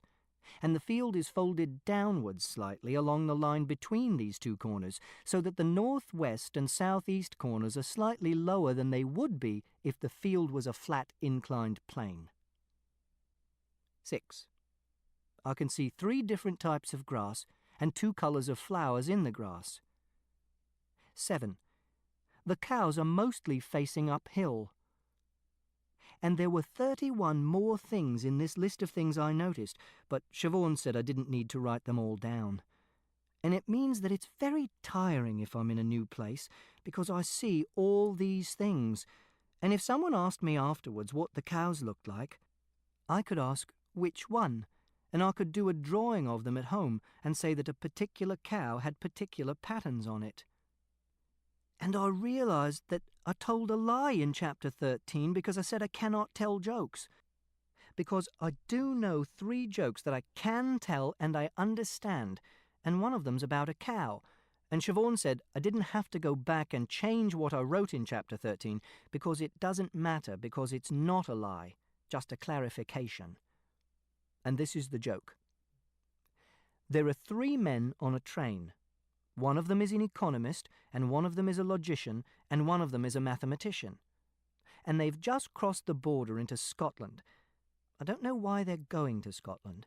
And they see a brown cow standing in a field from the window of the train, and the cow is standing parallel to the train. And the economist says, "Look, the cows in Scotland are brown." And the logician says, "No, there are cows in Scotland, of which one, at least, is brown." And the mathematician says, "No, there is at least one cow in Scotland, of which one side appears to be brown." And it's funny, because economists are not real scientists, and because logicians think more clearly, but mathematicians are best. And when I'm in a new place, because I see everything, it's like when a computer is doing too many things at the same time, and the central processor unit is blocked up and there isn't any space left to think about other things. And when I'm in a new place and there are lots of people there, it's even harder, because people are not like cows and flowers and grass, and they can talk to you and do things that you don't expect, so you have to notice everything that is in the place, and also you have to notice things that might happen as well. And sometimes, when I'm in a new place and there are lots of people there, it's like a computer crashing, and I have to close my eyes and put my hands over my ears and groan, which is like pressing Control-Alt-Delete and shutting down programs and turning the computer off and rebooting, so that I can remember what I'm doing and where I'm meant to be going.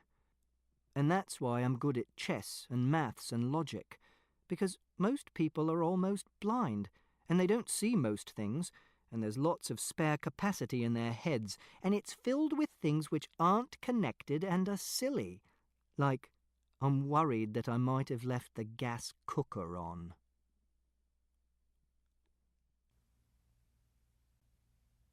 Chapter 191. My train set had a little building that was 2 rooms with a corridor between them, and one was the ticket office where you bought the tickets, and one was a waiting room where you waited for the train. But the train station in Swindon wasn't like that. It was a tunnel and some stairs and a shop and a cafe and a waiting room. And it was like standing on a cliff in a really strong wind, because it made me feel giddy and sick, because there were lots of people walking into and out of the tunnel, and it was really echoey, and there was only one way to go, and that was down the tunnel, and it smelt of toilets and cigarettes. So I stood against the wall and held onto the edge of a sign that said, "Customers seeking access to car park, please use assistance phone opposite, right of the ticket office," to make sure that I didn't fall over and go into a crouch on the ground. And I wanted to go home, but I was frightened of going home, and I tried to make a plan of what I should do in my head, but there were too many things to look at and too many things to hear. So I put my hands over my ears to block out the noise and think. And I thought that I had to stay in the station to get on a train, and I had to sit down somewhere, and there was nowhere to sit down near the door of the station, so I had to walk down the tunnel. So I said to myself, in my head, not out loud, I will walk down the tunnel, and there might be somewhere I can sit down, and then I can shut my eyes and I can think. And I walked down the tunnel, trying to concentrate on the sign at the end of the tunnel that said, "Warning, CCTV in operation." And it was like stepping off the cliff onto a tightrope. And eventually I got to the end of the tunnel, and there were some stairs, and I went up the stairs, and there were still lots of people, and I groaned, and there was a shop at the top of the stairs, and a room with chairs in, but there were too many people in the room with chairs in, so I walked past it. And there were signs saying, "Great Western," and "Cold beers and lagers," and "Caution, wet floor," and "Your 50p will keep a premature baby alive for 1.8 seconds," and "Transforming travel," and "Refreshingly different," and "It's delicious, it's creamy, and it's only £1.30 hot choc deluxe," and 0870-777-7676, and "The Lemon Tree," and "No smoking," and "Fine teas." And there were some little tables with chairs next to them, and no one was sitting at one of the tables, and it was in a corner. And I sat down on one of the chairs next to it, and I closed my eyes. And I put my hands in my pockets, and Toby climbed into my hand, and I gave him 2 pellets of rat food from my bag, and I gripped the Swiss Army knife in the other hand, and I groaned to cover up the noise because I had taken my hands off my ears, but not so loud that other people would hear me groaning and come and talk to me. And then I tried to think about what I had to do, but I couldn't think because there were too many other things in my head. So I did a maths problem to make my head clearer. And the maths problem that I did was called Conway's Soldiers. And in Conway's Soldiers, you have a chessboard that continues infinitely in all directions, and every square below a horizontal line has a coloured tile on it. And you can move a coloured tile only if you can jump over a coloured tile, horizontally or vertically, but not diagonally, into an empty square 2 squares away. And when you move a coloured tile in this way, you have to remove the coloured tile that it jumped over. And you have to see how far you get the coloured tiles above the starting horizontal line. And I know what the answer is, because however you move the coloured tiles, you'll never get a coloured tile more than 4 squares above the starting horizontal line. But it is a good maths problem to do in your head when you don't want to think about something else, because you can make it as complicated as you need to fill your brain by making the board as big as you want and the moves as complicated as you want. And then I looked up and saw that there was a policeman standing in front of me, and he was saying, "Anyone at home?" But I didn't know what that meant. And then he said, "Are you all right, young man?" I looked at him, and I thought for a bit so that I'd answer the question correctly, and I said, "No." And he said, "You're looking a bit worse for wear." He had a gold ring on one of his fingers, and it had curly letters on it, but I couldn't see what the letters were.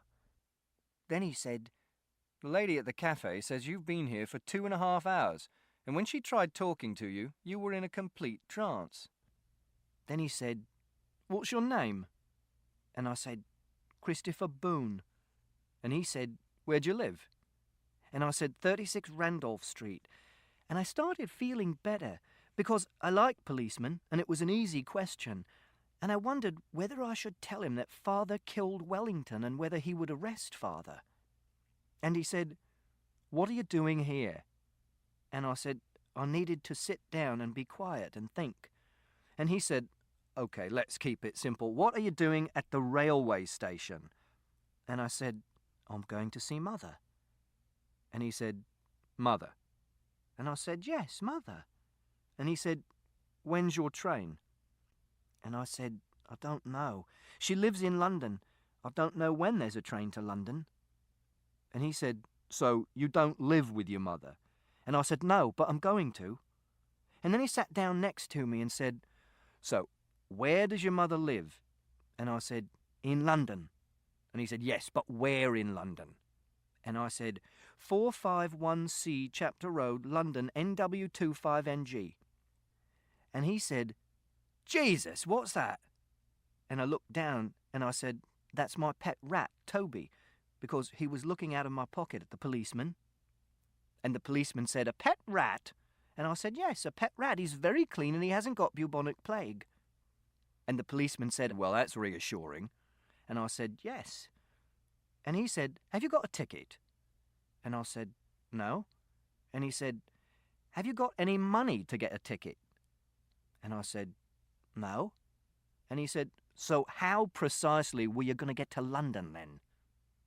And then I didn't know what to say, because I had Father's cash point card in my pocket, and it was illegal to steal things, but he was a policeman, so I had to tell the truth. So I said, "I have a cash point card," and I took it out of my pocket and showed it to him, and this was a white lie. But the policeman said, "Is this your card?" And then I thought he might arrest me, so I said, "No, it's Father's." And he said, "Father's?" And I said, "Yes, Father's." And he said, "Okay." But he said it really slowly, and he squeezed his nose between his thumb and his forefinger. And I said, "He told me the number," which was another white lie.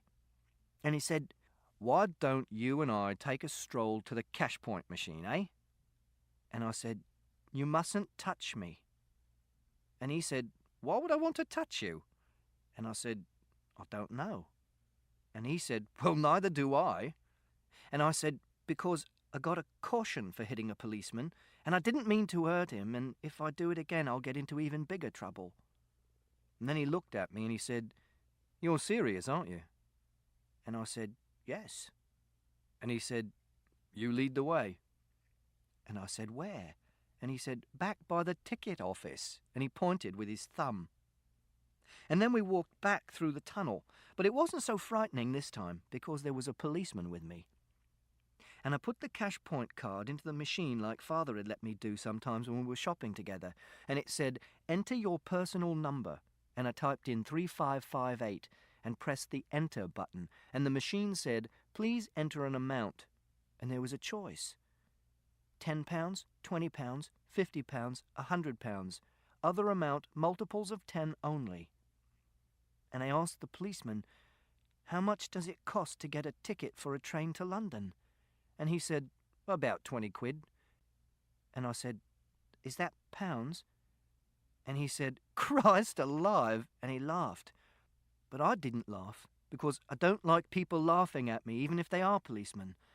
And he stopped laughing and he said, "Yep, it's £20.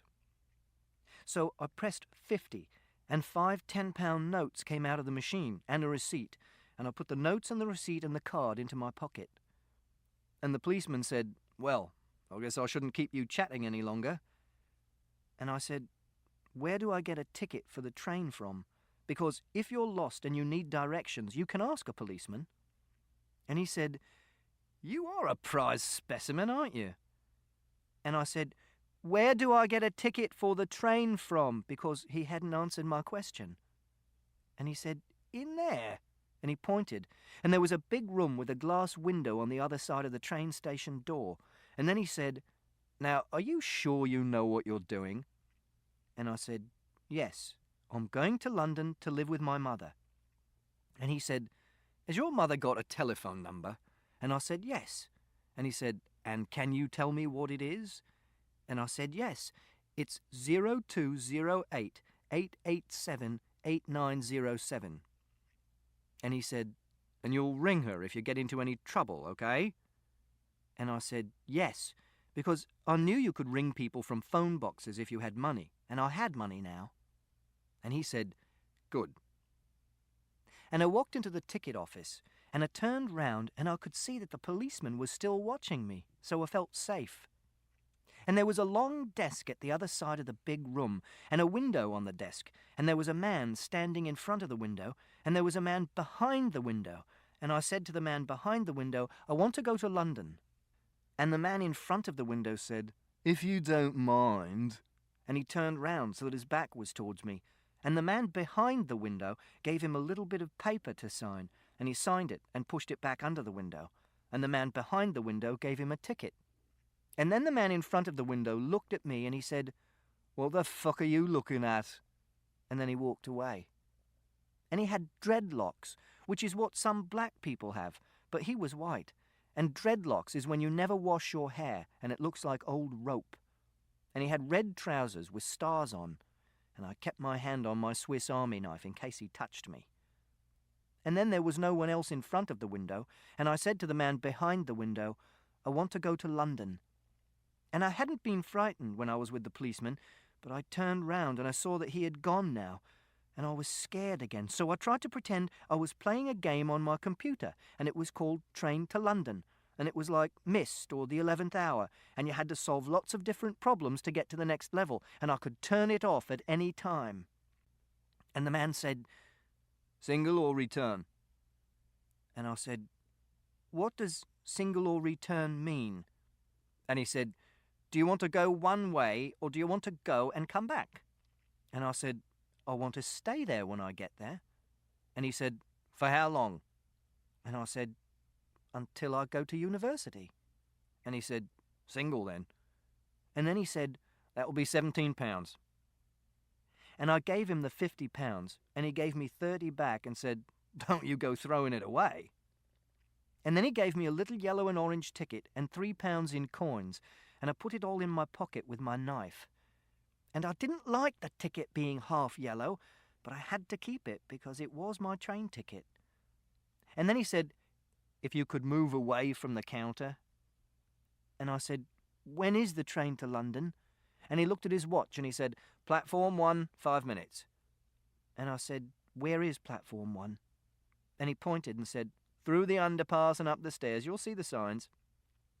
And underpass meant tunnel, because I could see where he was pointing. So I went out of the ticket office, but it wasn't like a computer game at all, because I was in the middle of it, and it was like all the signs were shouting in my head, and someone bumped into me as they walked past, and I made a noise like a dog barking to scare them off. And I pictured in my head a big red line across the floor, which started at my feet and went through the tunnel, and I started walking along the red line saying, "Left, right, left, right, left, right," because sometimes when I'm frightened or angry, it helps if I do something that has a rhythm to it, like music or drumming, which is something Siobhan taught me to do. And I went up the stairs, and I saw a sign saying, "Platform 1," and the arrow was pointing at a glass door, so I went through it, and someone bumped into me again with a suitcase, and I made another noise like a dog barking, and they said, "Watch where the hell you're going." But I pretended that they were just one of the guarding demons in Train to London. And there was a train. And I saw a man with a newspaper and a bag of golf clubs go up to one of the doors of the train and press a big button next to it. And the doors were electronic, and they slid open. And I liked that. And then the doors closed behind him. And then I looked at my watch, and 3 minutes had gone past since I was at the ticket office, which meant that the train would be going in 2 minutes. And then I went up to the door, and I pressed the big button, and the doors slid open, and I stepped through the doors, and I was on the train to London.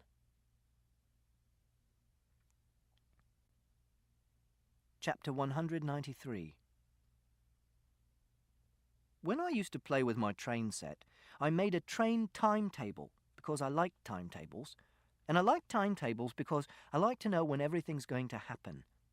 And this was my timetable when I lived at home with Father, and I thought that Mother was dead from a heart attack. This was the timetable for a Monday, and also it's an approximation. 7:20 a.m., wake up. 7:25 a.m., clean teeth and wash face. 7:30 a.m., give Toby food and water. 7:40 a.m., have breakfast. 8 a.m., put school clothes on. 8:05 a.m., pack school bag. 8:10 a.m., read book or watch video. 8:32 a.m., catch bus to school. 8:43 a.m., go past tropical fish shop.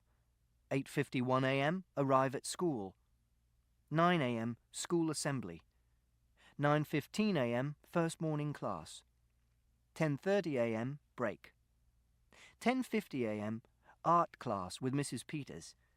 In the art class we do art, but in the first morning class and the first afternoon class and the second afternoon class we do lots of different things, like reading and tests and social skills and looking after animals and what we did at the weekend and writing and maths and stranger danger and money and personal hygiene.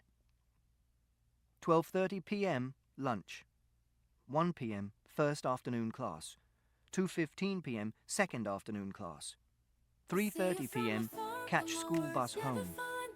3:49 p.m. get off school bus at home. 3:50 p.m. have juice and snack. 3:55 p.m. give Toby food and water.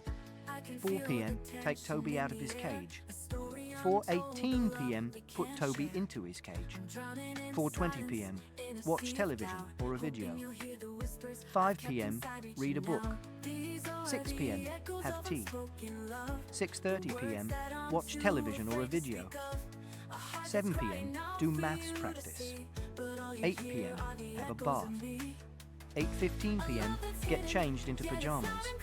8:20 p.m. play computer games. 9 p.m. watch television or a video. 9:20 p.m. have juice and a snack. 9:30 p.m. go to bed. And at the weekend, I make up my own timetable and I write it down on a piece of cardboard and I put it up on the wall. And it says things like feed Toby or do maths or go to the shop to buy sweets.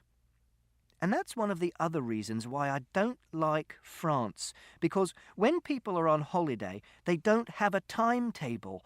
And I had to get Mother and Father to tell me every morning exactly what we were going to do that day to make me feel better. Because time is not like space. And when you put something down somewhere, like a protractor or a biscuit, you can have a map in your head to tell you where you've left it. But even if you don't have a map, it will still be there, because a map is a representation of things that actually exist, so you can find the protractor or biscuit again. And a timetable is a map of time, except that if you don't have a timetable, time's not there like the landing and the garden and the route to school, because time is only the relationship between the way different things change, like the earth going round the sun, and atoms vibrating and clocks ticking, and day and night and waking up and going to sleep. And it's like west or northeast, which won't exist when the earth stops existing and falls into the sun, because it's only a relationship between the North Pole and the South Pole and everywhere else, like Mogadishu and Sunderland and Canberra. And it isn't a fixed relationship, like the relationship between our house and Mrs. Shear's house, or like the relationship between 7 and 865, but it depends on how fast you're going relative to a specific point. And if you go off in a spaceship and you travel near the speed of light, you may come back and find that all your family is dead, and you're still young, and it'll be the future, but your clock will say that you've only been away for a few days or months. And because nothing can travel faster than the speed of light, this means that we can only know about a fraction of the things that go on in the universe. And this means that time is a mystery, and not even a thing, and no one has ever solved the puzzle of what time is exactly. And so, if you get lost in time, it's like being lost in a desert, except that you can't see the desert because it's not a thing. And this is why I like timetables, because they make sure you don't get lost in time. Chapter 197. There were lots of people on the train, and I didn't like that, because I don't like lots of people I don't know, and I hate it even more if I'm stuck in a room with lots of people I don't know. And a train is like a room, and you can't get out of it when it's moving. And it made me think of when I had to come home in the car from school one day because the bus had broken down, and Mother came and picked me up. And Mrs. Peters asked Mother if she could take Jack and Polly home because their mothers couldn't come and pick them up. And Mother said yes. But I started screaming in the car because there were too many people in it, and Jack and Polly weren't in my class, and Jack bangs his head on things and makes a noise like an animal. And I tried to get out of the car, but it was still going along, and I fell out onto the road, and I had to have stitches in my head, and they had to shave the hair off, and it took 3 months for it to grow back to the way it was before. So I stood very still in the train carriage and didn't move. And then I heard someone say, "Christopher." And I thought it would be someone I knew, like a teacher from school or one of the people who live in our street, but it wasn't. It was the policeman again, And he said, "Caught you just in time." And he was breathing really loud and holding his knees. And I didn't say anything. And he said, "We've got your father at the police station." And I thought he was going to say that they had arrested father for killing Wellington, but he didn't. He said, "He's looking for you." And I said, "I know." And he said, "So why are you going to London?" And I said, "Because I'm going to live with Mother." And he said, "Well, I think your father might have something to say about that." And then I thought that he was going to take me back to father, and that was frightening, because he was a policeman, and policemen are meant to be good. So I started to run away, but he grabbed me and I screamed, and then he let go. And he said, "Okay, let's not get overexcited here." And then he said, "I'm going to take you back to the police station, and you and me and your dad can sit down and have a little chat about who's going where." And I said, "I'm going to live with Mother in London." And he said, "Not just yet, you're not." And I said, "Have you arrested father?" And he said, "Arrested him? What for?" And I said, "He killed a dog with a garden fork. The dog was called Wellington." And the policeman said, "Did he now?" And I said, "Yes, he did." And he said, "Well, we can talk about that as well." And then he said, "Right, young man, I think you've done enough adventuring for one day." And then he reached out to touch me again, and I started to scream again, and he said, "Now listen, you little monkey. You can either do what I say, or I'm going to have to make..." And then the train jiggled, and it began to move. And then the policeman said, "Shitting fuck." And then he looked at the ceiling of the train, and he put his hands together in front of his mouth, like people do when they're praying to God in heaven. And he breathed really loudly into his hands, and he made a whistling noise. And then he stopped, because the train jiggled again, and he had to grab hold of one of the straps which was hanging from the ceiling. And then he said, "Don't move." And then he took out his walkie-talkie and pressed a button and said, "Rob, yeah, it's Nigel. I'm stuck on the bloody train. Yeah, don't even... Look, it stops at Didcot Parkway.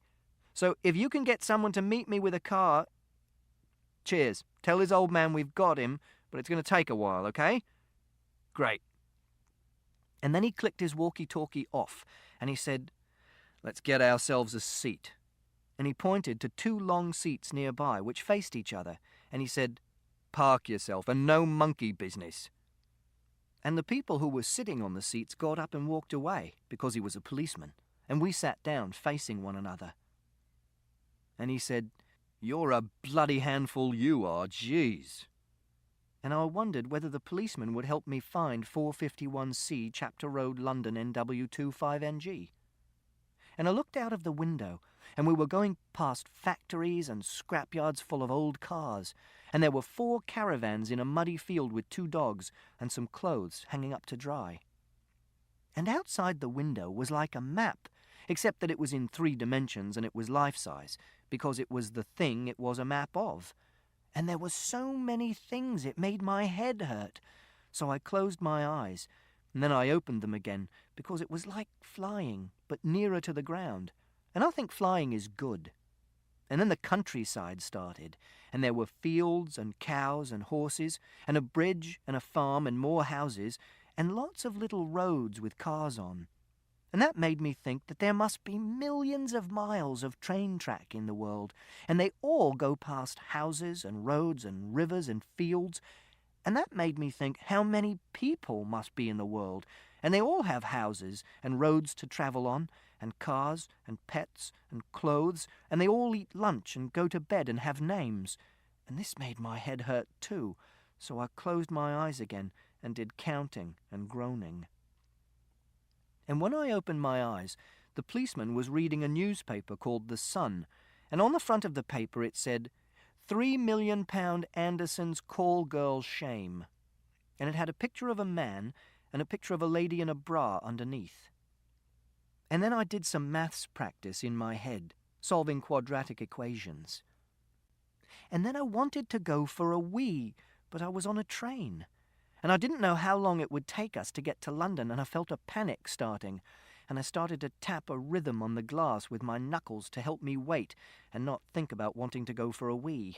And I looked at my watch, and I waited for 17 minutes. But when I want to go for a wee, I have to go really quickly, which is why I like to be at home or at school. And I always go for a wee before I get on the bus, which is why I leaked a bit and wet my trousers. And the policeman looked across at me and said, "Oh, Christ, you've..." And then he put his newspaper down and said, "For God's sake, go to the bloody toilet, will you?" And I said, "But I'm on a train." And he said, "They do have toilets on trains, you know." And I said, "Where is the toilet on the train?" And he pointed and said, "Through those doors there. But I'll be keeping an eye on you, understand?" And I said, "No," because I knew what keeping an eye on someone meant, but he couldn't look at me when I was in the toilet. And he said, "Just go to the bloody toilet." So I got up out of my seat, and I closed my eyes so that my eyelids were just little slits so I couldn't see the other people on the train.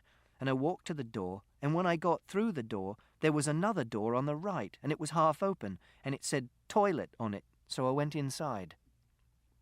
And it was horrible inside, because there was poo on the seat of the toilet, and it smelt of poo, like the toilet at school when Joseph has been for a poo on his own because he plays with it. And I didn't want to use the toilet because of the poo, which was the poo of people I didn't know, and brown, but I had to because I really wanted to wee. So I closed my eyes and went for a wee, and the train wobbled and lots went on the seat and on the floor, but I wiped my penis with toilet paper and flushed the toilet. And then I tried to use the sink, but the tap didn't work, so I put spit on my hands and wiped them with a paper tissue and put it into the toilet. Then I went out of the toilet, and I saw that opposite the toilet there were 2 shelves with cases and a rucksack on them, and it made me think of the airing cupboard at home and how I climb in there sometimes and it makes me feel safe. So I climbed onto the middle shelf and I pulled one of the cases across like a door so that I was shut in, and it was dark, and there was no one in there with me, and I couldn't hear people talking, so I felt much calmer, and it was nice. And I did some more quadratic equations, and I made some of the coefficients large so that they were hard to solve. And then the train started to slow down, and someone came and stood near the shelf and knocked on the door of the toilet, and it was the policeman, and he said, "Christopher? Christopher?" And then he opened the door of the toilet and said, "Bloody hell." And he was really close so that I could see his walkie-talkie and his truncheon on his belt, and I could smell his aftershave. But he didn't see me, and I didn't say anything because I didn't want him to take me to father. And then he went away again, running. And then the train stopped, and I wondered if it was London, but I didn't move because I didn't want the policeman to find me. And then a lady with a jumper that had bees and flowers made of wool on it came and took the rucksack off the shelf over my head, and she said, "You scared the living daylights out of me." But I didn't say anything.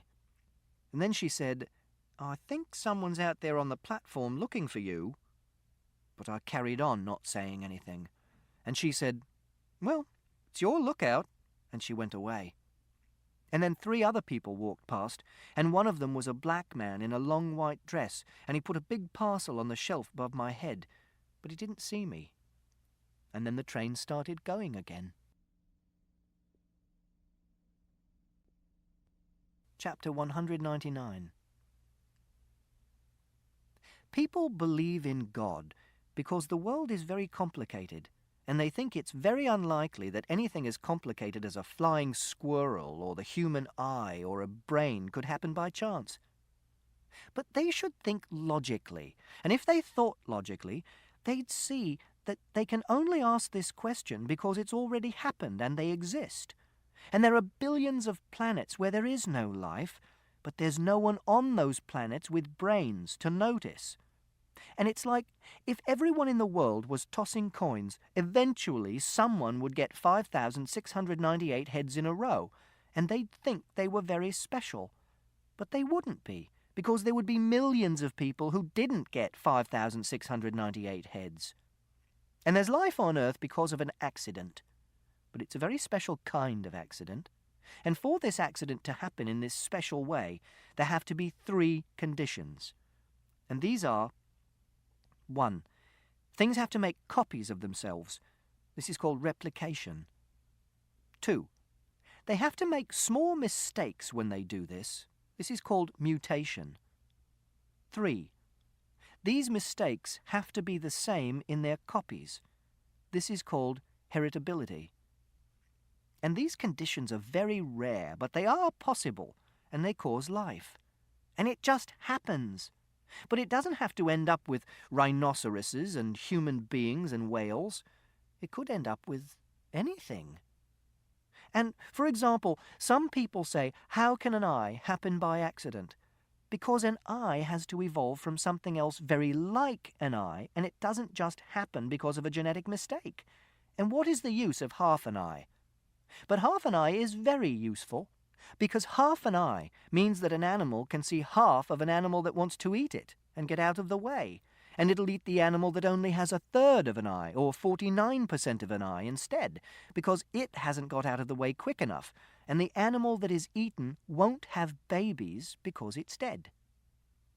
And people who believe in God think God has put human beings on the earth, because they think human beings are the best animal. But human beings are just an animal, and they'll evolve into another animal, and that animal will be cleverer, and it will put human beings into a zoo, like we put chimpanzees and gorillas into a zoo. Or human beings will all catch a disease and die out, or they'll make too much pollution and kill themselves, and then there'll only be insects in the world, and they'll be the best animal. Chapter 211. Then I wondered whether I should have got off the train because it had just stopped at London, and I was scared because if the train went anywhere else, it would be somewhere where I didn't know anybody. And then somebody went to the toilet, and then they came out again, but they didn't see me, and I could smell their poo, and it was different from the smell of the poo that I smelt in the toilet when I went in there. And then I closed my eyes, and I did some more maths puzzles, so I didn't think about where I was going. And then the train stopped again, and I thought about getting off the shelf and going to get my bag and get off the train. But I didn't want to be found by the policeman and be taken to father, so I stayed on the shelf and didn't move, and no one saw me this time. And then I remembered that there was a map on the wall of one of the classrooms at school, and it was a map of England and Scotland and Wales, and it showed you where all the towns were, and I pictured it in my head with Swindon and London on it. And I'd been looking at my watch since the train had started at 12:59 p.m. And the first stop had been at 1:16 p.m., which was 17 minutes later. And it was now 1:39 p.m., which was 23 minutes after the stop, which meant that we'd be at the sea if the train didn't go in a big curve. But I didn't know if it went in a big curve. And then there were another 4 stops, and 4 people came and took bags away from the shelves, and 2 people put bags on the shelves, but no one moved the big suitcase that was in front of me, and only one person saw me, and they said, "You are fucking weird, mate." And that was a man in a suit.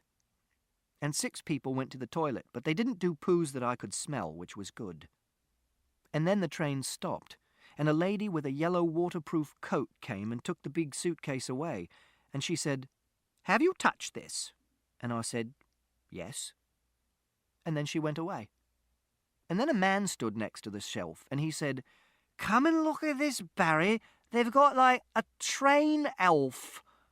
And another man came and stood next to him and said, "Well, we have both been drinking." And the first man said, "Perhaps we should feed him some nuts." And the second man said, "You're the one who's bloody nuts." And the first one said, "Come on, shift it, you daft cunt. I need more beers before I sober up." And then they went away. And then the train was really quiet, and it didn't move again, and I couldn't hear anyone. So I decided to get off the shelf and go and get my bag and see if the policeman was still sitting in his seat. So I got off the shelf, and I looked through the door, but the policeman wasn't there. And my bag had gone as well, which had Toby's food in it, and my maths books, and my clean pants and vest and shirt, and the orange juice and the milk and the clementines, and the custard creams and the baked beans. And then I heard the sound of feet, and I turned round, and it was another policeman, not the one who was on the train before, and I could see him through the door in the next carriage, and he was looking under the seats. And I decided that I didn't like policemen so much anymore, so I got off the train. And when I saw how big the room was that the train was in, and I heard how noisy and echoey it was, I had to kneel down on the ground for a bit because I thought I was going to fall over. And when I was kneeling on the ground, I worked out which way to walk, and I decided to walk in the direction the train was going when it came into the station, because if this was the last stop, that was the direction London was in. So I stood up, and I imagined that there was a big red line on the ground which ran parallel to the train to the gate at the far end, and I walked along it, and I said, left, right, again, like before. And when I got to the gate, a man said to me, "I think someone's looking for you, sonny." And I said, "Who's looking for me?" Because I thought it might be Mother, and the policeman in Swindon had phoned her up with the phone number I told him. But he said, "A policeman." And I said, "I know." And he said, "Oh, right." And then he said, "You wait here then, and I'll go and tell them." And he walked back down the side of the train. So I carried on walking, and I could still feel the feeling like a balloon inside my chest, and it hurt, and I covered my ears with my hands, and I went and stood against the wall of a little shop which said, "Hotel and Theatre Reservations. Tell 0207 402 5164 in the middle of the big room. Then I took my hands away from my ears and I groaned to block out the noise, and I looked round the big room at all the signs to see if this was London. And the signs said, "Sweet pastries, Heathrow Airport check-in here, Bagel Factory, Eat, Excellence and Taste, Wide D, Sushi, Station Link." But after a few seconds, they all got jumbled together, because there were too many, and my brain wasn't working properly, and this frightened me. So I closed my eyes again, and I counted slowly to 50, but without doing the cubes. And I stood there, and I opened my Swiss Army knife in my pocket to make me feel safe, and I held onto it tight. And then I made my hand into a little tube with my fingers, and I opened my eyes, and I looked through the tube so that I was only looking at one sign at a time, and after a long time I saw a sign that said "Information," and it was above a window on a little shop. And a man came up to me, and he was wearing a blue jacket and blue trousers, and he had brown shoes, and he was carrying a book in his hand, and he said, "You look lost." So I took out my Swiss Army knife, and he said, "Whoa, whoa, whoa, whoa, whoa."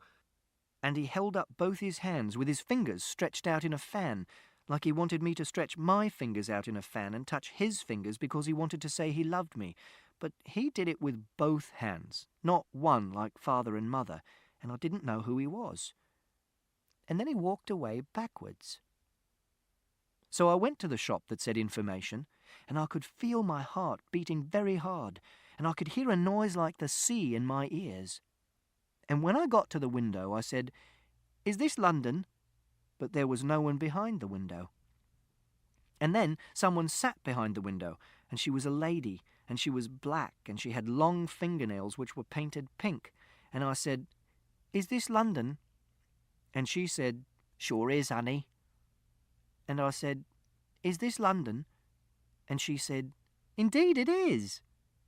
And I said, "How do I get to 451C, Chapter Road, London, NW25NG? And she said, "Where's that?"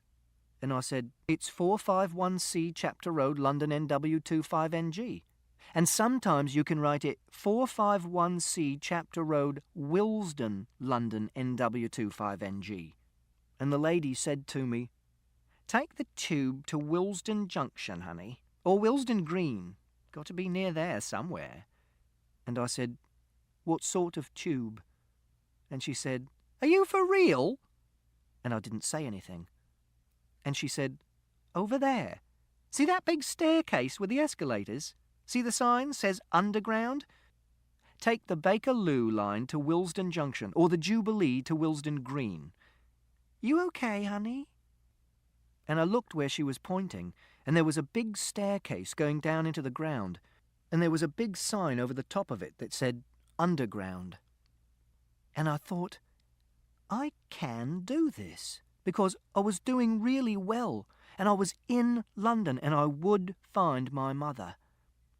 And I had to think to myself, the people are like cows in a field, and I just had to look in front of me all the time and make a red line along the floor in the picture of the big room in my head and follow it. And I walked across the big room to the escalators, and I kept hold of my Swiss Army knife in my pocket, and I held on to Toby in my other pocket to make sure he didn't escape. And the escalators was a staircase, but it was moving, and people stepped onto it, and it carried them down and up. And it made me laugh because I hadn't been on one before, and it was like something in a science fiction film about the future. But I didn't want to use it, so I went down the stairs instead. And then I was in a smaller room underground, and there were lots of people, and there were pillars which had blue lights in the ground around the bottom of them, and I liked these, but I didn't like the people. So I saw a photo booth, like the one I went into on 25th March 1994 to have my passport photo done. And I went into the photo booth because it was like a cupboard, and it felt safer, and I could look out through the curtain. And I did detecting by watching, and I saw that people were putting tickets into grey gates and walking through, and some of the people were buying tickets at big black machines on the wall. And I watched 47 people do this, and I memorised what to do. Then I imagined a red line on the floor, and I walked over to the wall where there was a poster which was a list of places to go, and it was alphabetical. And I saw Willesden Green, and it said £2.20. And then I went to one of the machines, and there was a little screen which said Press Ticket Type.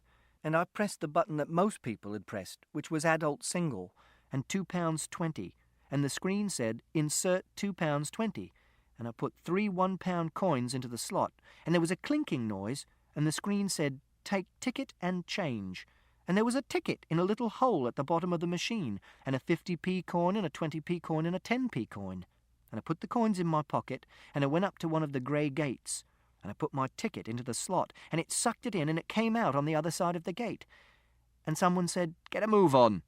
And I made the noise like a dog barking, and I walked forward, and the gate opened this time, and I took my ticket like other people did, and I liked the grey gate, because that was like something in a science fiction film about the future too. And then I had to work out which way to go.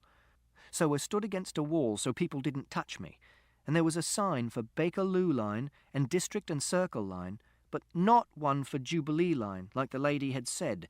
So I made a plan, and it was to go to Willesden Junction on the Bakerloo Line. And there was another sign for the Bakerloo Line, and I read all the words, and I found Willesden Junction, so I followed the arrow, and I went through the left-hand tunnel, and there was a fence down the middle of the tunnel, and the people were walking straight ahead on the left and coming the other way on the right, like on a road. So I walked along the left, and the tunnel curved left, and then there were more gates, and a sign that said Bakerloo Line, and it pointed down an escalator. So I had to go down the escalators, and I had to hold on to the rubber rail, but that moved too, so I didn't fall over. And people were standing close to me, and I wanted to hit them to make them go away, but I didn't hit them because of the caution. And then I was at the bottom of the escalators, and I had to jump off, and I tripped and bumped into someone, and they said, Easy. And there were 2 ways to go, and one said northbound, and I went that way because Willesden was on the top half of the map, and the top is always north on maps.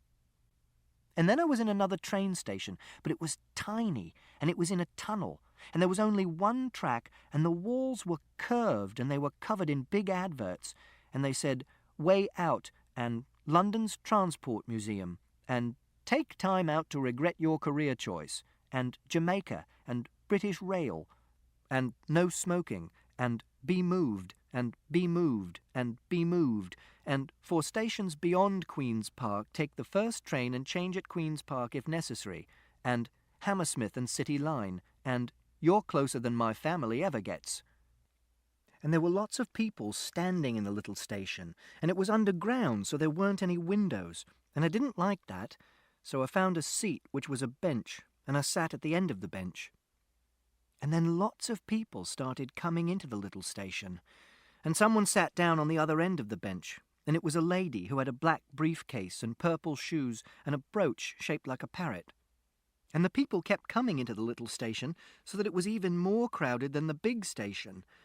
And then I couldn't see the walls anymore, and the back of someone's jacket touched my knee, and I felt sick, and I started groaning really loudly, and the lady on the bench stood up, and no one else sat down. And I felt like I felt when I had the flu, and I had to stay in bed all day, and all of me hurt, and I couldn't walk or eat or go to sleep or do maths. And then there was a sound like people fighting with swords, and I could feel a strong wind, and a roaring started, and I closed my eyes, and the roaring got louder, and I groaned really loudly, but I couldn't block it out of my ears, and I thought the little station was going to collapse, or there was a big fire somewhere, and I was going to die.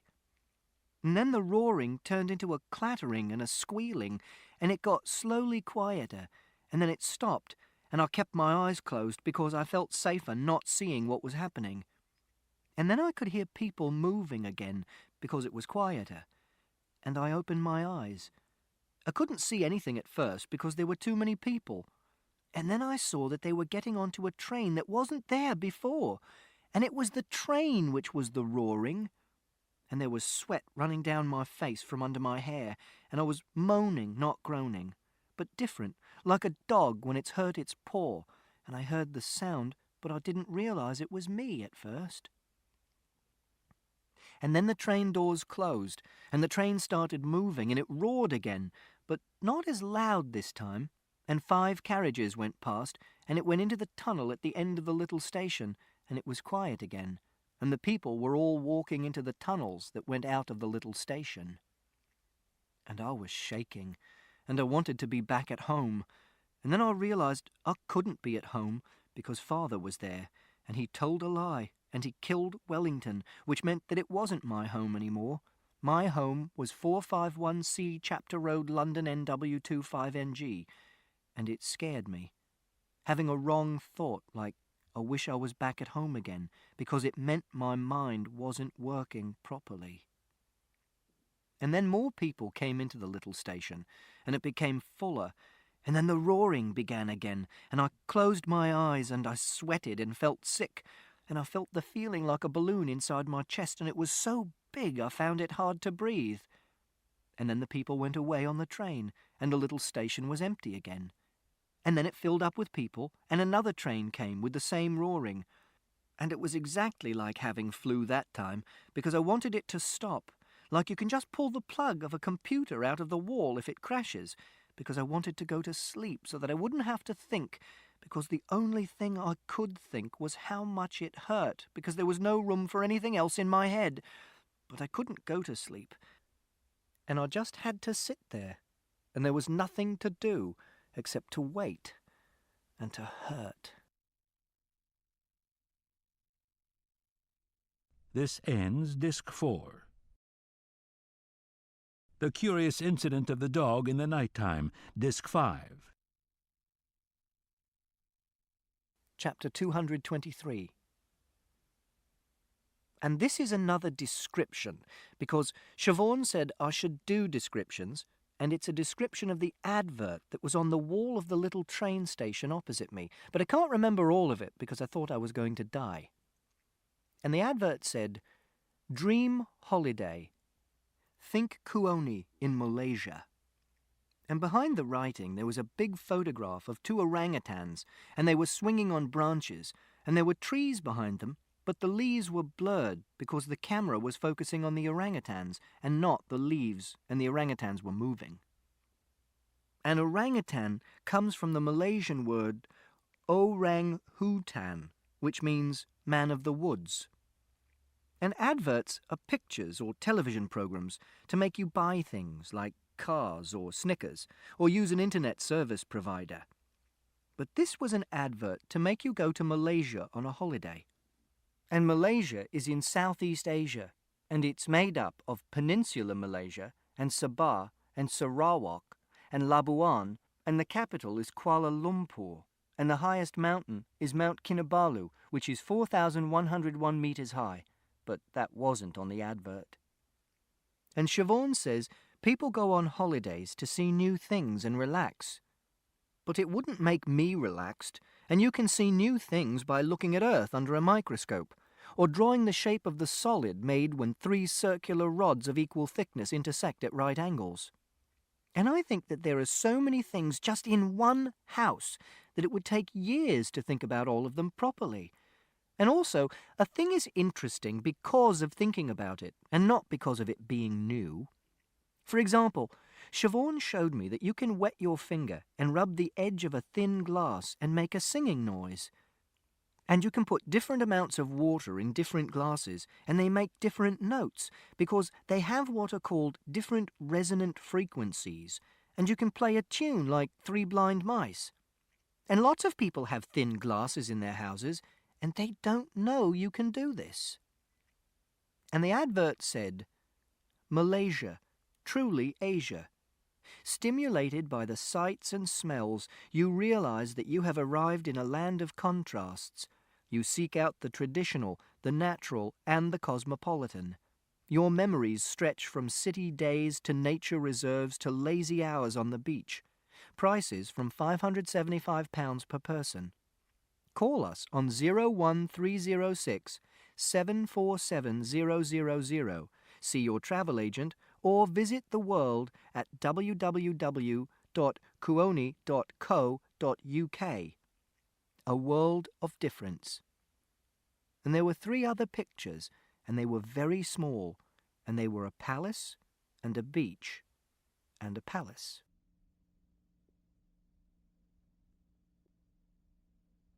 Chapter 227. And I kept my eyes closed and didn't look at my watch at all, and the trains coming in and out of the station were in a rhythm, like music or drumming, and it was like counting and saying left, right, left, right, which Siobhan taught me to do to make myself calm. And I was saying in my head, train coming, train stopped, train going, silence, train coming, train stopped, train going, as if the trains were only in my mind. And normally I don't imagine things that aren't happening because it's a lie and it makes me feel scared. But it was better than watching the trains coming in and out of the station because that made me feel even more scared. And I didn't open my eyes and I didn't look at my watch. And it was like being in a dark room with the curtains closed so I couldn't see anything, like when you wake up at night and the only sounds you hear are the sounds inside your head. And that made it better, because it was like the little station wasn't there, outside my head, but I was in bed and I was safe. And then the silences between the trains coming and going got longer and longer. And I could hear that there were fewer people in the little station when the train wasn't there. So I opened my eyes and I looked at my watch and it said 8:07 p.m. And I had been sitting on the bench for approximately 5 hours, but it hadn't seemed like approximately 5 hours, except that my bottom hurt and I was hungry and thirsty. And then I realized that Toby was missing, because he wasn't in my pocket, and I didn't want him to be missing, because we weren't in Father's house or Mother's house, and there wasn't anyone to feed him in the little station, and he'd die, and he might get run over by a train. And then I looked up at the ceiling, and I saw that there was a long black box which was a sign, and it said, 1. Harrow and Weldstone, 2 minutes. 3. Queen's Park, 7 minutes. And then the bottom line scrolled up and disappeared, and a different line scrolled up into its place, and the sign said, 1. Harrow and Weldstone, 1 minute. 2. Willesden Junction, 4 minutes. And then it changed again, and it said, 1. Harrow and Weldstone. Stand back, train approaching. And then I heard the sound like sword fighting and the roaring of a train coming into the station, and I worked out that there was a big computer somewhere, and it knew where all the trains were, and it sent messages to the black boxes in the little stations to say when the trains were coming. And that made me feel better, because everything had an order and a plan. And then the train came into the little station, and it stopped, and 5 people got onto the train, and another person ran into the little station and got on, and 7 people got off the train, and then the doors closed automatically, and the train went away. And when the next train came, I wasn't so scared anymore, because the sign said, "Train approaching," so I knew it was going to happen. And then I decided that I'd look for Toby, because there were only 3 people in the little station. So I stood up, and I looked up and down the little station, and in the doorways that went into the tunnels, but I couldn't see him anywhere. And then I looked down into the black lower down bit where the rails were. And then I saw 2 mice, and they were black because they were covered in dirt. And I liked that, because I like mice and rats. But they weren't Toby, so I carried on looking. And then I saw Toby, and he was also in the lower down bit where the rails were, and I knew he was Toby because he was white and he had a brown egg shape on his back. So I climbed down off the concrete. And he was eating a bit of rubbish that was an old sweet paper, and someone shouted, "Jesus, what are you doing?" And I bent down to catch Toby, but he ran off. And I walked after him, and I bent down again, and I said, "Toby, Toby, Toby," and I held out my hand so that he could smell my hand and smell that it was me. And someone said, "Get out of there, for fuck's sake!" And I looked up, and it was a man who was wearing a green raincoat, and he had black shoes, and his socks were showing, and they were grey with little diamond patterns on them. And I said, "Toby, Toby," but he ran off again. And the man with the diamond patterns on his socks tried to grab my shoulder, so I screamed. And then I heard the sound like sword fighting, and Toby started running again. But this time he ran the other way, which was past my feet, and I grabbed at him, and I caught him by the tail. And the man with the diamond patterns on his socks said, "Oh Christ, oh Christ." And then I heard the roaring, and I lifted Toby up and grabbed him with both hands, and he bit me on my thumb, and there was blood coming out, and I shouted, and Toby tried to jump out of my hands. And then the roaring got louder, and I turned round, and I saw the train coming out of the tunnel, and I was going to be run over and killed, so I tried to climb up onto the concrete, but it was high, and I was holding Toby in both my hands. And then the man with the diamond patterns on his socks grabbed hold of me and pulled me, and I screamed, but he kept pulling me, and he pulled me up onto the concrete, and we fell over, and I carried on screaming because he'd hurt my shoulder. And then the train came into the station, and I stood up, and I ran to the bench again, and I put Toby into the pocket inside my jacket, and he went very quiet, and he didn't move. And the man with the diamond patterns on his socks was standing next to me, and he said, "What the fuck do you think you were playing at?" But I didn't say anything. And he said, "What were you doing?" And the doors of the train opened, and people got off, and there was a lady standing behind the man with the diamond patterns on his socks, and she was carrying a guitar case like Siobhan has. And I said, "I was finding Toby. He's my pet rat." And the man with the diamond patterns on his socks said, "Fucking Nora." And the lady with the guitar case said, "Is he okay?" And the man with the diamond patterns on his socks said, "Him? Thanks a fucking bundle. Jesus Christ, a pet rat. Oh, shit, my train." And then he ran to the train, and he banged on the door, which was closed, and the train started to go away, and he said, "Fuck." And the lady said, "Are you okay?" And she touched my arm, so I screamed again. And she said, "Okay, okay, okay." And there was a sticker on her guitar case, and it said, "Howl Records." And I was sitting on the ground, and the woman knelt down on one knee, and she said, "Is there anything I can do to help you?" And if she was a teacher at school, I could have said, "Where is 451C Chapter Road, Willesden, London, NW25NG? But she was a stranger. So I said, "Stand further away," because I didn't like her being so close. And I said, "I've got a Swiss Army knife, and it has a saw blade, and it could cut someone's fingers off." And she said, "Okay, buddy, I'm going to take that as a no." And she stood up and walked away. And the man with the diamond patterns on his socks said, "Mad as a fucking hatter. Jesus."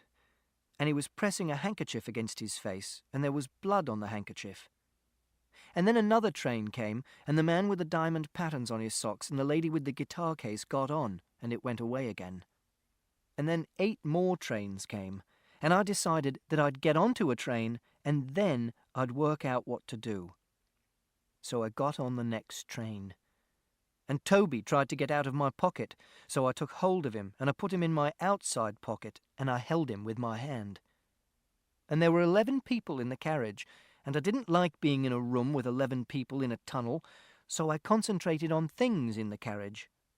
And there were signs saying, "There are 53,963 holiday cottages in Scandinavia and Germany," and "Vitibiotics," and 3435, and "Penalty £10 if you fail to show a valid ticket for your entire journey," and "Discover gold, then bronze," and "TVIC," and "EPBIC," and "Suck my cock," and "Obstructing the doors can be dangerous," and "BRV," and "Con IC," and "Talk to the world." And there was a pattern on the walls, and there was a pattern on the seats. Then the train wobbled a lot, and I had to hang on to a rail, and we went into a tunnel, and it was noisy, and I closed my eyes, and I could feel the blood pumping in the sides of my neck. And then we came out of the tunnel, and we went into a little station, and it was called Warwick Avenue, and it said it in big letters on the wall, and I liked that, because you knew where you were. And I timed the distance between stations all the way to Willesden Junction, and all the times between stations were multiples of 15 seconds, like this. Paddington, 0. Warwick Avenue, 1 minute 30. Maida Vale, 3 minutes 15. Kilburn Park, 5 minutes. Queen's Park, 7 minutes. Kensal Green, 10 minutes 30 seconds. Willesden Junction, 11 minutes 45 seconds. And when the train stopped at Willesden Junction and the doors opened automatically, I walked out of the train. And then the doors closed and the train went away. And everyone who got off the train walked up a staircase and over a bridge except me. And then there were only 2 people that I could see, and one was a man, and he was drunk, and he had brown stains on his coat, and his shoes were not a pair, and he was singing, but I couldn't hear what he was singing. And the other was an Indian man in a shop, which was a little window in a wall. And I didn't want to talk to either of them, because I was tired and hungry, and I'd already talked to lots of strangers, which is dangerous. And the more you do something dangerous, the more likely it is that something bad happens. But I didn't know how to get to 451C Chapter Road, London NW25NG, so I had to ask somebody. So I went up to the man in the little shop, and I said, "Where is 451C Chapter Road, London NW25NG? And he picked up a little book and handed it to me and said, "295. And the book was called London AZ Street Atlas and Index Geographers A to Z Map Company. And I opened it up, and it was lots of maps. And the man in the little shop said, "Are you going to buy it or not?" And I said, "I don't know." And he said, "Well, you can get your dirty fingers off it if you don't mind." And he took it back from me. And I said, "Where is 451C Chapter Road, London NW25NG? And he said, "You can either buy the A to Z or you can hop it. I'm not a walking encyclopedia." And I said, "Is that the A to Z?" And I pointed at the book. And he said, "No, it's a sodding crocodile."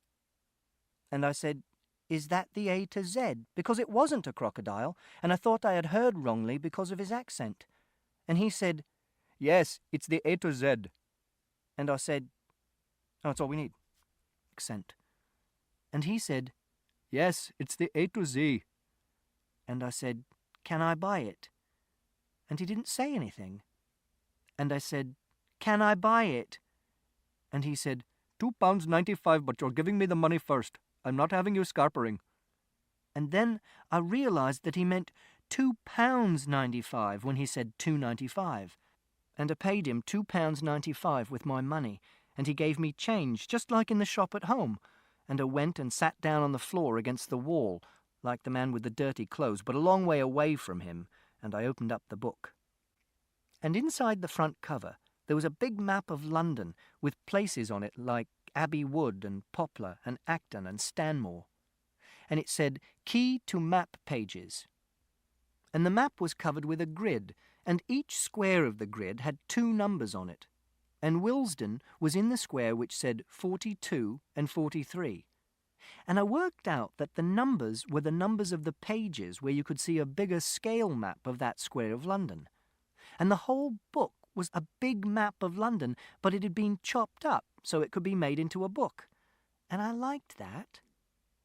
But Willesden Junction wasn't on pages 42 and 43, and I found it on page 58, which was directly under page 42 on the Key to Map Pages, and which joined up with page 42. And I looked round Willesden Junction in a spiral, like when I was looking for the train station in Swindon, but on the map with my finger. And the man who had the shoes that didn't match stood in front of me and said, "Big cheese. Oh, yes. The nurses, never. Bloody liar. Total bloody liar." Then he went away. And it took me a long time to find Chapter Road, because it wasn't on page 58. It was back on page 42, and it was in square 5C.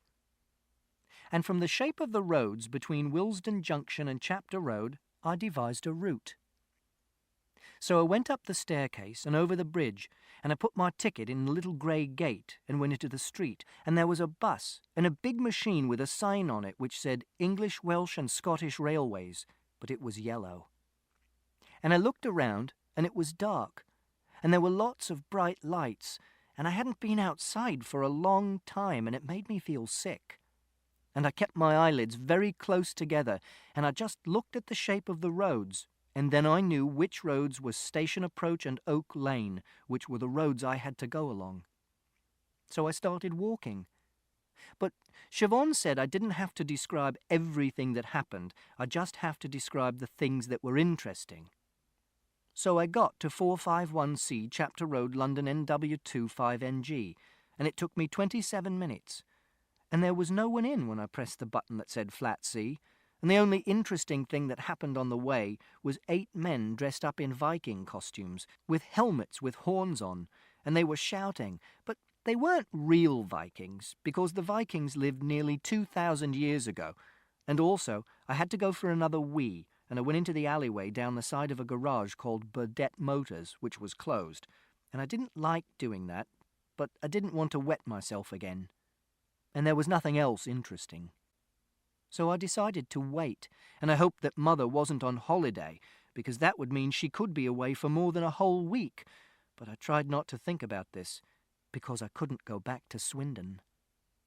So I sat down on the ground behind the dustbins in the little garden that was in front of 451C Chapter Road, London NW2 5NG, and it was under a big bush.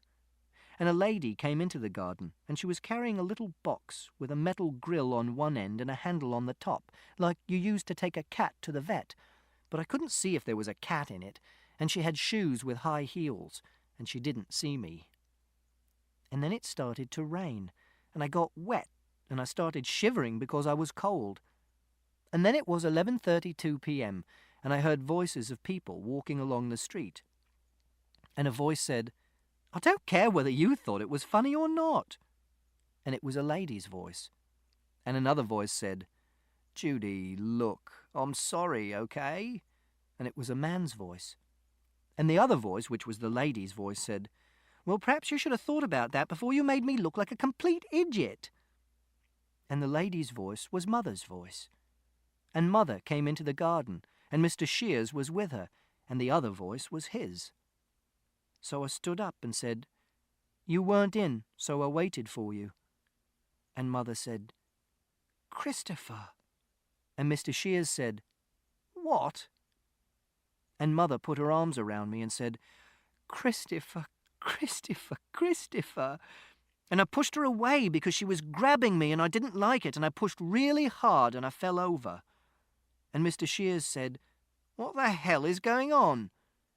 And Mother said, "I'm so sorry, Christopher, I forgot." and I was lying on the ground, and Mother held up her right hand and spread her fingers out in a fan so that I could touch her fingers. But then I saw that Toby had escaped out of my pocket, so I had to catch him. And Mr. Shears said, "I suppose this means Ed's here." And there was a wall round the garden, so Toby couldn't get out because he was stuck in a corner, and he couldn't climb the walls fast enough. And I grabbed him and put him back in my pocket, and I said, "He's hungry. Have you got any food I can give him, and some water?" And Mother said, "Where's your father, Christopher?" And I said, "I think he's in Swindon." And Mr. Shears said, "Thank God for that." And Mother said, "But how did you get here?" And my teeth were clicking against each other because of the cold, and I couldn't stop them. And I said, "I came on the train, and it was really frightening, and I took Father's cash point card so I could get money out, and a policeman helped me. But then he wanted to take me back to Father, and he was on the train with me, but then he wasn't." And Mother said, "Christopher, you're soaking. Roger, don't just stand there." And then she said, "Oh my God, Christopher, I didn't think I'd ever... Why are you here on your own?" And Mr. Shears said, "Are you going to come in, or are you going to stay out here all night?" And I said, "I'm going to live with you, because Father killed Wellington with a garden fork, and I'm frightened of him." And Mr. Shears said, "Jump in, Jack, Christ." And Mother said, "Roger, please. Come on, Christopher. Let's go inside and get you dried off." So I stood up and I went inside the house, and Mother said, "You follow Roger." And I followed Mr. Shears up the stairs, and there was a landing and a door which said Flat C, and I was scared of going inside because I didn't know what was inside. And Mother said, "Go on or you'll catch your death." But I didn't know what "you'll catch your death" meant, and I went inside. And then she said, "I'll run you a bath." And I walked round the flat to make a map of it in my head so I felt safer. And then Mother made me take my clothes off and get into the bath, and she said I could use her towel, which was purple with green flowers on the end. And she gave Toby a saucer of water and some bran flakes, and I let him run round the bathroom. And he did 3 little poos under the sink, and I picked them up and flushed them down the toilet, and then I got back into the bath again because it was warm and nice. Then Mother came into the bathroom, and she sat on the toilet, and she said, "Are you okay, Christopher?" And I said, "I'm very tired." And she said, "I know, love." And then she said, "You're very brave." And I said, "Yes." And she said, "You never wrote to me." And I said, "I know." And she said, "Why didn't you write to me, Christopher? I wrote you all those letters. I kept thinking something dreadful had happened, or you'd move away and I'd never find out where you were." And I said, "Father said you were dead." And she said, "What?"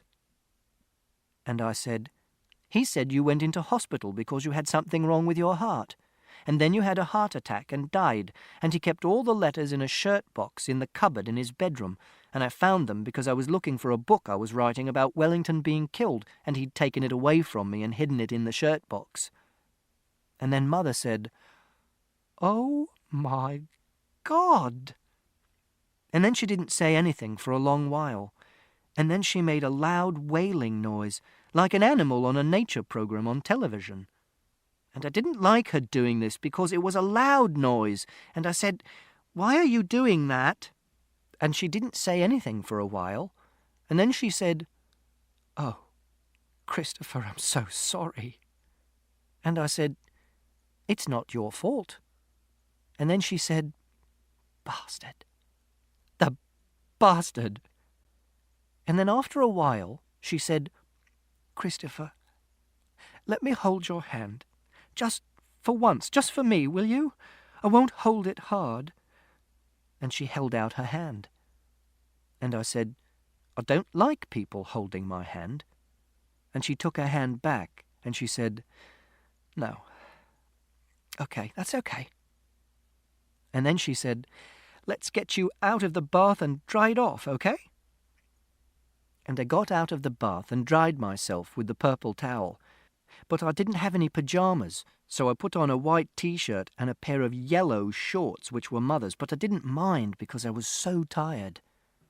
And while I was doing this, Mother went into the kitchen and heated up some tomato soup because it was red. And then I heard someone opening the door of the flat, and there was a strange man's voice outside, so I locked the bathroom door. And there was an argument outside, and a man said, "I need to speak to him." And Mother said, "He's been through enough today already." And the man said, "I know, but I still need to speak to him."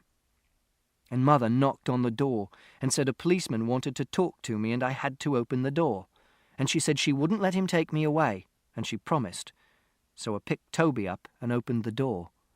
And there was a policeman outside the door, and he said, "Are you Christopher Boone?" And I said I was. And he said, "Your father says you've run away, is that right?" And I said, "Yes." And he said, "Is this your mother?"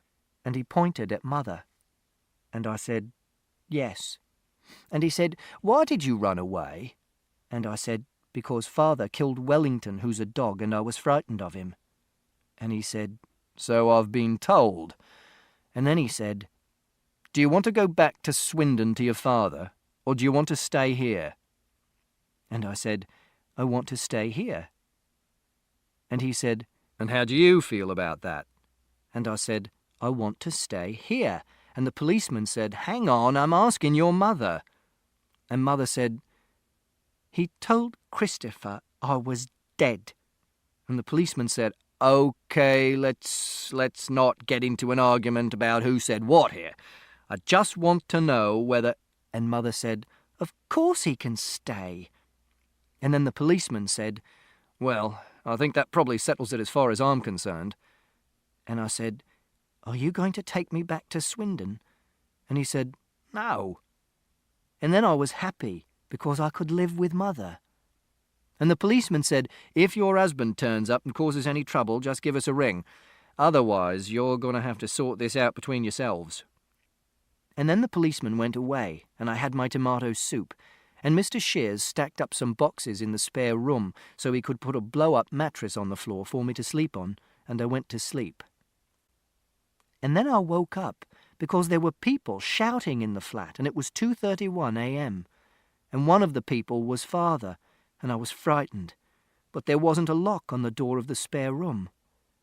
And Father shouted, "I'm talking to her whether you like it or not, and I'm not going to be told what to do by you of all people." And Mother shouted, "Roger, don't, just—" And Mr. Shears shouted, "I'm not being spoken to like that in my own home." And Father shouted, "I'll talk to you how I damn well like." And Mother shouted, "You have no right to be here." And Father shouted, "No right. No right. He's my fucking son, in case you've forgotten." And Mother shouted, "What in God's name did you think you were playing at, saying those things to him?"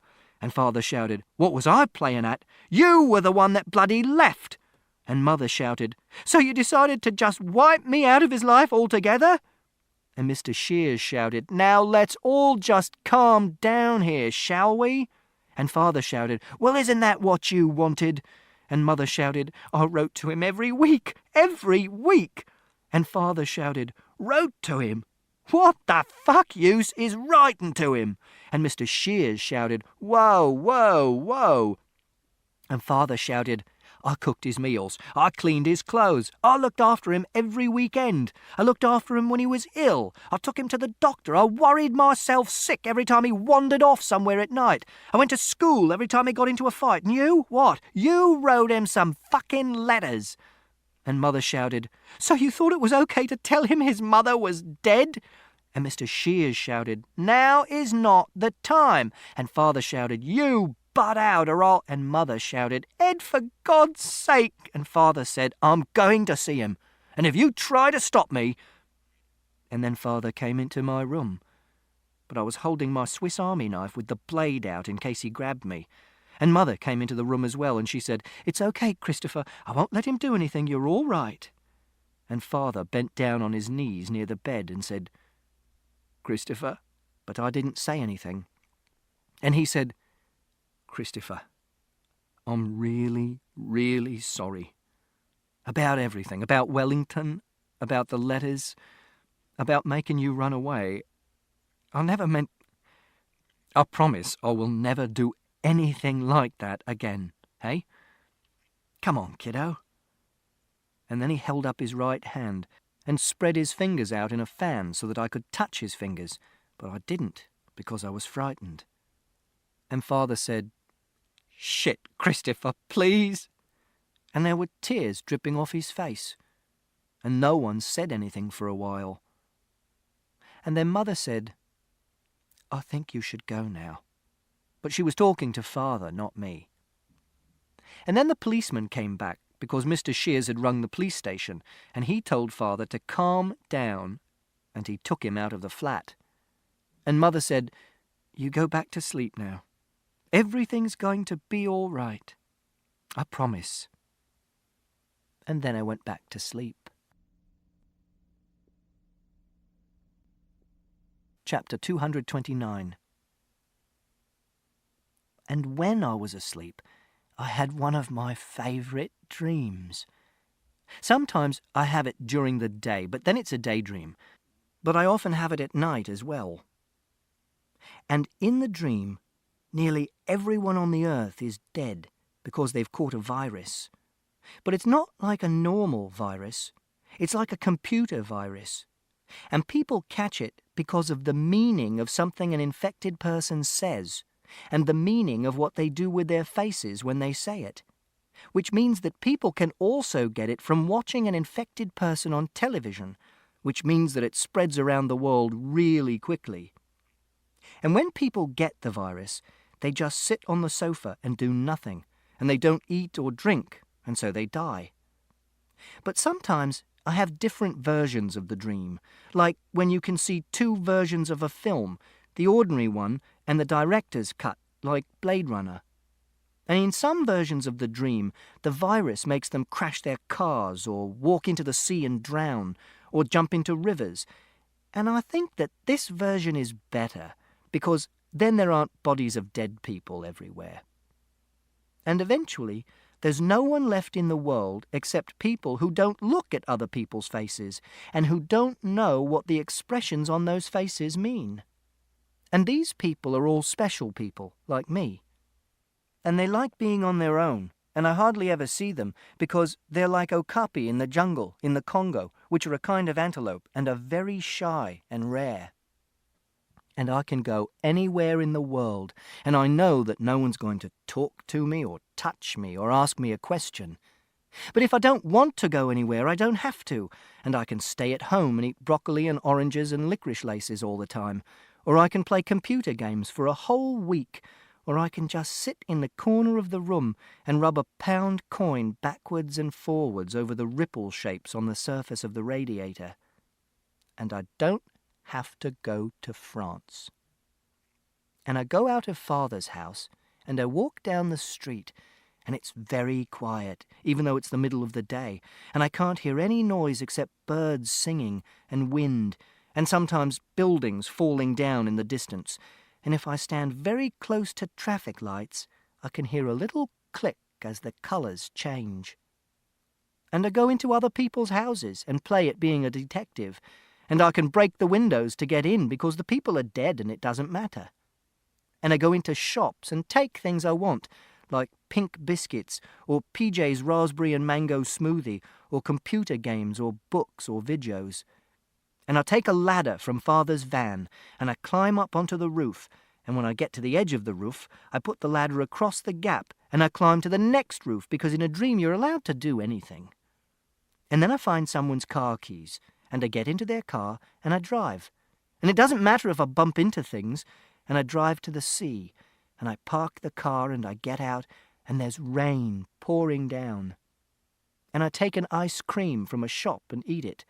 And then I walk down to the beach, and the beach is covered in sand and big rocks, and there's a lighthouse on a point, but the light isn't on because the lighthouse keeper's dead. And I stand in the surf, and it comes up and over my shoes, and I don't go swimming in case there are sharks. And I stand and look at the horizon, and I take out my long metal ruler, And I hold it up against the line between the sea and the sky, and I demonstrate that the line is a curve and the earth is round. And the way the surf comes up and over my shoes and then goes down again is in a rhythm, like music or drumming. And then I get some dry clothes from the house of a family who are dead. And I go home to Father's house, except it's not Father's house anymore, it's mine. And I make myself some gobi aloo sag with red food colouring in, and some strawberry milkshake for a drink, and then I watch a video about the solar system, and I play some computer games, and I go to bed. And then the dream is finished, and I am happy. Chapter 233. The next morning, I had fried tomatoes for breakfast and a tin of green beans which Mother heated up in a saucepan. In the middle of breakfast, Mr. Shears said, "OK, he can stay for a few days." And Mother said, "He can stay as long as he needs to stay." And Mr. Shears said, "This flat is hardly big enough for 2 people, let alone 3. And Mother said, "He can't understand what you're saying, you know." And Mr. Shears said, "What's he going to do? There's no school for him to go to. We've both got jobs. It's bloody ridiculous." And Mother said, "Roger, that's enough." And then she made me some red zinger herbal tea with sugar in it, but I didn't like it. And she said, "You can stay for as long as you want to stay." And after Mr. Shears had gone to work, she made a telephone call to the office and took what's called compassionate leave, which is when someone in your family dies or is ill. Then she said we had to go and buy some clothes for me to wear, and some pyjamas and a toothbrush and a flannel. So we went out of the flat, and we walked to the main road, which was Hill Lane, which was the A4088, and it was really crowded, and we caught a number 266 bus to Brent Cross Shopping Centre. Except there were too many people in John Lewis, and I was frightened, and I lay down on the floor next to the wristwatches, and I screamed, and Mother had to take me home in a taxi. Then she had to go back to the shopping centre to buy me some clothes and some pyjamas and a toothbrush and a flannel. So I stayed in the spare room while she was gone, because I didn't want to be in the same room as Mr. Shears, because I was frightened of him. And when Mother got home, she brought me a glass of strawberry milkshake and showed me my new pyjamas, and the pattern on them was 5-pointed blue stars on a purple background. And I said, "I have to go back to Swindon." And Mother said, "Christopher, you've only just got here." And I said, "I have to go back because I have to sit my maths A-level." And Mother said, "You're doing maths A-level?" And I said, "Yes, I'm taking it on Wednesday and Thursday and Friday next week." And Mother said, "God." And I said, "The Reverend Peters is going to be the invigilator." And Mother said, "I mean, that's really good." And I said, "I'm going to get an A grade, and that's why I have to go back to Swindon, except I don't want to see Father, so I have to go to Swindon with you." Then Mother put her hands over her face and breathed out hard, and she said, "I don't know whether that's going to be possible." And I said, "But I have to go." And Mother said, "Let's talk about this some other time, okay?" And I said, "Okay, but I have to go to Swindon." And she said, "Christopher, please." And I drank some of my milkshake. And later on, at 10:31 p.m., I went out onto the balcony to find out whether I could see any stars, but there weren't any because of all the clouds and what's called light pollution, which is light from street lights and car headlights and floodlights and lights in buildings reflecting off tiny particles in the atmosphere and getting in the way of light from the stars. So I went back inside. But I couldn't sleep, and I got out of bed at 2:07 a.m., and I felt scared of Mr. Shears, so I went downstairs and out of the front door into Chapter Road. And there was no one in the street, and it was quieter than it was during the day, even though you could hear traffic in the distance and sirens, so it made me feel calmer.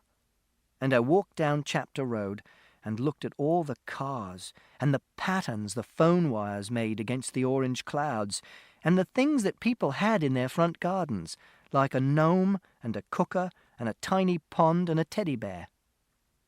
Then I heard two people coming along the road, so I crouched down between the end of a skip and a Ford Transit van, and they were talking in a language that wasn't English, but they didn't see me. And there were two tiny brass cogs in the dirty water in the gutter by my feet, like cogs from a wind-up watch. And I liked it between the skip and the Ford Transit van, so I stayed there for a long time. And I looked out at the street, and the only colours you could see were orange and black and mixtures of orange and black, and you couldn't tell what colours the cars would be during the day. And I wondered whether you could tessellate crosses, and I worked out that you could by imagining a picture in my head. And then I heard Mother's voice, and she was shouting, "Christopher! Christopher!" And she was running down the road, so I came out from between the skip and the Ford Transit van, and she ran up to me and said, "Jesus Christ!"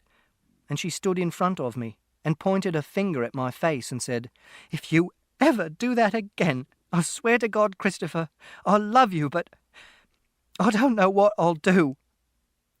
So she made me promise never to leave the flat on my own, because it was dangerous, and because you couldn't trust people in London because they were strangers. And the next day she had to go to the shops again, and she made me promise not to answer the door if anyone rang the bell. And when she came back, she brought some food pellets for Toby and 3 Star Trek videos, and I watched them in the living room until Mr. Shears came home, and then I went into the spare room again. And I wished that 451C Chapter Road, London, NW25NG had a garden, but it didn't. And the day after that, the office where Mother worked rang and told her she couldn't come back to work because they had got someone else to do her job for her, and she was really angry, and she said that it was illegal and she was going to complain. But Mr. Shears said, "Don't be a bloody fool, it was a temporary job, for Christ's sake." And when Mother came into the spare room before I went to sleep, I said, "I have to go to Swindon to take my A-level." And she said, "Christopher, not now. I'm getting phone calls from your father threatening to take me to court. I'm getting it in the neck from Roger. It is not a good time." And I said, "But I have to go because it's been arranged and the Reverend Peters is going to invigilate." And she said, "Look, it's only an exam. I can ring the school. We can get it postponed. You can take it some other time." And I said, "I can't take it another time. It's been arranged. And I've done lots of revision. And Mrs. Gascoigne said we could use a room at school." And Mother said, "Christopher, I am just about holding this together. But I am this close to losing it, all right? So just give me some—" Then she stopped talking, and she put her hand over her mouth, and she stood up and went out of the room. And I started feeling a pain in my chest like I did on the Underground, because I thought I wasn't going to be able to go back to Swindon and take my A-level. And the next morning, I looked out of the window in the dining room to count the cars in the street to see whether it was going to be a quite good day or a super good day or a black day. But it wasn't like being on the bus to school, because you could look out of the window for as long as you wanted and see as many cars as you wanted. And I looked out of the window for 3 hours, and I saw 5 red cars in a row, and 4 yellow cars in a row, which meant it was both a good day and a black day, so the system didn't work anymore. But if I concentrated on counting the cars, it stopped me thinking about my A-level and the pain in my chest. And in the afternoon, Mother took me to Hampstead Heath in a taxi, and we sat on top of a hill and looked at the planes coming into Heathrow Airport in the distance. And I had a red ice lolly from an ice cream van. And Mother said she had rung Mrs. Gascoigne and told her that I was going to take my maths A-levels next year, so I threw my red ice lolly away, and I screamed for a long time, and the pain in my chest hurt so much that it was hard to breathe, and a man came up and asked if I was okay, and Mother said, "Well, what does it look like to you?" And he went away. And then I was tired from screaming, and Mother took me back to the flat in another taxi, and the next morning was Saturday, and she told Mr. Shears to go out and get me some books about science and maths from the library, and they were called 100 Number Puzzles and The Origins of the Universe and Nuclear Power, but they were for children, and they weren't very good, so I didn't read them, and Mr. Shears said, "Well, it's nice to know my contribution's appreciated." and I hadn't eaten anything since I threw away the red ice lolly on Hampstead Heath, so Mother made me a chart with stars on it, like when I was very small, and she filled a measuring jug with Complan and strawberry flavouring, and I got a bronze star for drinking 200 millilitres, and a silver star for drinking 400 millilitres, and a gold star for drinking 600 millilitres. And when Mother and Mr. Shears argued, I took the little radio from the kitchen, and I went and sat in the spare room, and I tuned it halfway between two stations so that all I could hear was white noise, and I turned the volume up really loud and held it against my ear, and the sound filled my head, and it hurt so that I couldn't feel any other sort of hurt, like the hurt in my chest, and I couldn't hear Mother and Mr. Shears arguing, and I couldn't think about not doing my A-level, or the fact that there wasn't a garden at 451C Chapter Road, London NW25NG, or the fact that I couldn't see the stars.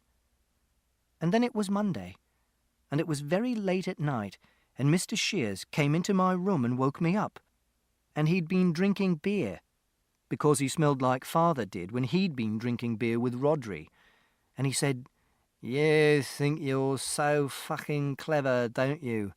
Don't you ever think about other people for 1 second, eh? Well, I'll bet you're really pleased with yourself now, aren't you?" And then Mother came in and pulled him out of the room and said, "Christopher, I'm sorry. I'm really, really sorry." The next morning, after Mr. Shears had gone to work, Mother packed lots of her clothes into 2 suitcases and told me to come downstairs and bring Toby and get into the car. And she put the suitcases into the boot and we drove off. But it was Mr. Shears' car, and I said, "Are you stealing the car?" And she said, "I'm just borrowing it." And I said, "Where are we going?" And she said, "We're going home." And I said, "Do you mean home in Swindon?" And she said, "Yes." And I said, "Is Father going to be there?" And she said, "Please, Christopher, don't give me any hassle right now, okay?" And I said, "I don't want to be with Father." And she said, Just, it's going to be all right, Christopher, okay? It's going to be all right." And I said, "Are we going back to Swindon so I can do my maths A-level?" And Mother said, "What?" And I said, "I'm meant to be doing my maths A-level tomorrow." And Mother spoke very slowly, and she said, "We are going back to Swindon because if we stay in London any longer, someone was going to get hurt, and I don't necessarily mean you." And I said, "What do you mean?" And she said, "Now, I need you to be quiet for a while." And I said, "How long do you want me to be quiet for?" And she said, "Jesus." And then she said, "Half an hour, Christopher. I need you to be quiet for half an hour." And we drove all the way to Swindon, and it took 3 hours 12 minutes, and we had to stop for petrol, and Mother bought me a Milky Bar, but I didn't eat it. And we got caught in a long traffic jam, which was caused by people slowing down to look at an accident on the other carriageway. And I tried to work out a formula to determine whether a traffic jam would be caused just by people slowing down, and how this was influenced by A, the density of traffic, and B, the speed of the traffic, and C, how quickly drivers braked when they saw the brake lights of the car in front coming on. But I was too tired because I hadn't slept the night before, because I was thinking about not being able to do my maths A-level. So I fell asleep. And when we got to Swindon, Mother had keys to the house, and we went in and she said, "Hello?" But there was no one there because it was 1:23 p.m. And I was frightened, but Mother said I'd be safe, so I went up to my room and closed the door. I took Toby out of my pocket, and I let him run around, and I played Minesweeper, and I did the expert version in 174 seconds, which was 75 seconds longer than my best time. And then it was 6:35 p.m, and I heard Father come home in his van, and I moved the bed up against the door so he couldn't get in, and he came into the house, and he and Mother shouted at each other. And Father shouted, "How the fuck did you get in here?" And Mother shouted, "This is my house too, in case you've forgotten." and Father shouted, "Is your fucking fancy man here as well?" And then I picked up the bongo drums that Uncle Terry had bought me, and I knelt down in the corner of the room, and I pressed my head into the join between the two walls, and I banged the drums, and I groaned, and I carried on doing this for an hour, and then Mother came into the room and said Father had gone. And she said that Father had gone to stay with Rodri for a while, and we would get a place to live of our own in the next few weeks. Then I went into the garden, and I found Toby's cage behind the shed, and I brought it inside, and I cleaned it and put Toby back in it. And I asked Mother if I could do my maths A-level the next day. And she said, "I'm sorry, Christopher." And I said, "Can I do my maths A-level?" And she said, "You're not listening to me, are you, Christopher?" And I said, "I'm listening to you." And Mother said, "I told you. I rang your headmistress. I told her you were in London. I told her you'd do it next year." And I said, "But I'm here now, and I can take it." And Mother said, "I'm sorry, Christopher. I was trying to do things properly. I was trying not to mess things up." And my chest began hurting again, and I folded my arms, and I rocked backwards and forwards and groaned. And Mother said, "I didn't know we'd be coming back." But I carried on groaning and rocking backwards and forwards, and Mother said, "Come on, this isn't going to solve anything." Then she asked if I wanted to watch one of my Blue Planet videos about life under the Arctic ice or the migration of humpback whales. But I didn't say anything, because I knew I wasn't going to be able to do my maths A-level, and it was like pressing your thumbnail against a radiator when it's really hot and the pain starts and it makes you want to cry, and the pain keeps hurting even when you take your thumb away from the radiator. Then Mother made me some carrots and broccoli and ketchup, but I didn't eat them. And I didn't sleep that night either. The next day, Mother drove me to school in Mr. Shear's car because we missed the bus. And when we were getting into the car, Mrs. Shears came across the road and said to Mother, "You've got a fucking nerve." And Mother said, "Get into the car, Christopher." But I couldn't get into the car because the door was locked. And Mrs. Shears said, "So, has he finally dumped you too?" Then Mother opened her door and got into the car and unlocked my door, and I got in and we drove away. And when we got to school, Siobhan said, "So, you're Christopher's mother?" And Siobhan said that she was glad to see me again, and she asked if I was okay, and I said I was tired. And Mother explained that I was upset because I couldn't do my maths A-level, so I hadn't been eating properly or sleeping properly. And then Mother went away, and I drew a picture of a bus using perspective so that I didn't think about the pain in my chest. And after lunch, Siobhan said that she had spoken to Mrs. Gascoigne, and she still had my A-level papers in 3 sealed envelopes in her desk. So I asked if I could still do my A-level, and Siobhan said, "I think so. We're going to ring the Reverend Peters this afternoon and make sure he can still come in and be your invigilator. And Mrs. Gascoigne is going to write a letter to the examination board to say that you're going to take the exam after all, and hopefully they'll say that that's okay. But we can't know that for sure." Then she stopped talking for a few seconds. "I thought I should tell you now, so you could think about it." And I said, "So I could think about what?" And she said, "Is this what you want to do, Christopher?" And I thought about the question, and I wasn't sure what the answer was, because I wanted to do my maths A-level, but I was very tired, and when I tried to think about maths, my brain didn't work properly, and when I tried to remember certain facts, like the logarithmic formula for the approximate number of prime numbers not greater than x, I couldn't remember them, and this made me frightened. And Siobhan said, "You don't have to do it, Christopher. If you say you don't want to do it, no one's going to be angry with you. And it won't be wrong or illegal or stupid. It will just be what you want, and that will be fine." And I said, "I want to do it, because I don't like it when I put things in my timetable and I have to take them out again, because when I do that, it makes me feel sick." And Siobhan said, "Okay." And she rang the Reverend Peters, and he came into school at 3:27 p.m, and he said, "So, young man, are we ready to roll?" And I did paper 1 of my Maths A-level, sitting in the art room. And Reverend Peters was the invigilator, and he sat at a desk while I did the exam, and he read a book called The Cost of Discipleship by Dietrich Bonhoeffer, and ate a sandwich. And in the middle of the exam he went and smoked a cigarette outside the window, but he watched me through the window in case I cheated. And when I opened the paper and read through it, I couldn't think how to answer any of the questions, and also I couldn't breathe properly.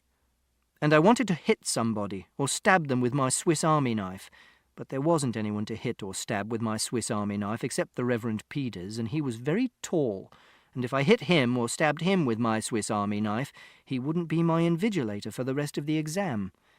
So I took deep breaths like Siobhan said I should do when I want to hit someone in school, and I counted 50 breaths and did cubes of the cardinal numbers as I counted, like this. 1, 8, 27, etc. And that made me feel a little calmer. But the exam was 2 hours long, and 20 minutes had already gone, so I had to work really fast, and I didn't have time to check my answers properly. And that night, just after I got home, Father came back to the house, and I screamed, but Mother said she wouldn't let anything bad happen to me, and I went into the garden and lay down and looked at the stars in the sky and made myself negligible. And when Father came out of the house, he looked at me for a long time, and then he punched the fence and made a hole in it, and went away. And I slept a little bit that night, because I was doing my Maths A-level, and I had some spinach soup for supper.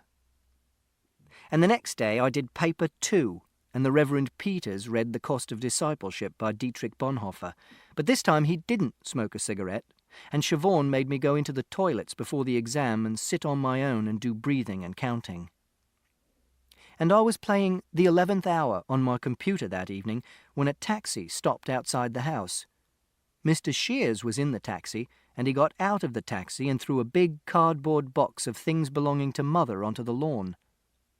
And they were a hairdryer and some knickers and some L'Oreal shampoo and a box of muesli and 2 books, Diana, Her True Story by Andrew Morton and Rivals by Jilly Cooper, and a photograph of me in a silver frame.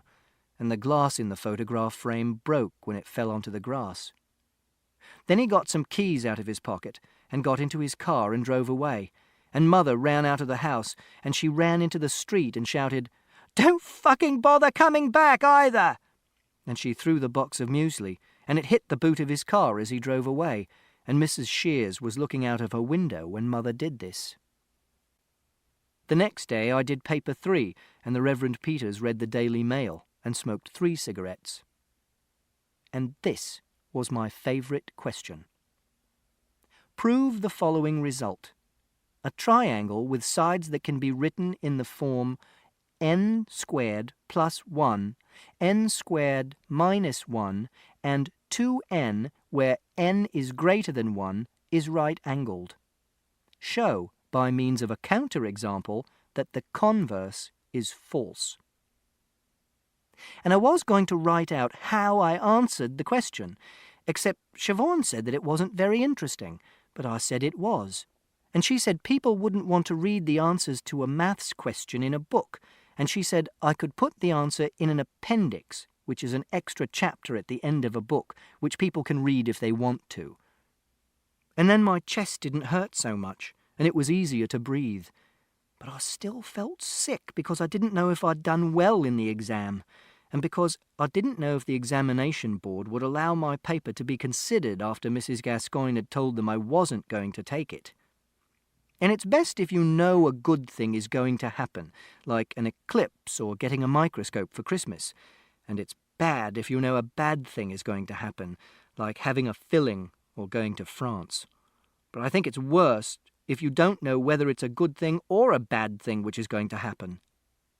And Father came round to the house that night, and I was sitting on the sofa watching University Challenge and just answering the science questions. And he stood in the doorway of the living room, and he said, "Don't scream, okay, Christopher? I'm not going to hurt you." And Mother was standing behind him, so I didn't scream. Then he came a bit closer to me, and he crouched down like you do with dogs to show that you're not an aggressor, and he said, "I wanted to ask you how the exam went." But I didn't say anything.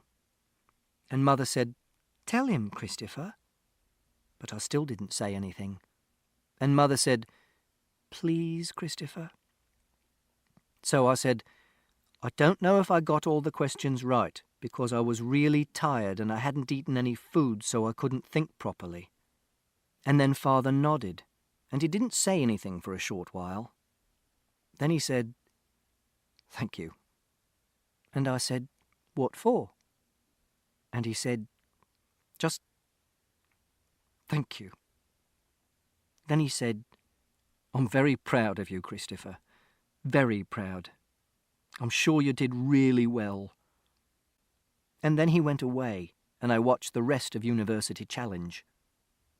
And the next week, Father told Mother she had to move out of the house, but she couldn't because she didn't have any money to pay rent for a flat.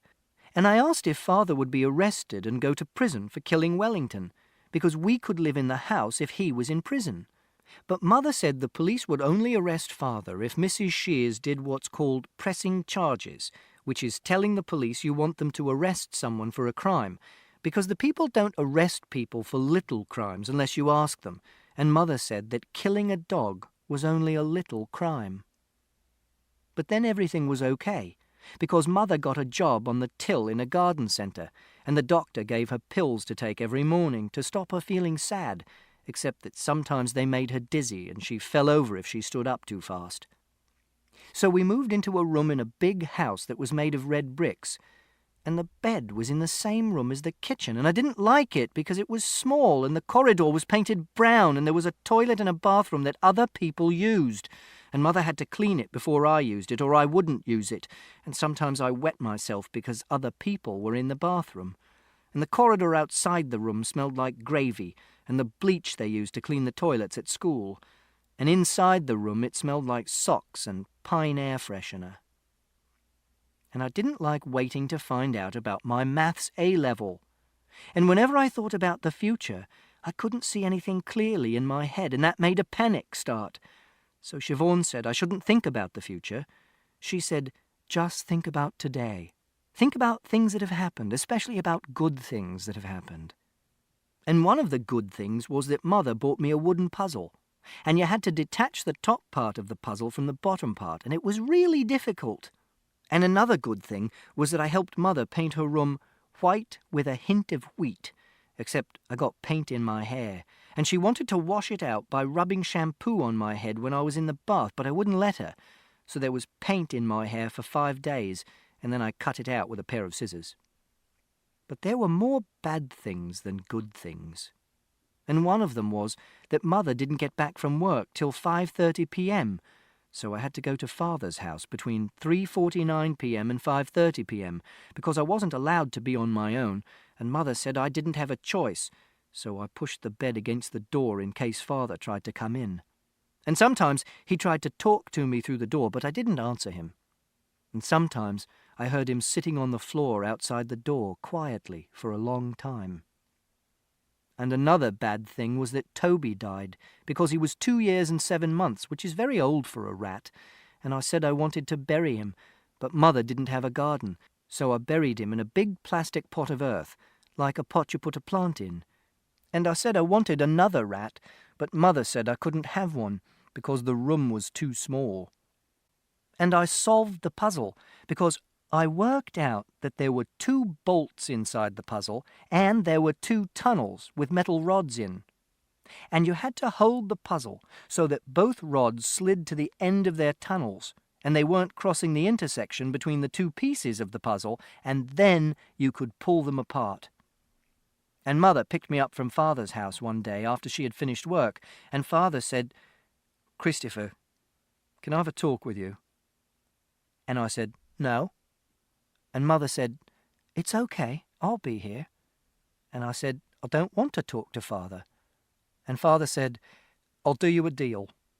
and he was holding the kitchen timer, which is a big plastic tomato sliced through the middle, and he twisted it, and it started ticking. And he said, 5 minutes, okay? That's all. Then you can go. So I sat on the sofa, and he sat on the armchair, and Mother was in the hallway, and Father said, Christopher, look, things can't go on like this. I don't know about you, but this just hurts too much. You being in the house, but refusing to talk to me. You have to learn to trust me, and I don't care how long it takes. If it's a minute one day, and 2 minutes the next, and 3 minutes the next, and it takes years, I don't care. Because this is important. This is more important than anything else. And then he tore a little strip of skin away from the side of the thumbnail on his left hand. And he said, Let's call it a project. A project we have to do together. You have to spend more time with me, and I have to show you that you can trust me. And it'll be difficult at first because it's a difficult project. But it'll get better.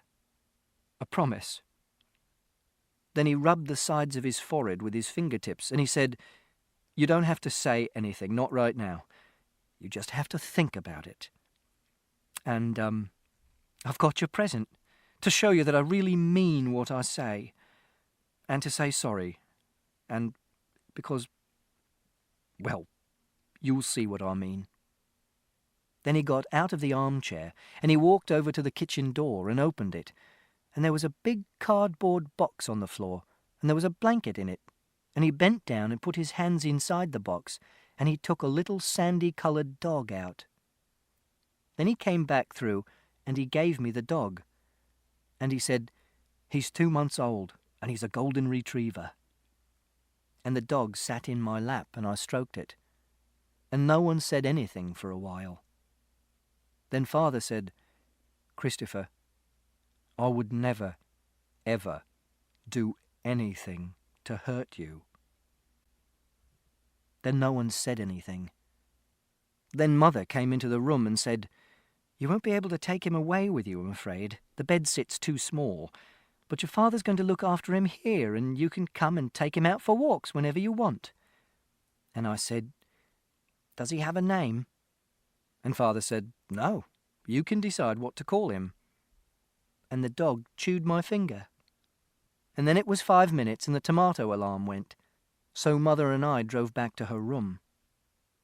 And the next week there was a lightning storm, and the lightning hit a big tree in the park near Father's house and knocked it down, and men came and cut the branches up with chainsaws and carried the logs away on a lorry, and all that was left was a big black pointed stump made of carbonized wood. And I got the results of my maths A-level, and I got an A grade, which is the best result, and it made me feel happy. And I called the dog Sandy. And Father bought him a collar and a lead, and I was allowed to take him for walks to the shop and back. And I played with him with a rubber bone.